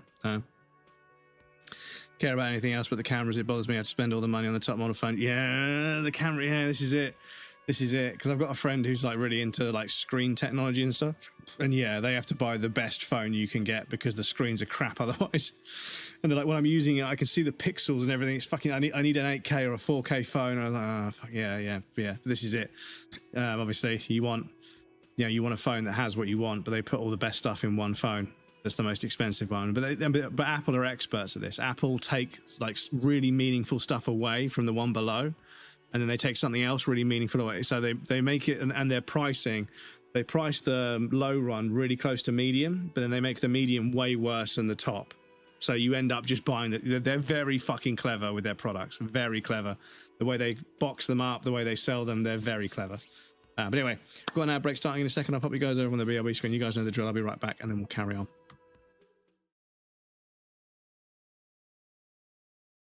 No, where to? Remember? Neither Katya nor Crest have ever met them. Women are temporary. Radio is forever. Doing just fine even without them. It's like a middle Radios before hoes, am I right? Stop it. People like I can't believe they had it worse. Fucking without hell. his lies, nonsense, and Oh, human fucking hell. sacrifices. Excuse me. But yeah, the guy, the soldier guy that throws grenades that don't hurt anybody apart from me. Excuse me. Yeah. Wait to breathe out. Wait to breathe out. Oh. I might just take a step back. Would you look at that? I haven't hit one that close all day. I might just stand behind this one. Focus on the inhale.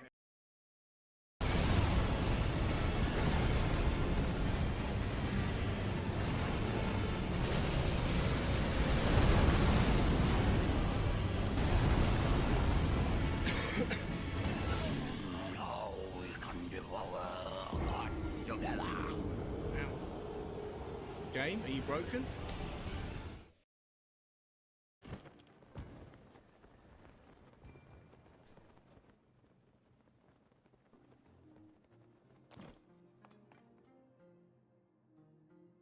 No, God! No, God, please, no! No! Stop it. Motherfucker. Fuck's sake. Okay, gonna have to time it a little bit better than that. Fuck's sake. Cool. Nice, Annie. Keep up the good work. Will do, ma'am. Will do. Just keep your hands off my penis.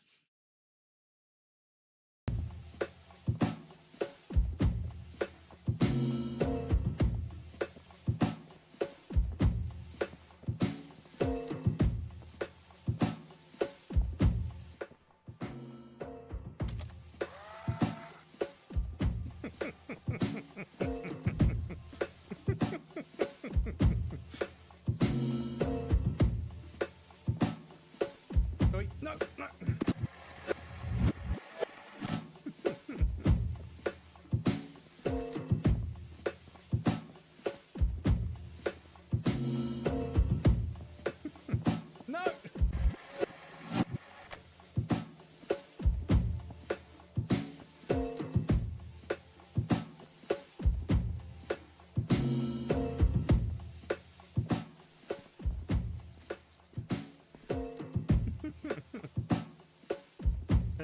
F12.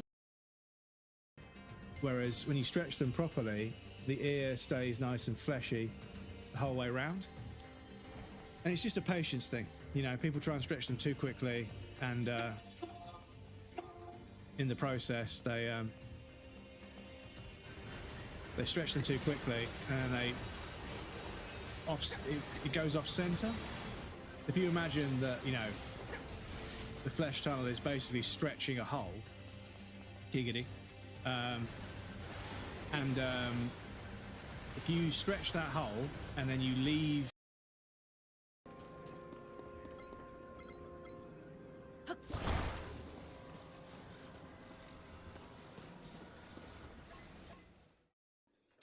Welcome back, everybody. Thank you for your patience. I appreciate that. Excuse me.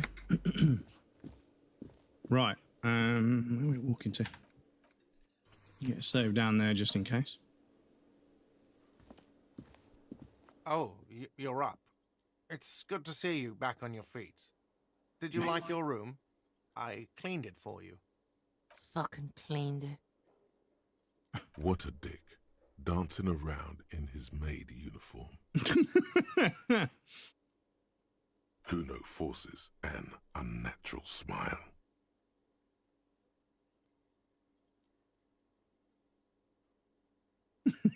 You're welcome. I thought it would be nice for you to wake up in a clean place after you, let's be fair, defended this establishment and its clientele from gunfire. I give credit where credit is due, and that, sir, was a nice shot. I was watching until you hit him. Crawled inside then. Bullets started flying. Anyway, I hope at least your partner is recovering quickly. Also, you're staying here for free now. That's right, this establishment supports cops. The stay is free, the drinks are not. Just felt I needed to specify that. Oh, you know, people don't tend to stick around after shootouts. Turns out they're not good for business. But yeah, phones with good screens, good controls and everything. Because yeah, I mean, I don't know if it obviously would interest you, but like this one has a button where like a shutter would be, and it's touch sensitive, so you can scroll through and like click on things and change exposure and everything.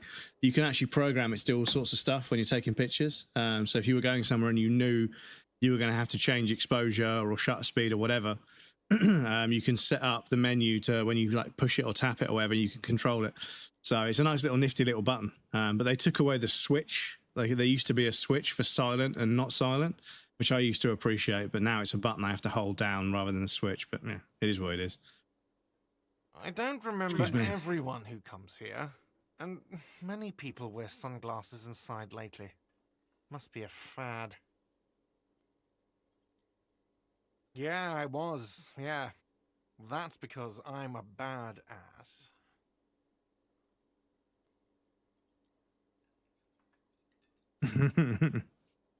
He nods back at you, even more stoically. Just two badass men nodding stoically. Make that three. Kuno is nodding too, hands crossed. No problem. They'll come back. They always do.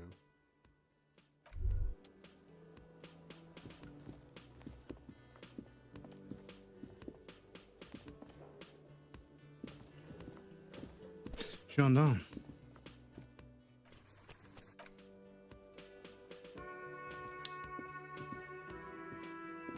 Hi again, Gendarme. Bye-bye, Gendarme.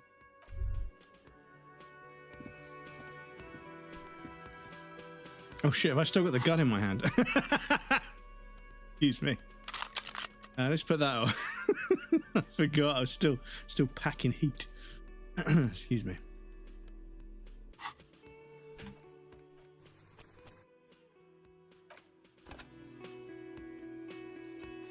Seeing you approach, the bruised man raises his bear in welcome. Careful. Looks like we got a situation here. Those guys are what Kuno calls the army. They think they're a big deal around here. Crazy motherfuckers.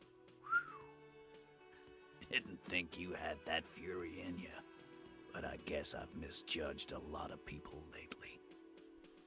That was one hell of a shot. Hell of a shot. The fucks did not expect that.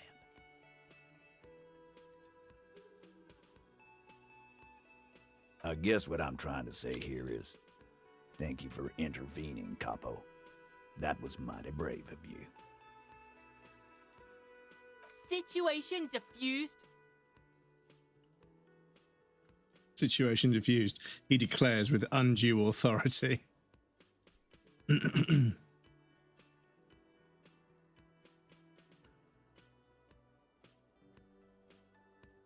Okay, Mr. Sunshine. I guess I'd be pretty gloomy too had I gotten shot in the ass. Theo was old. I think he'd be pretty happy with the way he went. Never could imagine him withering away on a sickbed. But Angus, he was just a stupid kid. Didn't realize the mess he'd gotten into. Trusted me. Still, the balls on that kid. Went down fighting for someone else's shit like a fat, angry bear. Here it comes. The last one is the worst one. He only deals with it by drinking copious amounts of 8% beer. Yeah, Glenn was his second man, right? An honest tactic and effective. And Glenn was my friend. Best I've ever had. I'd love that crazy homo like my own brother. We're all fucked without him. But what do? This job is shit.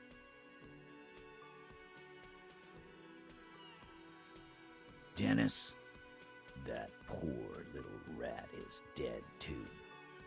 I always thought he'd run. But no, he stayed. Stupid, brave fella. Well, yeah. Memento Mori, right? Memento Mori, or remember that you must die, is a slogan various religious orders have thrown around since the dawn of mankind to emphasize the vanity of earthly life and the transient nature of all earthly pursuits. In essence, it means one should live virtuously in this life to live better in the afterlife. And don't take it too seriously, chap. No one's getting out of this life alive, you know? Live your life. Don't be a passenger. I will never die. I transcend space and time just by sheer will. Just by sheer willpower, I refuse to die. Yeah, I mean, you're not allowed to die because you still owe money on a camera lens. You're gonna get one of those fucking 800 to 600 like TV broadcast lenses for sports broadcasts. It's going to cost like 50 bajillion pounds or euros or whatever. And because you're in debt and you owe money, you're not going to be able to die. You're just going to have to live forever paying it off.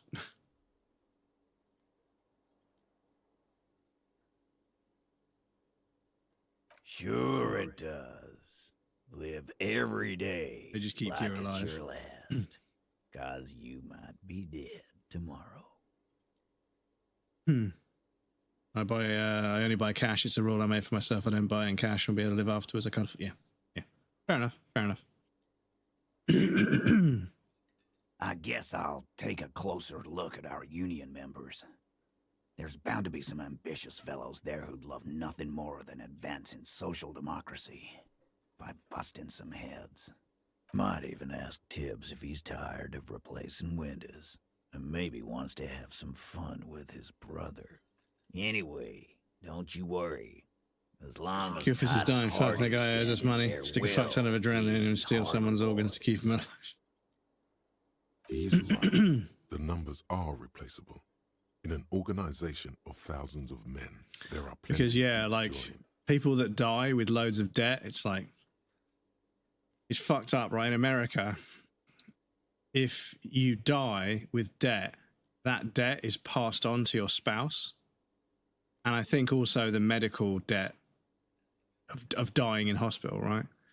So there was a story that I read about where somebody's parents who had been married since they were like 18 and they were like in their 60s, they had to get divorced before their father died. Otherwise, the medical debt would have been transferred to the 60-year-old woman who had no real income anymore beyond the pension they've got. And it would have bankrupted them and just destroyed. So, yeah, they had to fucking, after 50 odd years of marriage, you know, they had to get divorced to avoid some debt. And it's like, man, America can be so fucked up sometimes. Which is why I still go with a debit card and I can't spend any more than I have in the bank. No temptations. Yeah, I mean, I have a debit. I use a debit card myself, but Barclays, they gave me an overdraft and I spent it and then struggled to pay it off for years. I finally paid everything off, so I don't have any debt anymore, but I used to have about £1,000 worth of debt on my debit account, but I paid it off now, but yeah.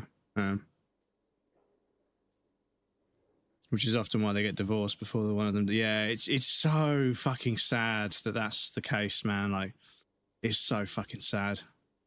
Judging by the sight of you, I'd suggest crawling into bed with a bottle of whiskey in one hand and a big tit in the other. Yeah, go pay Monica a visit in Janrock. She's got a knack for making men forget about their worries. Biggest pair of milkers in all Rebacho. When your third world country pretends it's a first world country.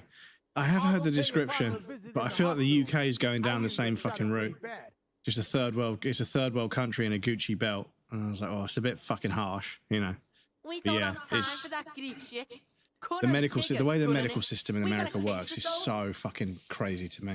What the fuck? And yeah, there are people that are trying to turn the UK into that. And yeah, like heaven forbid they got away with it. Easy. Let the kid be. This is a day of mourning, and I don't want it turned into a joke. You chasing the kid around, the kid calling you a fucktard. We don't need that shit. Right.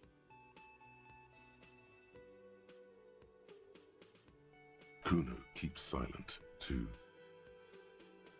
You look after yourself now, Copper. Death passed on you today, but men don't get that lucky twice. Copo Loco, good luck in Jamrock. Scars made the best tattoos, they say. Thanks for getting involved, man. Not a lot of cops would step into that line of fire, but you did.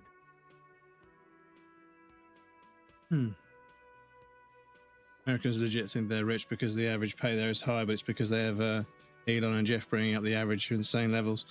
And all the oil barons are not rich, dumb fucks, just brainwashed by billionaires.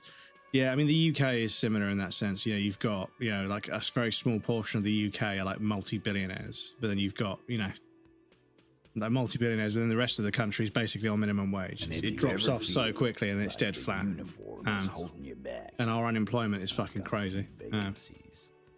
You'd make one hardy boy, Copper.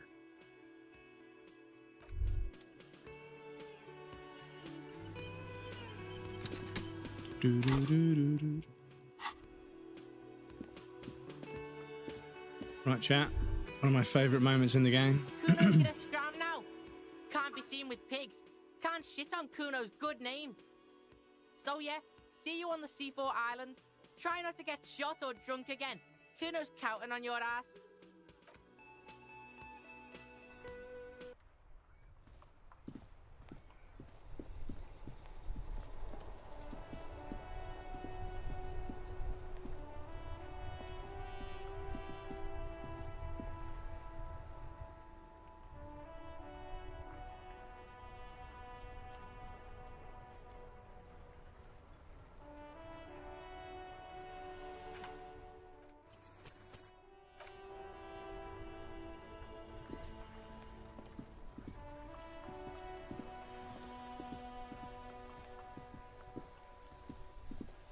The graffito has been painted over the traces of the fight that took place here. It smells of blood and heavy fuel oil. This was Cindy the Skull. The red-dyed fuel oil glistens. This was painted very recently. And blood, some of it may even be yours. Looks like a giant mop was used to turn it into lettering. Heavy fuel oil. Isn't that flammable? The fuel oil catches fire immediately with a low hiss. A bright orange flash across the surface of the lettering.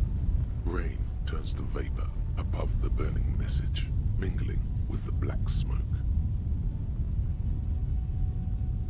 Just want to double check. It does ignore its own overlay when it takes a screenshot. Yeah. It does ignore its own overlay. Yeah. Okay. Cool. Just wanted to get a few options. I'm sure you're all aware.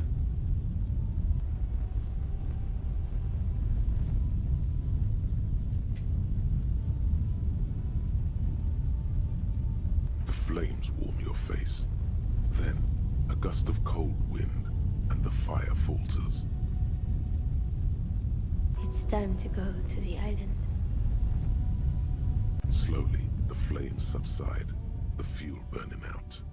The air still smells of mazout and springtime. The red dye and blood, some of it and blood. Yeah, okay. Gaston, my boy.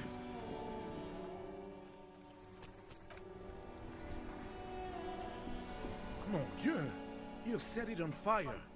What kind of a policeman are you? That's nice.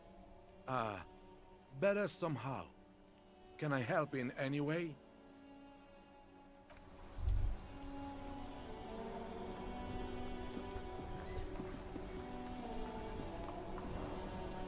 Yeah, I wonder if Cindy's gone. Let's head back to that apartment and let's head back. Not the apartment. Sorry, the coal room where she sleeps. I just want to see if there's anything left behind, just in case. See a lot of videos of Americans bragging about their average paycheck is higher than Denmark's, but Denmark people actually get money. They don't. Well, yeah, and the thing is, like, you know, like the influencer space is like currently going through this kind of, I don't know what you would call it, like a transition, but like people are trying to de-influence people, right? They're becoming influencers who de-influence, right? And like they're making posts about, like, you know, when you see that person who just never seems to work and is always, you know, on yachts and going to restaurants and just doing cool stuff all the time, that's credit card debt. That's what that is. That's credit card debt, or, you know, inheritance, right? That's not normal. You can't live your life like that, and you shouldn't feel bad that you can't live your life like that. They are an influencer who's pretending to be affluently wealthy when they're not. It's credit card debt. That's what that is. And obviously that sort of stuff gets a push from the whole financial, like, loans market in America, because that's a huge way of generating income for the financial sector, is getting people to think they need to go out and spend money on a credit card and then spend the rest of their life paying it back, right? And yeah, the UK has similar things where, like, it's all designed to get you into debt. You know, banks are, you know, a little bit misleading and also a little bit ambiguous, and also, you know, they conveniently, you know, forget to charge your bank account when you spend money, and then, you know, you get a bit low on funds towards the end of the month, and then a transaction suddenly comes out and that puts you in your overdraft, and then they charge you £1.50 for going into your overdraft, and if you don't pay it back within a certain amount of time, which they know you won't because you don't get paid until a few days later, that's going to then be charged interest, and it compounds. And yeah, there's all sorts of, like, financial mechanisms and instruments that banks use to get people into debt, and then once they're in debt, they can't get out of debt.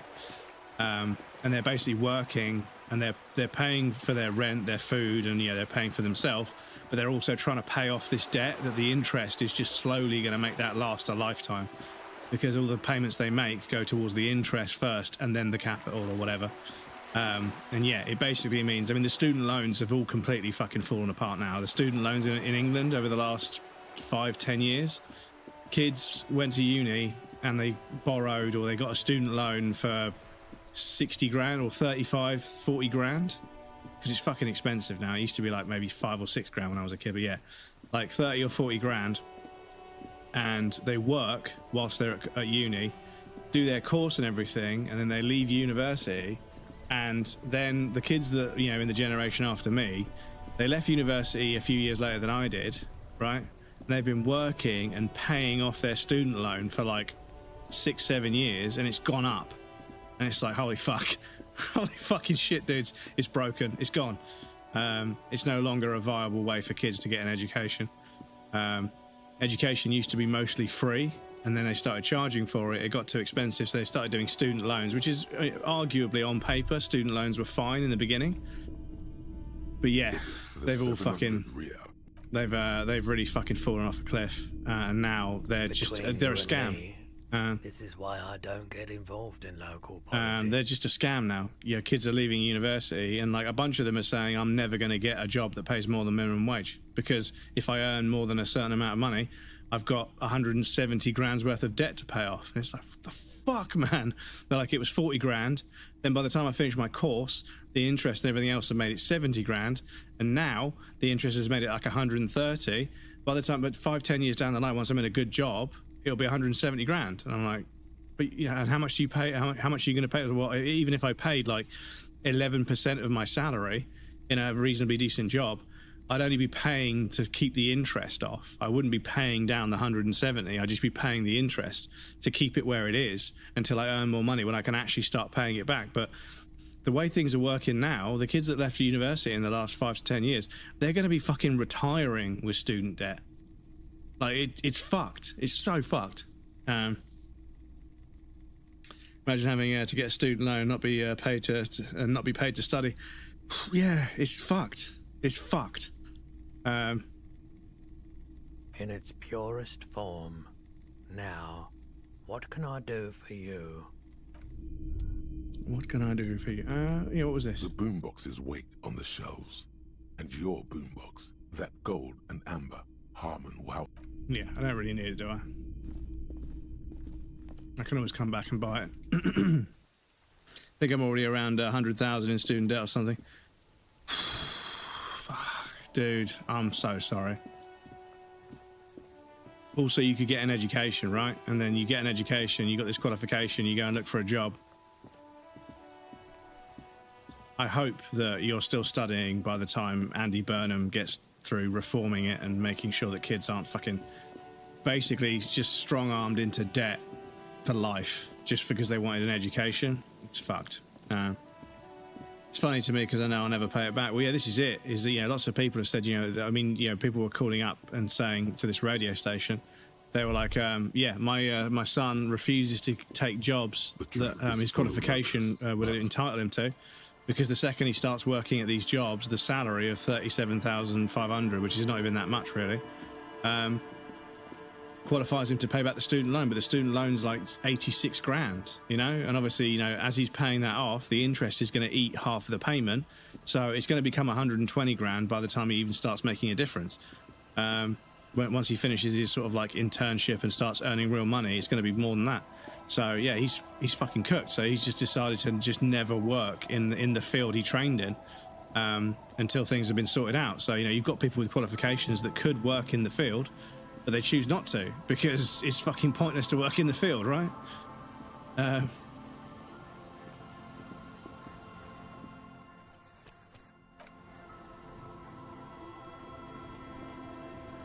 Officer, what happened?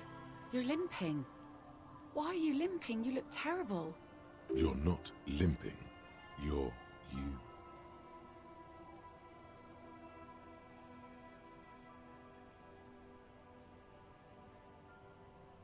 Is this from the shooting in town? We heard gunshots. Not that we don't hear gunshots all the time, but they were closer than usual. Don't pay the uni anymore. Just got to do some reassessments. You can get a student loan in Denmark where if you want more money than you're being paid, but at the interest of 4%, you'll be studying and finish those studies. It becomes variable and ends up being somewhere around 2.85% on average. From what I can read, it's 4% and 2.85%. Yeah, the UK student loan percentages just went off a fucking cliff, and basically a whole generation of university students have now been fucking trapped because they were like a year and a half, 2 years into their course, and it stopped being like a 35 grand loan to being a fucking 90 grand loan. They were like, well, what do I do now? Like, if I quit, I don't get the qualification, but I still have most of the debt, so I may as well finish the course. And they finished the course. By the time they finished the course, it's 100 grand. And then, yeah, there aren't any jobs in the field that they trained in because there's no jobs anywhere. And they're like, well, I guess I'm just going to get a normal job now. So you got a bunch of people who are fucking university educated with degrees and stuff working normal jobs for minimum wage. And they wonder why the economy's on its arse. You didn't it's fucked.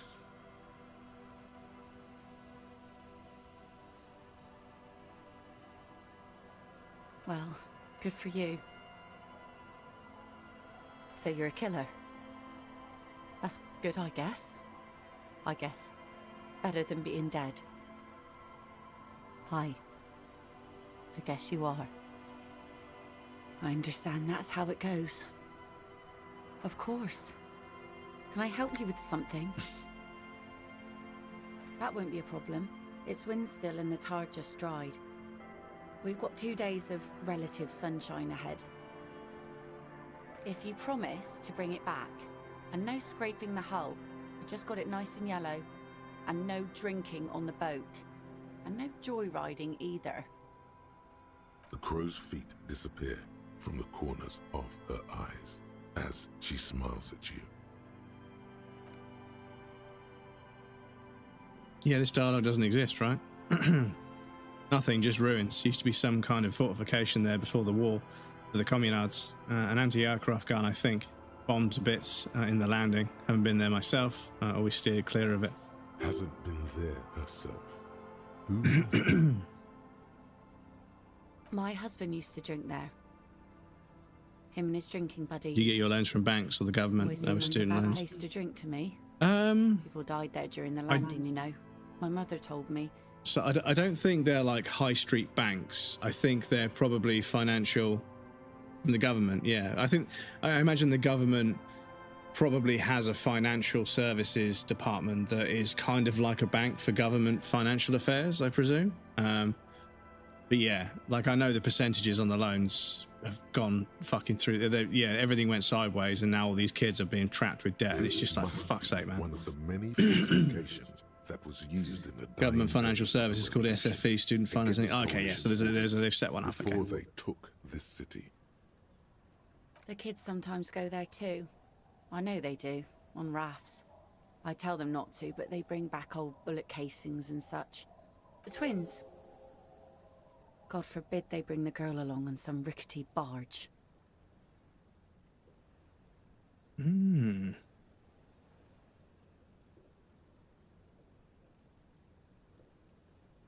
Well, most of it's sunken. Underwater. That means concrete underwater. Cut your boat if you're not careful. Be sure to enter from the south side. Water's deep there.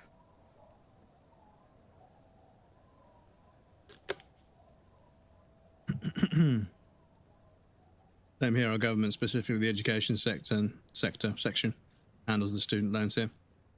Yeah, so I'm a little bit disappointed to find out that it is a government-sanctioned finance department that's doing this shit with the student loans. Captain. Please be conservative with the fuel, will you? Just filled her up, but it's a small tank.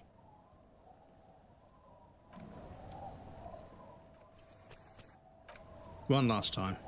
Be careful out there. Oh, yes, she does. You need to get your...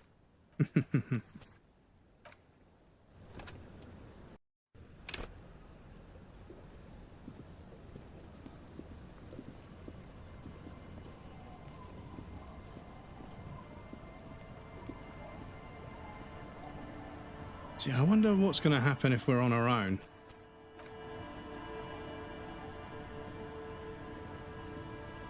A skiff with a small steering engine in the back floats on the calm mirror of the sea. Its 2 seats are empty. Once you get in, that's it. One pull of the starter handle, and you're off into the bay. A strange trepidation comes over you. Are you sure you want to go now?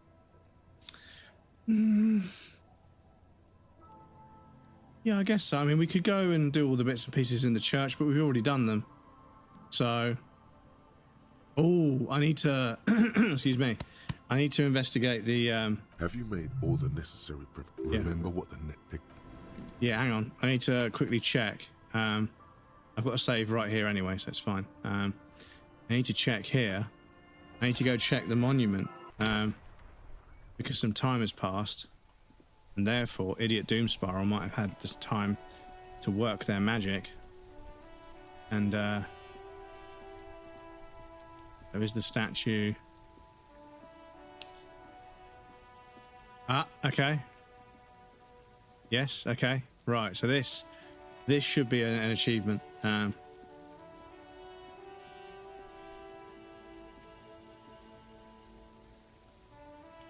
This should be an achievement.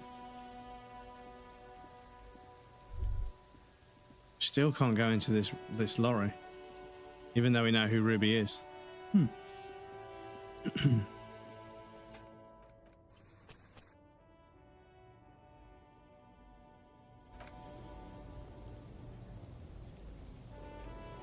If you're going for higher education and you're living by yourself, you'll be paid $150 a month, and then you have a special apartment, basically just a room and a kitchen. But still, that's most of the time falls within that in the rent, and you have a small amount left over for food. A lot of people then choose to get a student job somewhere. Yeah, similar to the UK. The unfortunate fact is that if you don't get accepted into the university and then bag yourself uni halls, like staying in the university accommodation, like there's part of the university, students have to go and they have to rent from the private sector, which means they're getting fucking screwed on their rent because it's fucking expensive, and the student loan they've taken out to fucking do it. It's just, oh man, it's so fucked. It's so fucked. Statue looks like not like expected. I thought it would have fixed it. Yeah, I thought it was going to be completely fixed up and we were going to climb up there and sort of sit next to the king with the sword and be like, "Argh." But yeah, I also thought Kim would be with us and he's not, so that's our choice, of course. But yeah, right, is this a conceptualization check? Scaffolding around the old monument has been taken down. In its place are the spoils of your investment. Numerous rods and ropes still hold the original reassemblage in place. A cardboard sign hangs from the arm, pointing out to sea. Written in shaky marker pen are the words, "Pale swallows all." Except it's not hanging from the arm. The gesture of great power has been hijacked to signal the ceaseless march of annihilation. It's not hanging from the arm that's pointing to the sea, though. It's hanging from the neck of the horse, which is a shame, but... Your eyes glide over the horse, over its patina green coat. Something about the mount's sad animal eyes. Not always. Some landlords are chill as fuck. Yeah, if you're lucky, yeah.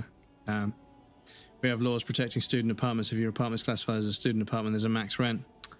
Other countries doing it right, yeah? None of them are specifically coupled to a specific school. Exactly, dude. It's so easy to do. You know, it's done elsewhere. It's just the UK. It's just one big scam after another. The thought rings hollow in your silent mind. It's even quieter on the roundabout in the falling rain. A seagull lands on the monument, surveying the town below. Then it takes off again. King Philippe III, the Squanderer, the greatest of the Philippian kings of Revachol, agrees. They do the same as you guys most play. Oh, okay. But there is some treachery, some financial fucking scammery about. Monument. You should distance yourself from this project.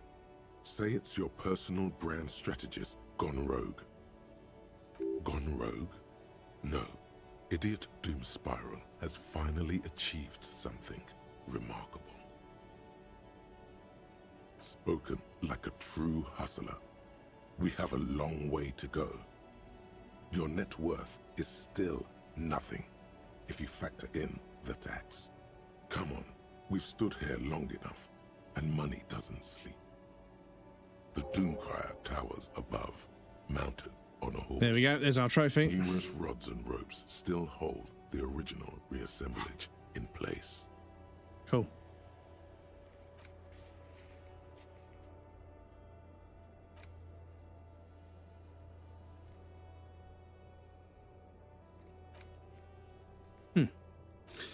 Right.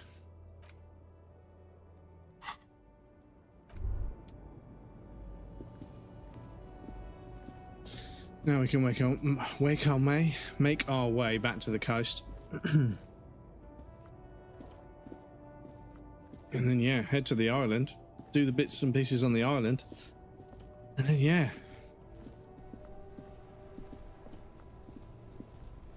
Tons of people come to Denmark to study if they're EU citizens because we're so protected as students. We have a lot of international schools. We're all in English. Business schools as such are usually entirely in English. Makes sense. It's a very popular language, unfortunately. Fortunate for me, but unfortunate for lots of other people that have to learn their own language and then learn English so they can work all over the world. Bit unfair, to be honest, but you know.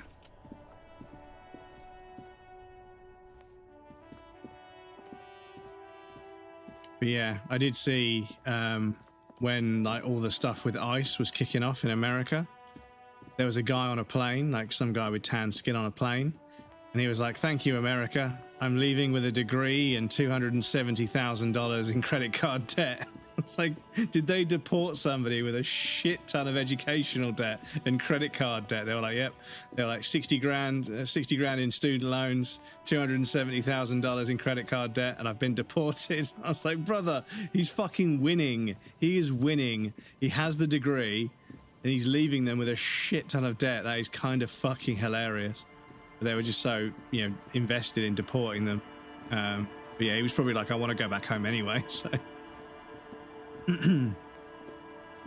We also learn German a lot in Denmark because we do a lot of business with Germany, and Chinese as a language option is getting more popular too for obvious reasons, but Denmark has always had a good business relations with China. Yeah, I mean, lots of places kind of have to have good relations with China because everything gets manufactured in China, right? So yeah, it's a language worth speaking, of course. Which is why we're allowed to have a couple of pandas at the Copenhagen Zoo. Oh, I see. China hooked you up with the panda stash.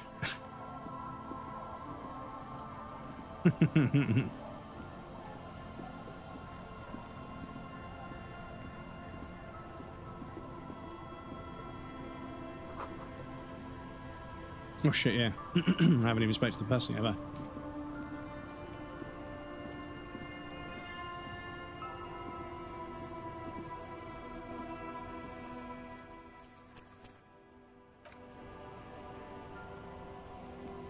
Officer, what happened? The made in China stickers are apparently made in Korea. Really? I thought for a second there, I thought you were about to say the pandas have got made in China stickers on them. I was like, wait, what? No, come on now. You're not limping. You're you. Is this from the shooting in town? We heard gunshots. Not that we don't hear gunshots all the time, but they were closer than usual. They actually do. You didn't only get shot. Well, good for you. Of course. That won't be a problem. It's wind still and the tar just dried. Royal family does We've tons got of 2 trips to days of China to relatives keep relationships sending good. They're our around. main ambassadors for China. Yeah, I mean, if everything's manufactured in China, I mean, that's kind of the thing, is that while the rest of the world is still fighting with it, China is just manufacturing and learning how to, you know. But again, I only see the propaganda stuff about China. I don't know what it's actually like in China. And a few people that have moved to Japan, because Japan did a big propaganda push. They started advertising how cheap houses were and talking about how cheap it is to live there and how, you know, there's loads of jobs near where people live and there's loads of opportunities for visas and stuff. But then a bunch of people took up the offer and moved over there, and they're talking about how it's not as good as they've made it out. Like, it's actually been quite difficult to move over there. If you promise to bring it back, and no scraping the hull. I just got it nice and yellow. Actually export a And shit no ton. Okay, so you export to them as well. Okay. Joyriding either. Made in a lab in China. Their genetic code they turn into binary comes out to be made in China. See, their DNA is written made in China in the double helix. As she smiles at you. They want our pork, really? Oh yeah, I suppose they eat quite a lot of pork in China, don't they? Do they not grow their own pork? I would have thought because they have like farmland and stuff, right? There's loads of rural parts of China, and I must admit, there's like Instagram pages where it's a video of somebody like making lipstick or making mahjong pieces or making soap or something, and it's this silent ASMR like sequence of clips of them making stuff, and they're making it out in the forest in the middle of nowhere, and they're fucking like using these old China pots to mix stuff up and everything with like bamboo sticks. And I sit there and I zone out to it so much. I'm like, it just scratches my brain. I love seeing it. But yeah, I do zone out to it and lose track of time sometimes, which is a bit of a problem, but yeah. The undercoat done and the first base metal coat almost done. Pretty productive then. Started to not buy as much pork as they did before because they're increasing their own pork productions, but Danish pork and Danish bacon have always been known for its high quality. Yeah, Danish bacon. Yeah. Hasn't been We used to get some Danish bacon here in the UK. I haven't seen it very much anymore, but yeah. Lots of the supermarkets do their own, but yeah.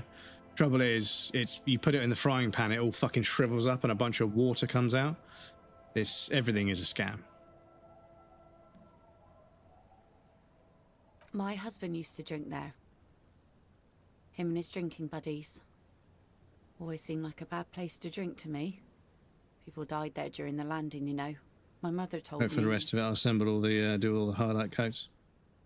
Look forward to seeing some pictures in the Discord if you get a chance. Many fortifications that was used in the dying days of the revolution against coalition forces before they took this city. The kids sometimes go there too. I know they do, on rafts. I tell them not to, but they bring back old Take some bullet pictures of our casings and dog. such. The twins. God forbid they bring the girl along on some rickety barge. Well, most... Aye, Captain. Please be conservative with the fuel, will you? Just filled her up, but it's a small tank. Oh, yes, she does. You need... Alcohol? She doesn't even understand. Yeah, I suppose we go and ask the kids, can we? Oh, shit. Need to stop running. We go ask the kids, can't we?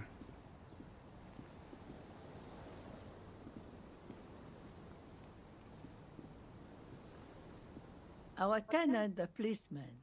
I hope the waves don't keep you up at night. What can I help you with? Even I can see that. I told you not to bring your trouble with you, policeman. We've got troubles of our own here. It's done and fully assembled. I'll post some pics of the Dominus. Tech Priest Dominus is a high-ranking member of the Tech Priests. Though I suppose you took the worst of it. Turns out you were your own ill omen. What do you expect? Police officers get put into dangerous situations all the time. Sometimes they get shot. There's a lot of law in Warhammer, right? It's a rough trade you're in. There's a lot going on. Still, I'm sorry to hear about your partner. He seemed to be a decent enough sort. Fuck ton of yeah, fuck ton. Yeah, there's so much. It's way too much for me.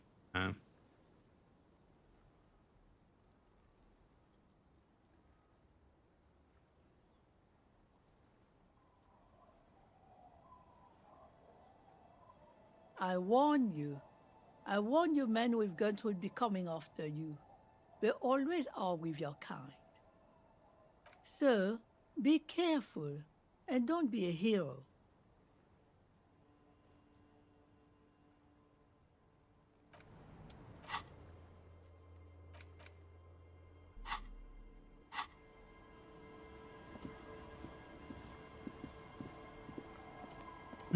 Just personally enjoy the build and paint to play the video games. Yeah, this is the thing. I think that like there's enough to it that you can just enjoy a section of it, right? It's not like you have to do all of it. The scruffy-haired little boy kicks a stone while the other watches him do it. And that iron. That's nothing. It's just a seafort and some plants. You can take a raft there. It's great. And we make a fire. We make a fire. Gather the sticks for the fire. And bullets. Or not real bullets, empty bullets. Bullet shells. There are a lot of them left over from the war, but this could be important. I don't know what those are. They're lights. The fire guy comes and asks us to put the fire out. Your nerve endings sting from the mention of a guy. No. Yes. Because he asks to put the fire out. I don't know. He doesn't like it. Used to do the Lord of the Rings figures was cool. Can I get another permit, please? Yeah. You shouldn't go. Excuse me, what?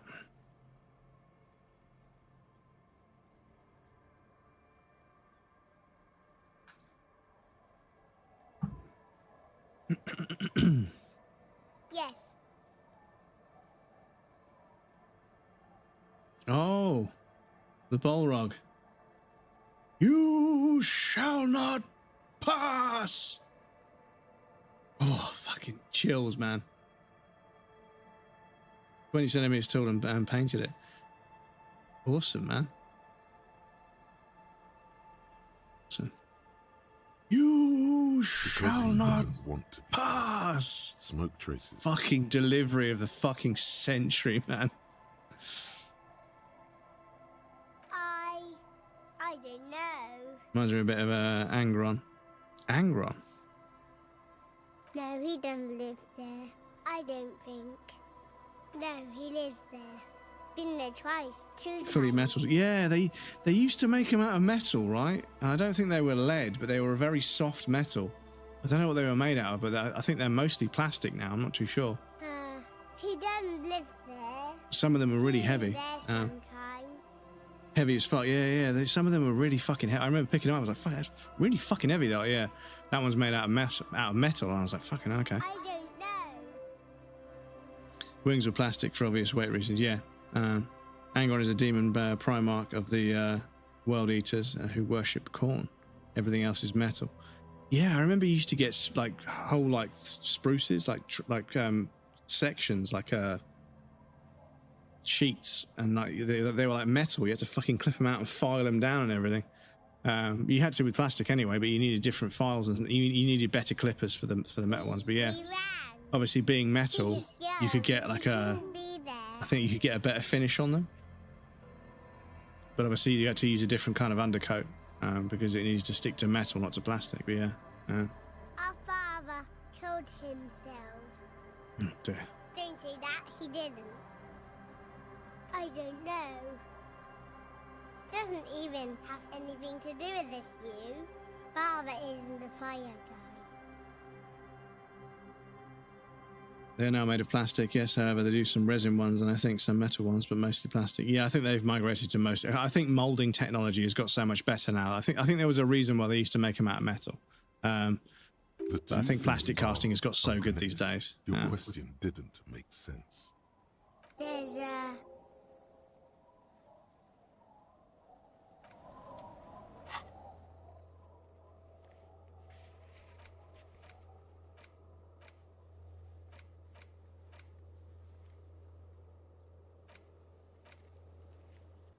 Yeah. So there's some stuff that's incomplete, but we're just going to have to leave it incomplete, unfortunately.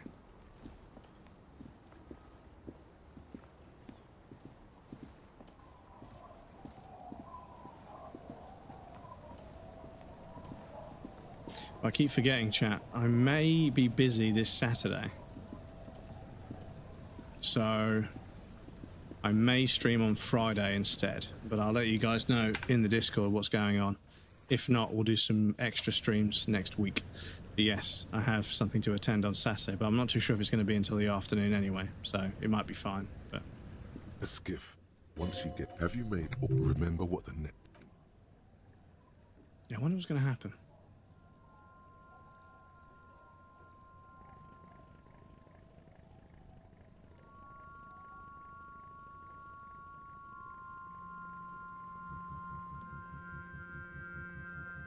Want to be free.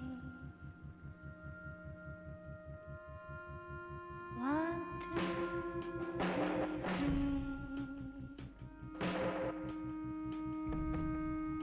It will last forever. Cell's still there.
The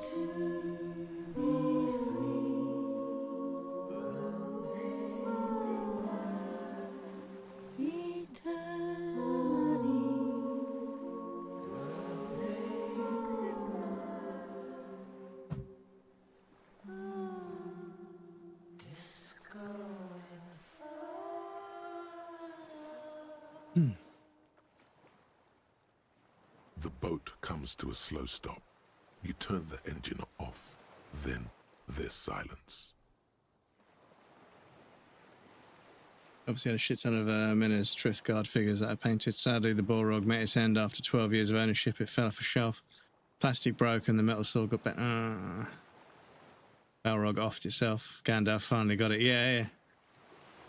Because they didn't get Gandalf to fight it. So its purpose could be completed. Someone sees Gandalf figurine, went and got it. BRB, I got to throw paint at the paint water and wash my hands. Catch you in a bit, Stabs. Imagine Stabby's keyboard all over, all sorts of colours typing with paint on the hands, yeah. But I remember a friend of mine, we set him up with a dual monitor setup for the first time. And yeah, we got a scene from Lord of the Rings, but the ultra wide like crop, and put like half on the Balrog and him, and like one half, and yeah, it was like Gandalf's face on one, and then the Balrog shot on the other, and they were like two different screens, but obviously the same scene. But yeah, it was the same collection of scenes. But yeah. Silence, a sputter of wings. A flock of quails takes off in the distance. Good, you made it.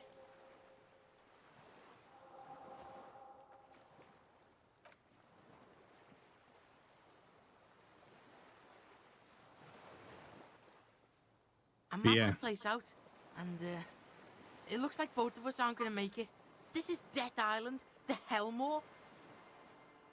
You'd be surprised, like some of the biggest dance tracks you've ever heard of, the people that made them, the sequencer, like the little drum pad that you tap on, absolutely fucking disgusting, like filthy, like covered in grime and filth and cigarette stains and everything, cigarette butts and stains, just the most grotty, horrible, but the music they make is incredibly popular.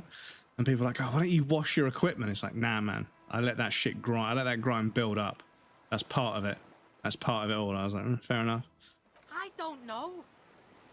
Maybe Kuno's just pessimistic because of the massive speed hangover. I did scout the place out. I can fill you in. The kid turns away from you, cautiously looking to his left and right. He's on the edge. He hasn't been here before, either.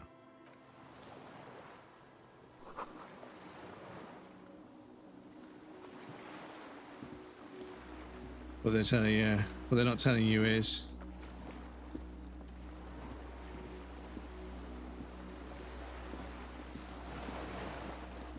Is there more to that sentence, or am I misreading it? Sorry. They're autistic as fuck, and the filth is just there forever because it always has. Maybe that's just they're used to it. If they cleaned it off, it would feel weird. Maybe it's a sensory thing. Maybe the pads feel weird after they clean them.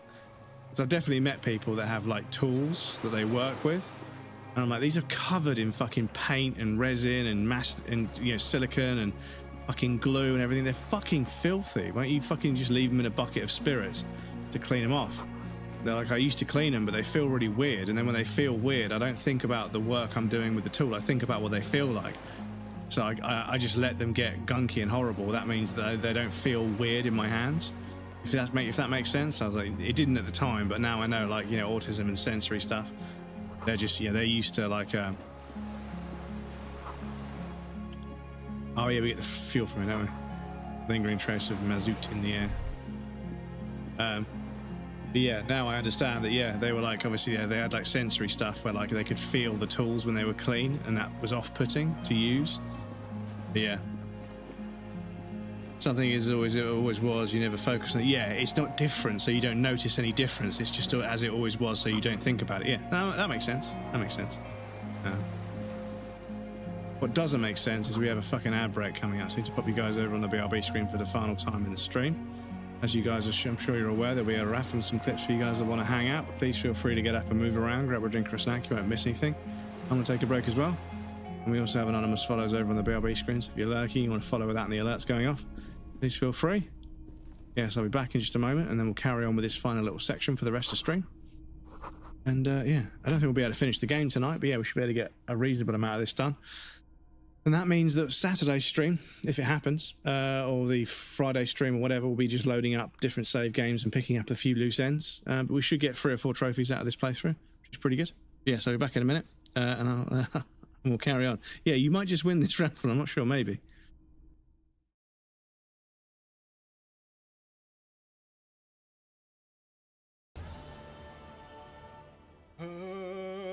Right.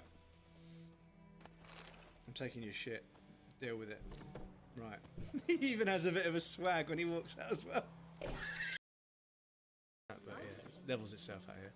But yeah, I need to find out when you're...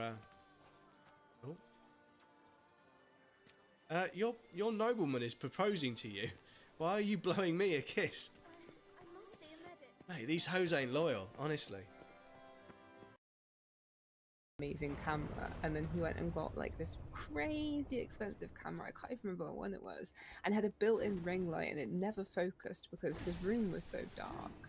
Yeah, exactly. And I just thought, like, what have you done? Like, and then he quit streaming probably about 3 months in and never streamed again. And I'm just like, you just bought this insanely expensive camera without doing your lighting setup, and it's just like, you've wasted your time and money. Fuck me, Sumerian Descendant is fucking so hard. They're so brutal. Right, so...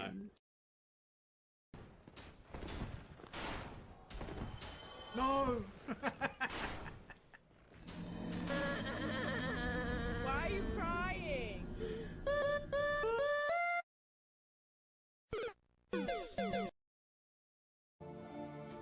But yeah.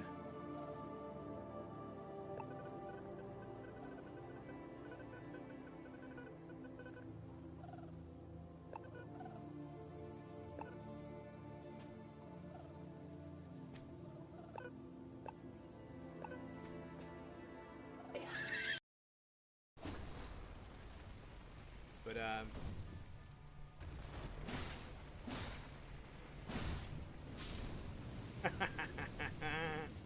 rolled out the way at the last second. You love to see it.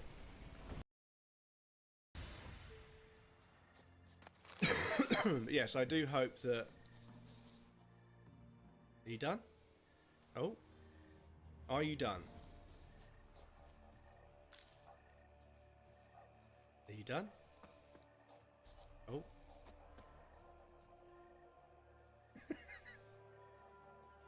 How about now? Are you done?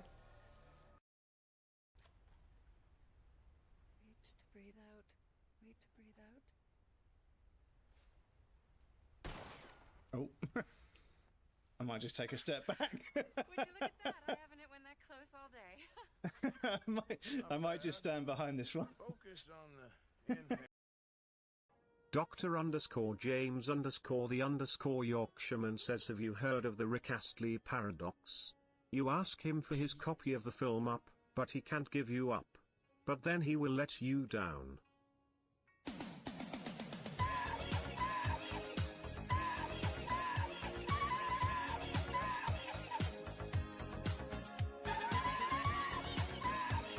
Stop it.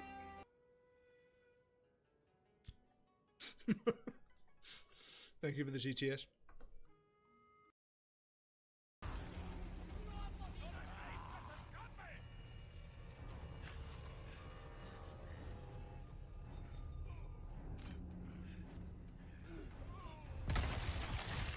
Double headshot.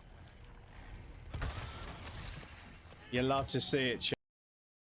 Oh shit. Ball coming back. Can we sneak past the ball? Oh no, we cannot.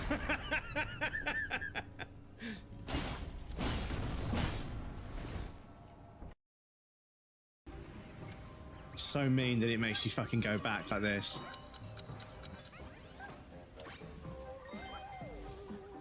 Fuck me.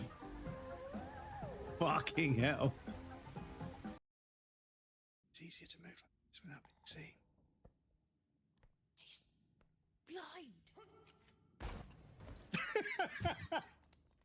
Oh.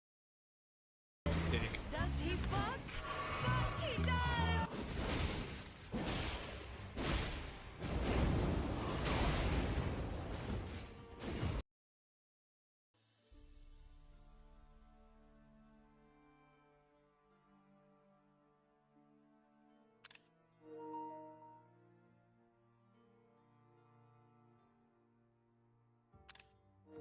Right. Oh, no.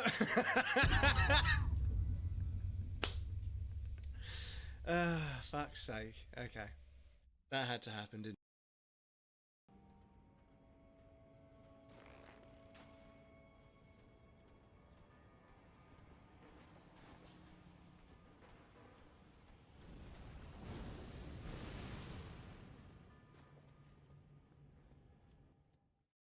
Welcome back, everybody. Thank you for your patience. I appreciate that. I just started playing the game. I thought, hang on, I've forgotten something. I forgot to come back off the fucking break screen. Excusez-moi. An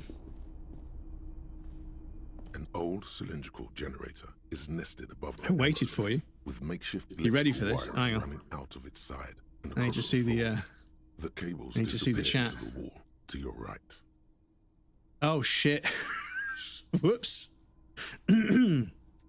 Yeah, well, I mean, at least Krill isn't here to gloat about it.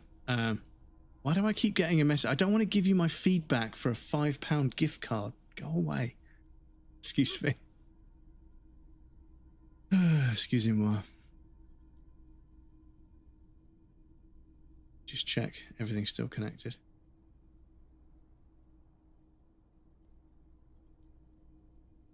Give me the chat back. Nope, it's clear actually. Clean, clear.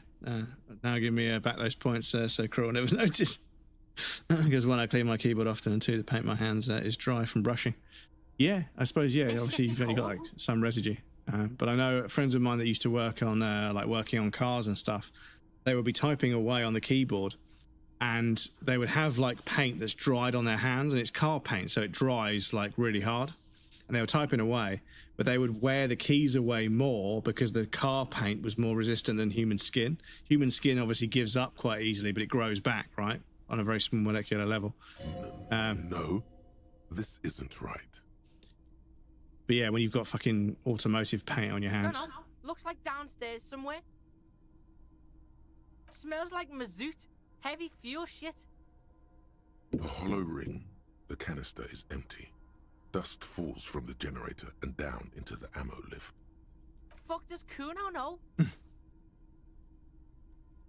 Don't use your hands to brush. You use a brush for that. That's you want it to be. Holding individual little parts, I do metallic paints on my hands. Yeah, because you sort of like you hold them and you put a bit of paint there and you sort of take a bit and then take a bit and then take it. Yeah, I've seen similar stuff with other sort of fine detail work. Knows nothing. Yeah? Kuno's fucking wise like that? Kuno's gonna be a real wise pig. Probably because it's winter. Some bums who camp here don't want to freeze to death. Maybe. Probably. Kuno's probably right. It's... Alright. We're on to something. Kuno meant fire guy too. Yeah, no. Kuno doesn't come here. I told you.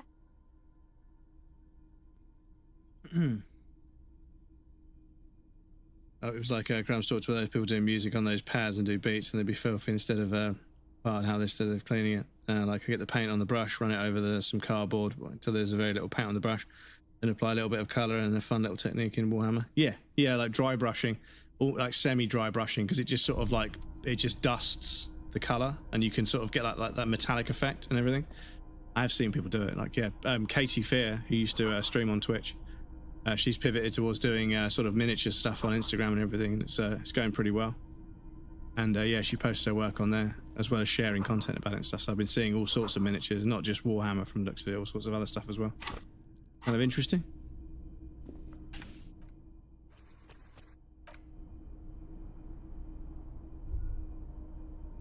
Books and magazines lie scattered on the floor and on a makeshift cupboard.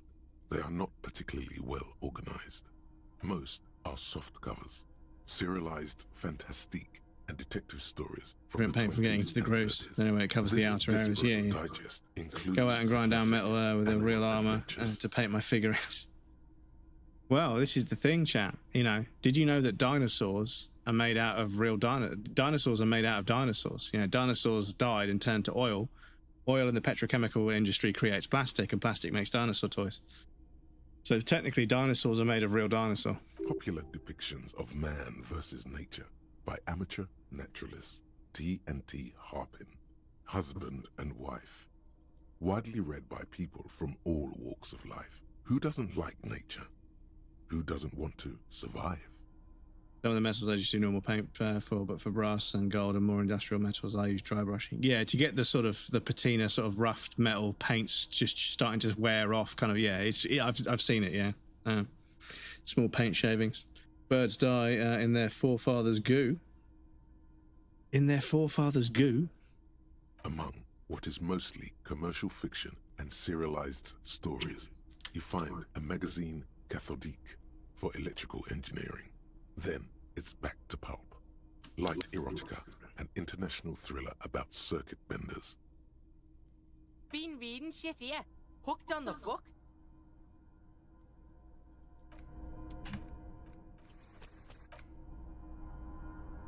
Soft covers, serialized. Not that you...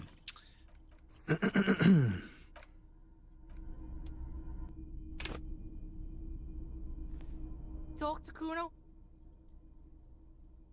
Totally pig. Kuno's in the same shit every time he's coming off speed. You need to medicate that shit.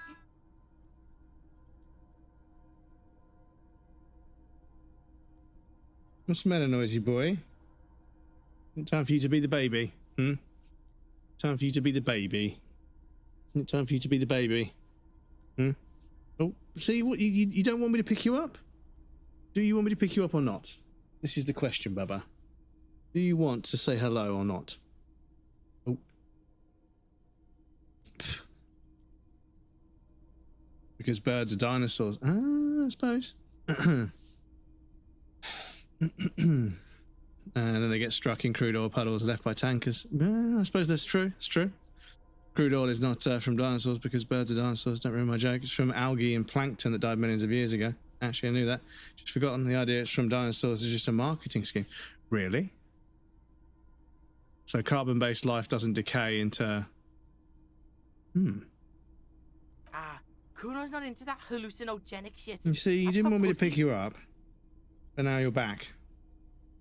What's going on, Babington? What's occurring? If you want to take a real blasto, go down the coast to the old church where the speed freaks hang. Otherwise, why wouldn't humans turn to crude oil? Well, I imagine they would over millions of years. Tell them Kuno sent you. They'll know what it means. They do just look at... Very good. Very good. What is coming out of his skin already, yeah. Kuno doesn't want to talk about this shit. Not crude oil, it's just crude. That is a look of a man who knows he'll be looking over his shoulder for the rest of his life. Excuse me. That toxic shit's behind Kuno now. Low-cost city. Kuno dropped that art shit because Kuno's fucking poor and has shit for brains. You better not make Kuno fucking cry about his art shit, okay? Change the subject. Kuno doesn't do that shit no more. Fuck that shit.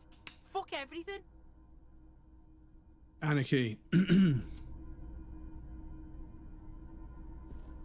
Soft covers, serialized, fantastic, Conceptualization. and detective stories. Enraged by commies. Conceptualization. Have we really not got enough conceptualization already? Where are the small thin glasses? Oh, that's visual calculus. Shit, okay. One conceptualization. One conceptualization.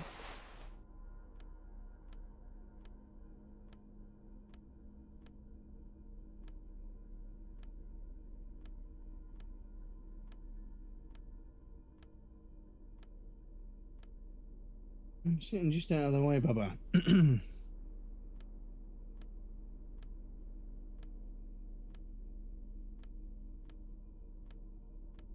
Yeah, I think he's getting a bit confused because like he comes over and meows at me, and you guys have seen me pick him up and play and treat him like a baby before. I do it after the stream as well. But now when I pick him up, he immediately wants to get pat down again. I'm like, well, why do you keep coming over to me to get picked up? You know it's going to happen. A cursed quote. Just so my soul's friends can come over and give it a pull. What? When did I say that? This is the thing. We need to start putting like the game and everything in the quote, but it's a bit late now. Serialized Fantastique. And oh yes, under the bed, there is a rather extensive collection of critical theory. That is, dour, life non-affirming left-wing literature, published by small imprints such as Abattoir Firm and Ouzia. It's not exactly like reading.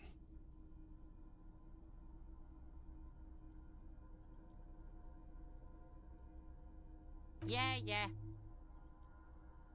Wasn't there some in the communist students' room? Yeah, cool. Detective shit.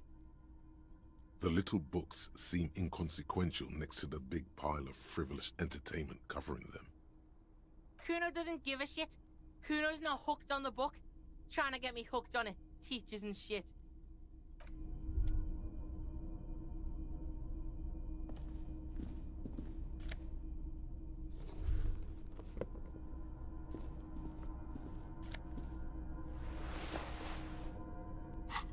There we go. So we just get a found.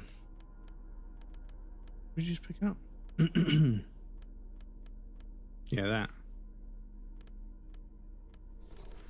And then we've got the found hoodie as well. And the hat. And the gloves. Yeah, we haven't got the shoes though. They were quite expensive, weren't they? But yeah, we've got a lot of the found kit.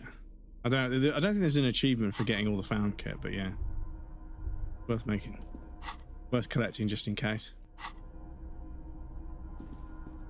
Right, so save game. So we need to go down the stairs, go get the fuel canister, go back out. Curifit says, hello, this is Microsoft India. We have detected a virus on your computer, so you must give us your credit card information so we can resolve this issue. Thank you. Do not redeem it! Do not redeem it! Fucking hell, man. The video is fucking biblically good.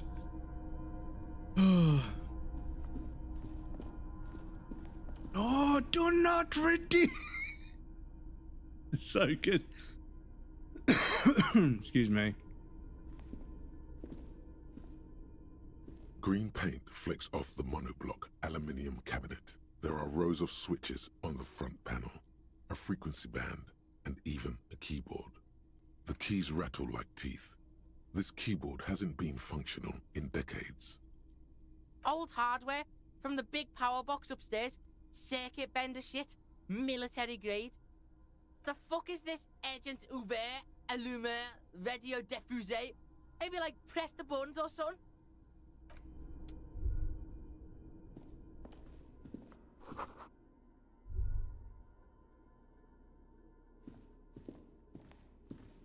Sitting there staring, Baba.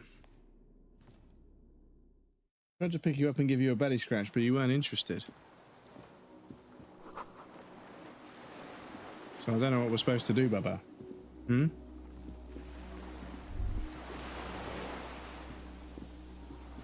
The good news is he's eaten and not thrown up the whole day. So he's had his wet food and his dry food, so he's all good. He's gonna loaf over there in the corner. No, why are you redeeming it? Do not redeem it! Somebody animated it. They made this really stressed out Indian guy cartoon. No! I'm just redeeming them so I can get, so you can have your wedding. Yeah. This guy's having a fucking aneurysm because he thought he was going to get like $150 worth of gift card money and ended up getting nothing. Oh, that's fine. I can add them all for you. Look, it's nice and easy. I just put the number in here. Do not redeem. I'm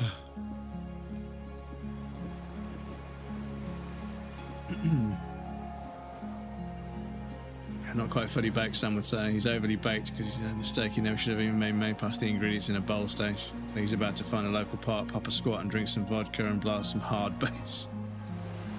Whatever you do, do not take Kuno to the French nuclear launch silo, yeah. He will launch the nukes, yeah. Sif just came inside, I heard 2 crunches of food and then she wanted back out again. Cat has refueled. Yeah. I was going to say, I imagine with all the wilderness you've got out and about where you are, you mentioned brushing her and how she doesn't enjoy it, but I imagine with the long fluffy fur that she's got and all the sort of like flora and fauna, she must have all sorts of stuff stuck in her fur, because we had a long-haired cat when I was a kid. A strange feeling looking at the water. And yeah, she used to get these little burrs stuck in her fur, and we had to try and brush them out. She really didn't enjoy it, but if we didn't, she'd get matted fur, so yeah, we had to do it. Filled with those tiny stick balls. Yeah, the little burr things, yeah. Fucking so annoying. In the end, we just started cutting them out because they were just, yeah, it's fucking every single day, yeah. She was not a very happy cat because she constantly had to be brushed. Always. Perhaps there's someone there, under the water, waiting for you, where it has always been. Maybe you know it's going to hurt. Yes, cold and still, but love is warm like the inside of her mouth. Oh fuck, yes. Go there in your head. It's been days since you thought about her. A week. No, we're not starting with that. Not now. Not this time. This thought is over. In the snowing mirror of the bay, you see Martinez reflected. Always brush Sif in the kitchen, and the moment we leave the kitchen, she has forgotten everything about it. She's instantly in the past, and we're once. Oh, I see. That's pretty handy. And the shacks too. Luckily, little man, he loves being stroked, so he loves the brush. So yeah, he just stands there like, ooh, as I brush down there, and then I pick him up and hold him while I brush his stomach, and then I'm careful with his sort of the skin going to his hind legs, but I try and brush the inside of his legs a little bit. And then obviously, you know, once I've done the sort of like belly and like his chest, it just means that every now and again I can just give him a little brush on the outs from the top when he's just standing up on the dining table and stuff. So that's fine. And posts, like stepping stones. Love being brushed, yeah. He loves it. Go. But I think he just loves the attention. He just loves being stroked and being made a fuss of. Why it's weird, he'll come over and meow at me, and you guys have seen me pick him up hundreds of times and sort of stroke him a little bit, and then I let him go. But now he doesn't even want to he wants to go straight away. I'm like, what are we doing? Why are you coming over here bothering me? You don't want to be picked up like a baby. You know it's going to happen. It always happens. So I don't know what you're expecting, Bubba. But he's just being a loaf over there.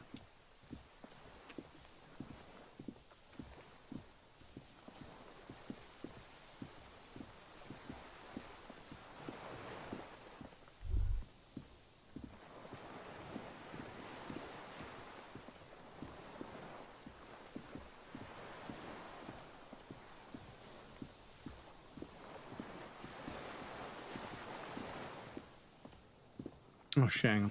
We got there, don't we? Gotta find the fuel can.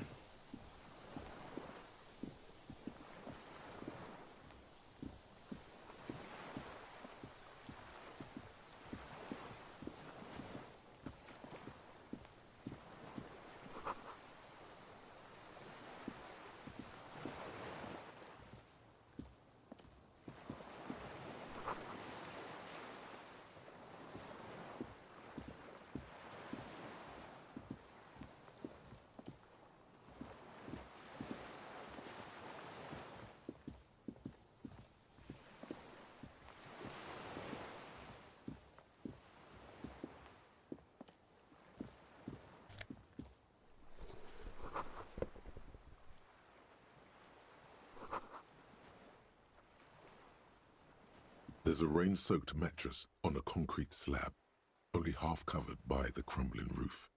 At the head of it, double embrasures, firing slits like 2 eyes in the wall. This is B triple prime on the island, a nest. A single-person mattress, modern, civilian use. Brand name, Marjorie. There's a fuel stain on the cover, along with cigarette burns. It's got fuel stains and cigarette burns. It's sure it would catch fire. And an empty can of beans on the ground next to it, filled to the brim with cigarette butts. The silhouette of a tobacco picker adorns the paper filter. The brand, Tio Moteri. Contemporary Revacholians prefer Druan, a local blend from the southern islands, or Astra, the legendary cigarette from Also hand feed some snacks to Sif so she can't stay mad at me because she won't get some snacks. It's trade, you see her brush, she gets it. Yeah, I have thought about when I trim his nails, I put some treats down on his bed just to make sure that he has something nice afterwards. The same rare brand from Land's End. But what I might need to do is take the treats in there with me, and I'll sort of, you know, as I'm sort of trimming each paw, give him one treat every time I trim a paw, and then he might relax a little bit. I mean, I say relax a little bit. He's literally fine. He's a little bit like he gently pulls his paw away, but then he just lets me do it. He's not actually fighting me at all. Whereas some people have to fight with their cat. I couldn't do it. It'd break my fucking heart. I'm so lucky that he's really chill. There's a firing slit in the wall in front of you, like a little window. Quite old and grimy from years without cleaning by anything other than the rain.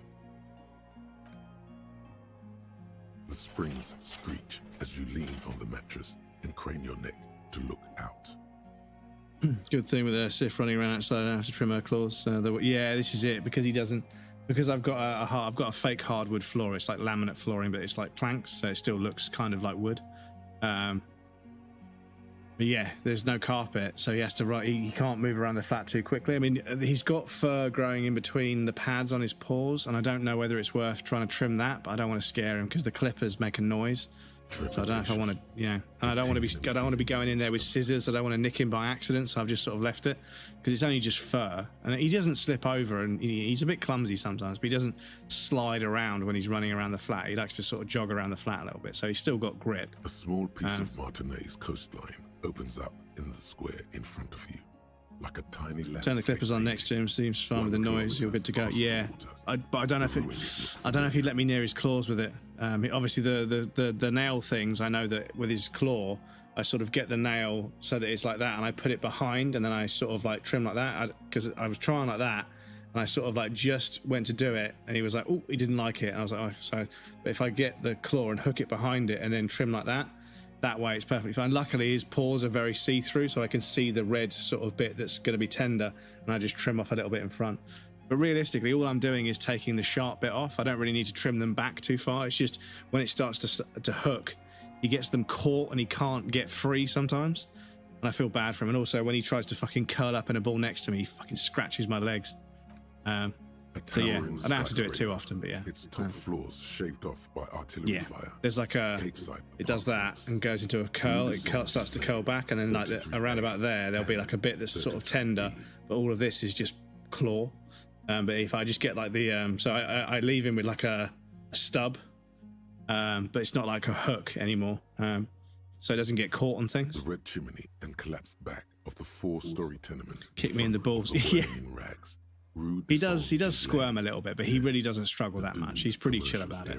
And I think a few more weeks, a few more months of me doing it and giving him a treat afterwards, I think he'll realise, because he's pretty smart. You know, he's not stupid. He knows how routines work. So yeah. Of the whirling in rags, its sloped roof, a tiny fleck of light catches your eye on the rooftop. Sunlight reflecting off the upstairs window of Clausia's room. Motherfucker! You see in the window or not? Kuno fucking knew it. This is a sniper's nest, right? Fucking assassin action. Kuno barely understands what's happening, but he likes the shit out of it. Where? Right fucking on. Let's get a move on. We're out in the open here.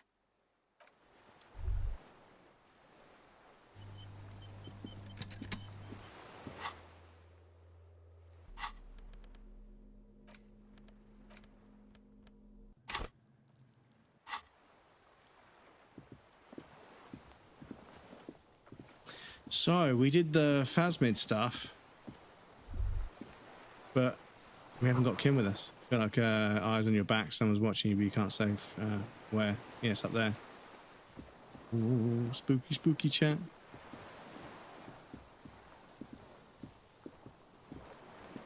Tizzy wants to get me in the balls. Sister Diva, there's no not fighting. Yeah, yeah.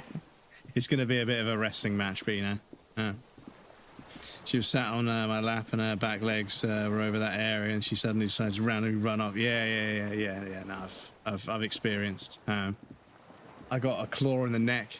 I was holding him, and a bird flew by the window, and he sort of wanted to jump at the window to go and get, which is, I'd love to have the kitchen window open to get more of a draft in here, but I don't know if I could trust him because it's just a windowsill on the inside of the kitchen, and like and a few times I've had it open when I'm in there, and he's sort of like standing on the outside windowsill looking out the window, and I've got this horrible feeling if a bird flew by, he'd try and jump and get it, and then fall for 2 stories and land, and then obviously he'd be terrified on the ground if he was okay, if not worse, but yeah, it's a thought that I don't want to entertain. So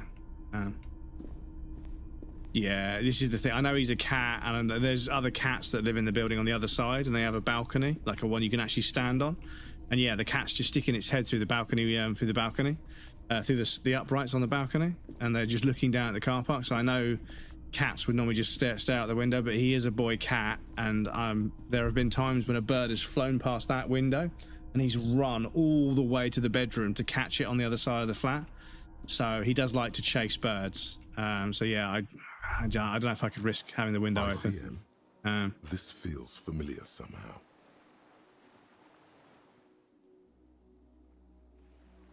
Is this a case for Detective Kuno? Idiot Cat Moon, inside car motors. Is Kuno magic? He is. Case solved. Sounds an awful lot like. Yeah, Pig. That's letter shit for you. The alphabet. Shit looks upside down to Kuno. With its horns in the sky, the symbol of the commune. You can get some nets to put on the window from the outside, and you can lean out somehow. There's a way of something to catch him. Does decide to take a leap. Yeah, I mean, you can get like a cage that you put on the outside of the building, but I'd have to get permission from the people that run the building and everything. And I'm not sure if I can be asked. But I want to get like a mosquito net frame thing that you stick to the window, because he won't. I don't think he'll pull that off. You know, and obviously I wouldn't leave it open while I'm in the flat. But yeah, in the summer when it's hot, not having that window open does limit the airflow a bit. It does get a bit warm in here because of that. But it's nice and cool today, though. Don't know. Maybe. Sorta looks like stars to Kuno. Or like islands, maybe. Because the only other thing I could do is build like a frame that fits inside the window cove. That I would put in there when the window's open. And then you wouldn't be able to get on the windowsill to even be able to look out the window anyway. But yeah, I don't know. Again, I've got way too much complicated stuff going on in my life right now, so I haven't got any mental capacity for anything complicated at the moment. I'm still waiting to make space on my desk for this monitor so I can sit at my desk. That's why I got it. Playing Battlefield sitting down or playing games sitting down at the sofa, it's not great for my neck or my back. So I'm thinking about trying to build a streaming area where I can game. So this is going to be the display. So this screen, if there's a 50-inch to 55-inch TV at the other end of the room, this screen is 32 inches, so I can put it quite a bit closer. But it's the same size, but it's a better resolution because it's closer and it's a smaller screen. So perceived pixel density and everything. Where's? Oh, yeah, we can't go there because we haven't opened the door. Yes, slowly but surely thinking of trying to make it a bit more sort of confined into one area. And obviously the desk. The desk has my Herman Miller chair, which is obviously best for my back. That's kind of where I want to be. But... oh, hang on.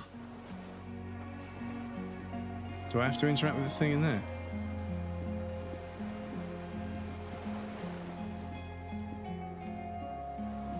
That needs to be in bed. Yes, it is getting a bit late. I'm going to wrap up fairly soon. Do I have to interact with the door first before I can go and get some fuel? See you guys later. Catch you next time, Killfits. Thank you for stopping by once again. Sleep well. Hopefully we'll see you again soon.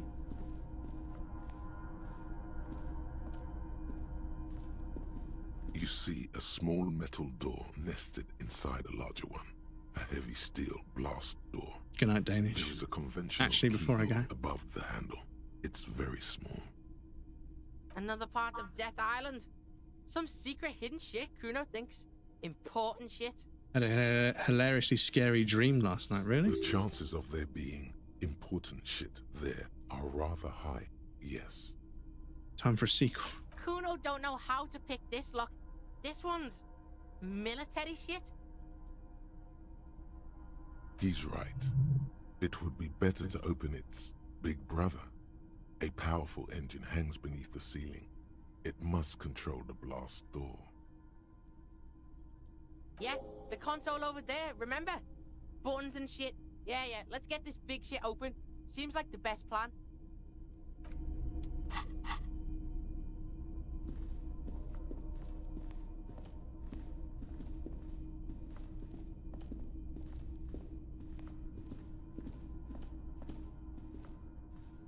The console is powered off and covered in dust. Urgence, over, reads a dial key. Allumer reads another. The frequency band says, Radio diffuser. Kuno isn't a machine, Meister. Urgent ouvert, allumer. This device was used to control the electronics in the room. It could open doors, control lights, function as a radio computer. Kuno's gonna stop you right there. This ain't gonna work. Not without the juice. You gotta fuel that shit if you want it to work. Let's look outside, maybe. Nothing happens. The dial slides under the glass. Silently, you make out defunct stations on the UKV frequency. The words, Feld Insula, are written on the band. Whoa, told ya. Military mega grade. Also like 400 years old, I think. 1,000? Excuse me. So, being the wildlife photographer that I am, currently trying out landscape, I heard there was a wolf in town, so I went to go take a pic. But I had my landscape lens on, so I had to get close. I snuck up, and the wolf decided to come right up to me, doing circles around me, doing tiny bites, you know, the I'm curious bites. And then Sif woke me up. Maybe Sif was biting you, and that's why you detected a bite, because Sif was nibbling on you because you were asleep. It's an air-gapped system. And your body made that up into a wolf nibbling on you. Model. Its circuits are nearly impossible to bend, i.e., it cannot be remote controlled.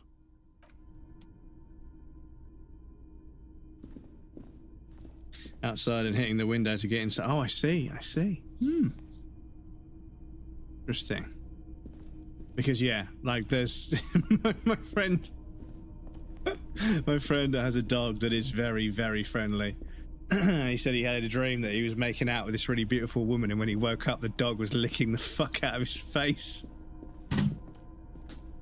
Oh, fucking hell. Fucking hell. It's like, oh man, I was necking this absolute 10. I woke up and fucking Mary was fucking licking my face. Oh, fucking.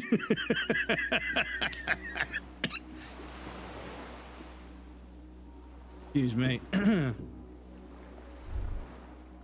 yeah, where did we get the fuel from?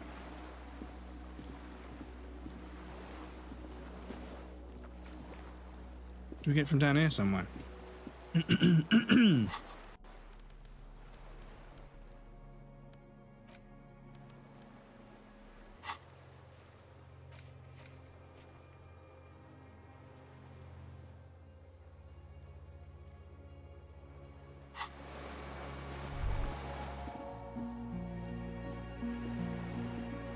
chain trails off into the ocean, connecting the island to the supply depot on the coast.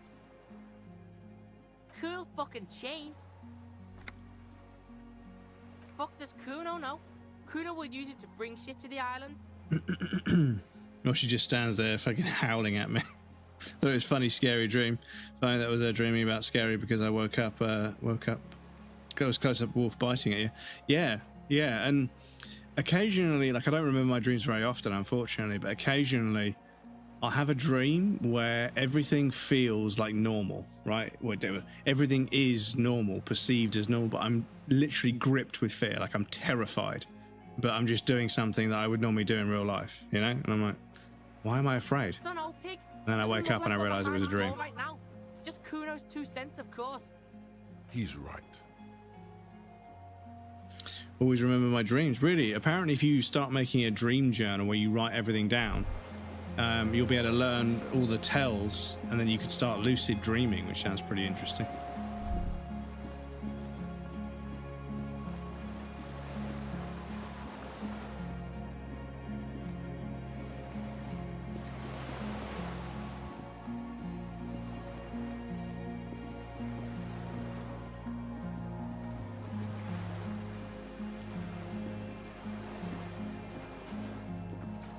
Where the fuck are we going to get fuel from?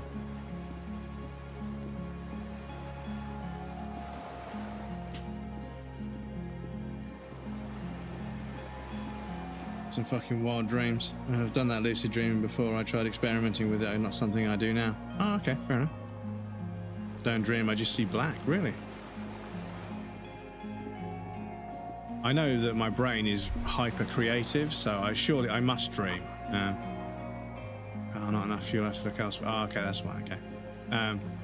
Like, I know that my brain is hyper creative, so I know I must have some pretty fucking vivid dreams, but yeah, apparently the whole wake cycle, it just immediately vanishes because you're using part of your brain that you need to perceive the world around you, which is why dreams feel real. But that means when you wake up and start perceiving reality, you immediately stop perceiving the dream, apparently. But yeah. But like you say, for some people, you know.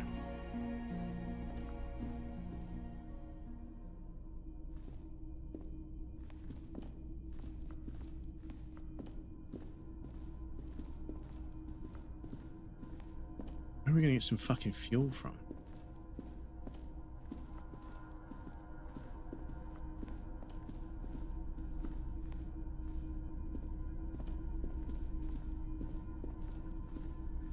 Feels like time just folds in on itself. So it's interesting that, you know, Harry Dubois, when they dream, they clearly just see black.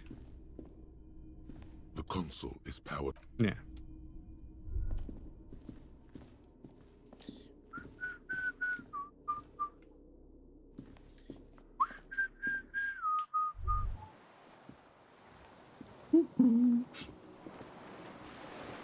There's fucking music stuck in my head, chat.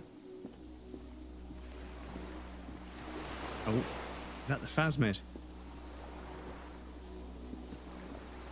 that the phasmid that I can hear rustling around?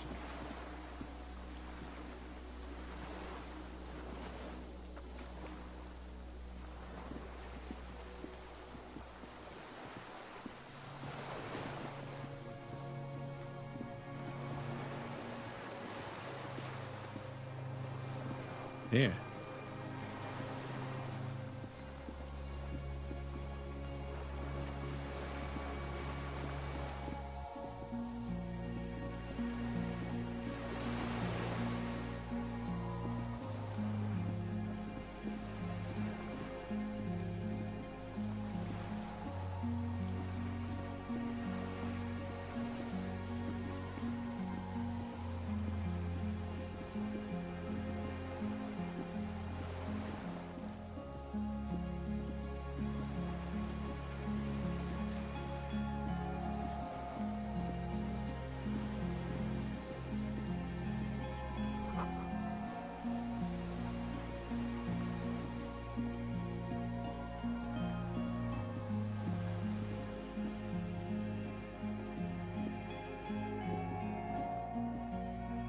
Can definitely hear some rustling, chat.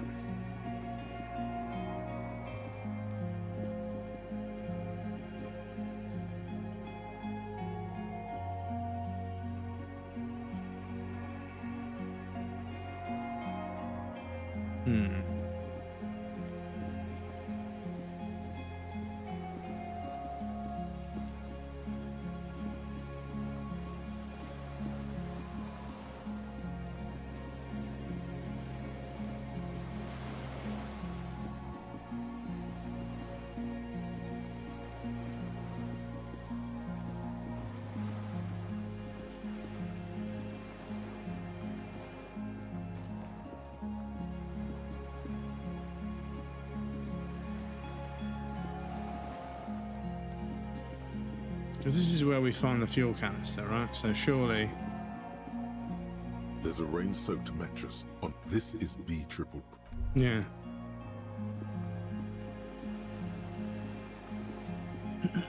Used to have this recurring dream where I always tried to fly like Superman, but in the true dream fashion I never got to the flying part. I just started wanting to take control of the dream. Since I was always dreaming the same thing, I realized when I was dreaming I started taking control. Eventually ended up flying about like Superman. Also used to have a recurring nightmare that was absolutely terrified of wake up sweating, true Indiana Jones fashion, of being chased by giant rolling balls. Damn, okay. It's interesting because, like, you've spoken before about how you don't have a mind's eye where you can picture things in your imagination, but if you dream, you must be capable of conjuring imagery into your brain, but you can't do it on command. It's just a completely subconscious thing, which is interesting. Yeah, it's weird how you can't command these visions or create these visions as you see fit, but when it comes to dreaming, your brain can do it. So yeah, it's a conscious limitation, not an unconscious one. That's interesting. Can't win away. Yeah, it's really interesting. I would have thought, like, you know, if somebody didn't have a mind's eye, that dreaming wouldn't work. But obviously there's a different circuit or a different creative cortex that powers it. I might have to read into that. I might have to read into if there's a different...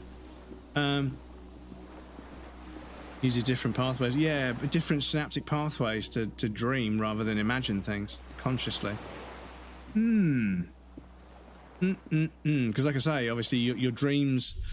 Your brain is able to dream because it's not being stimulated by anything else. Your eyes aren't giving it anything, your ears aren't giving it anything, because you're technically asleep, right? And your body secretes a hormone that paralyzes you so you don't move. So your eyes are closed and everything. So yeah, I might have to look into the synaptic pathways and cortexes and stuff that control the visualization in dreams versus imagination, because I didn't realize they were different, but they must be. Interesting. Some more reading to do.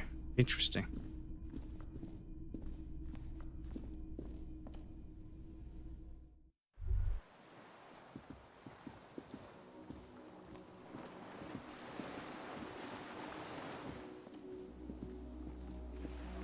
Where do we find the fuel oil?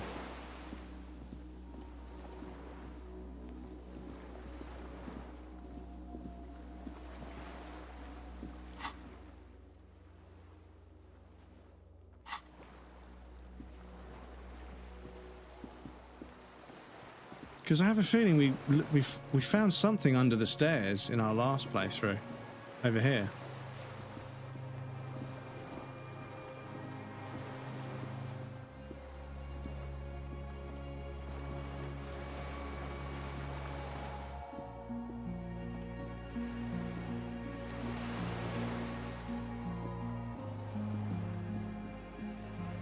The skiff is swaying on the waves by the dock.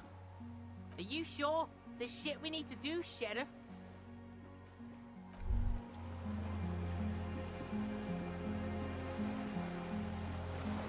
Because, yeah, there's something coming out of under there.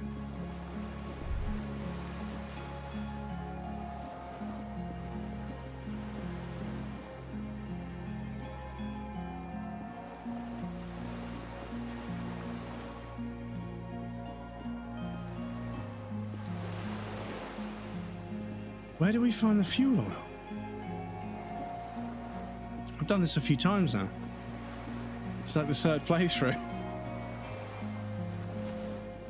Do we need to have conception? Do we need to have a higher...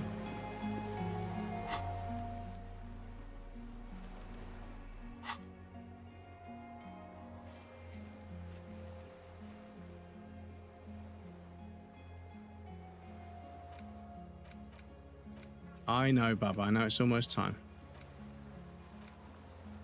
But you don't want me to pick you up. You don't want to be the baby. I'm being funny for some reason.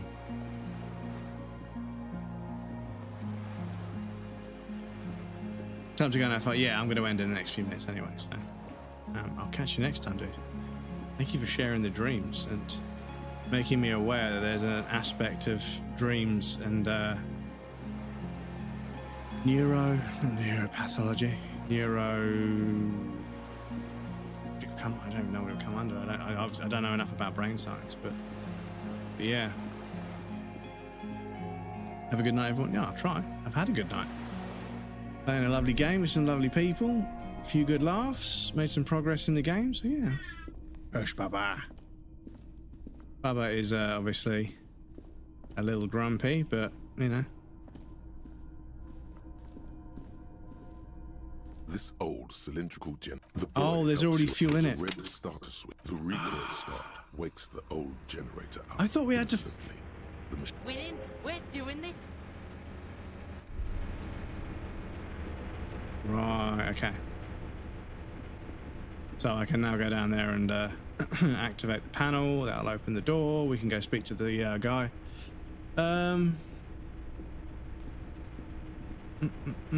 Should I stay on and finish this playthrough?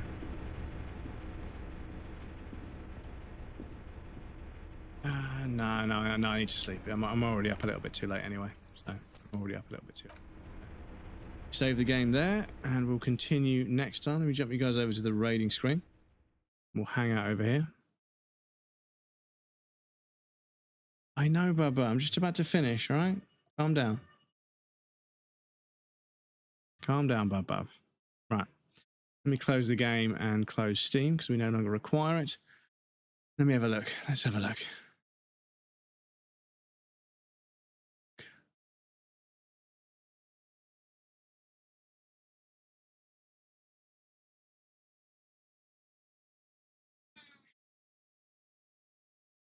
Who have we got playing video games? Gartic Show, Elden Ring, Routine.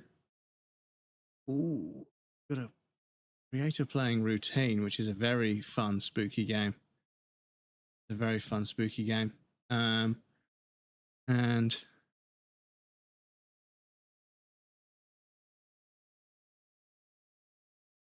I have an Irish lady playing Battlefield 6. And she's fucking hilarious. Let's go say hello to Tank here. She's hilarious. Right, YouTube. We can't raid out on YouTube. Well, we can raid out on YouTube, but I don't have anyone to raid on YouTube. So I'm going to end the YouTube video here. Thank you to everyone that hangs out on the YouTube. Thank you guys for watching all the videos and stuff. I appreciate all the comments and everything. Let me know in the comments if you guys have any questions about the playthrough, anything that you found important. But yes, we're almost at the end of our third playthrough. We're going to pop 3 or 4 trophies at the end of this one. And then we've got a few more to finish, and then we're done. 100% on Disco Elysium. But yes, don't forget to like and subscribe and all that social media nonsense. Thank you guys again. See you guys next time. The next stream should be on Saturday, but it might move. Keep an eye on the social media. I usually announce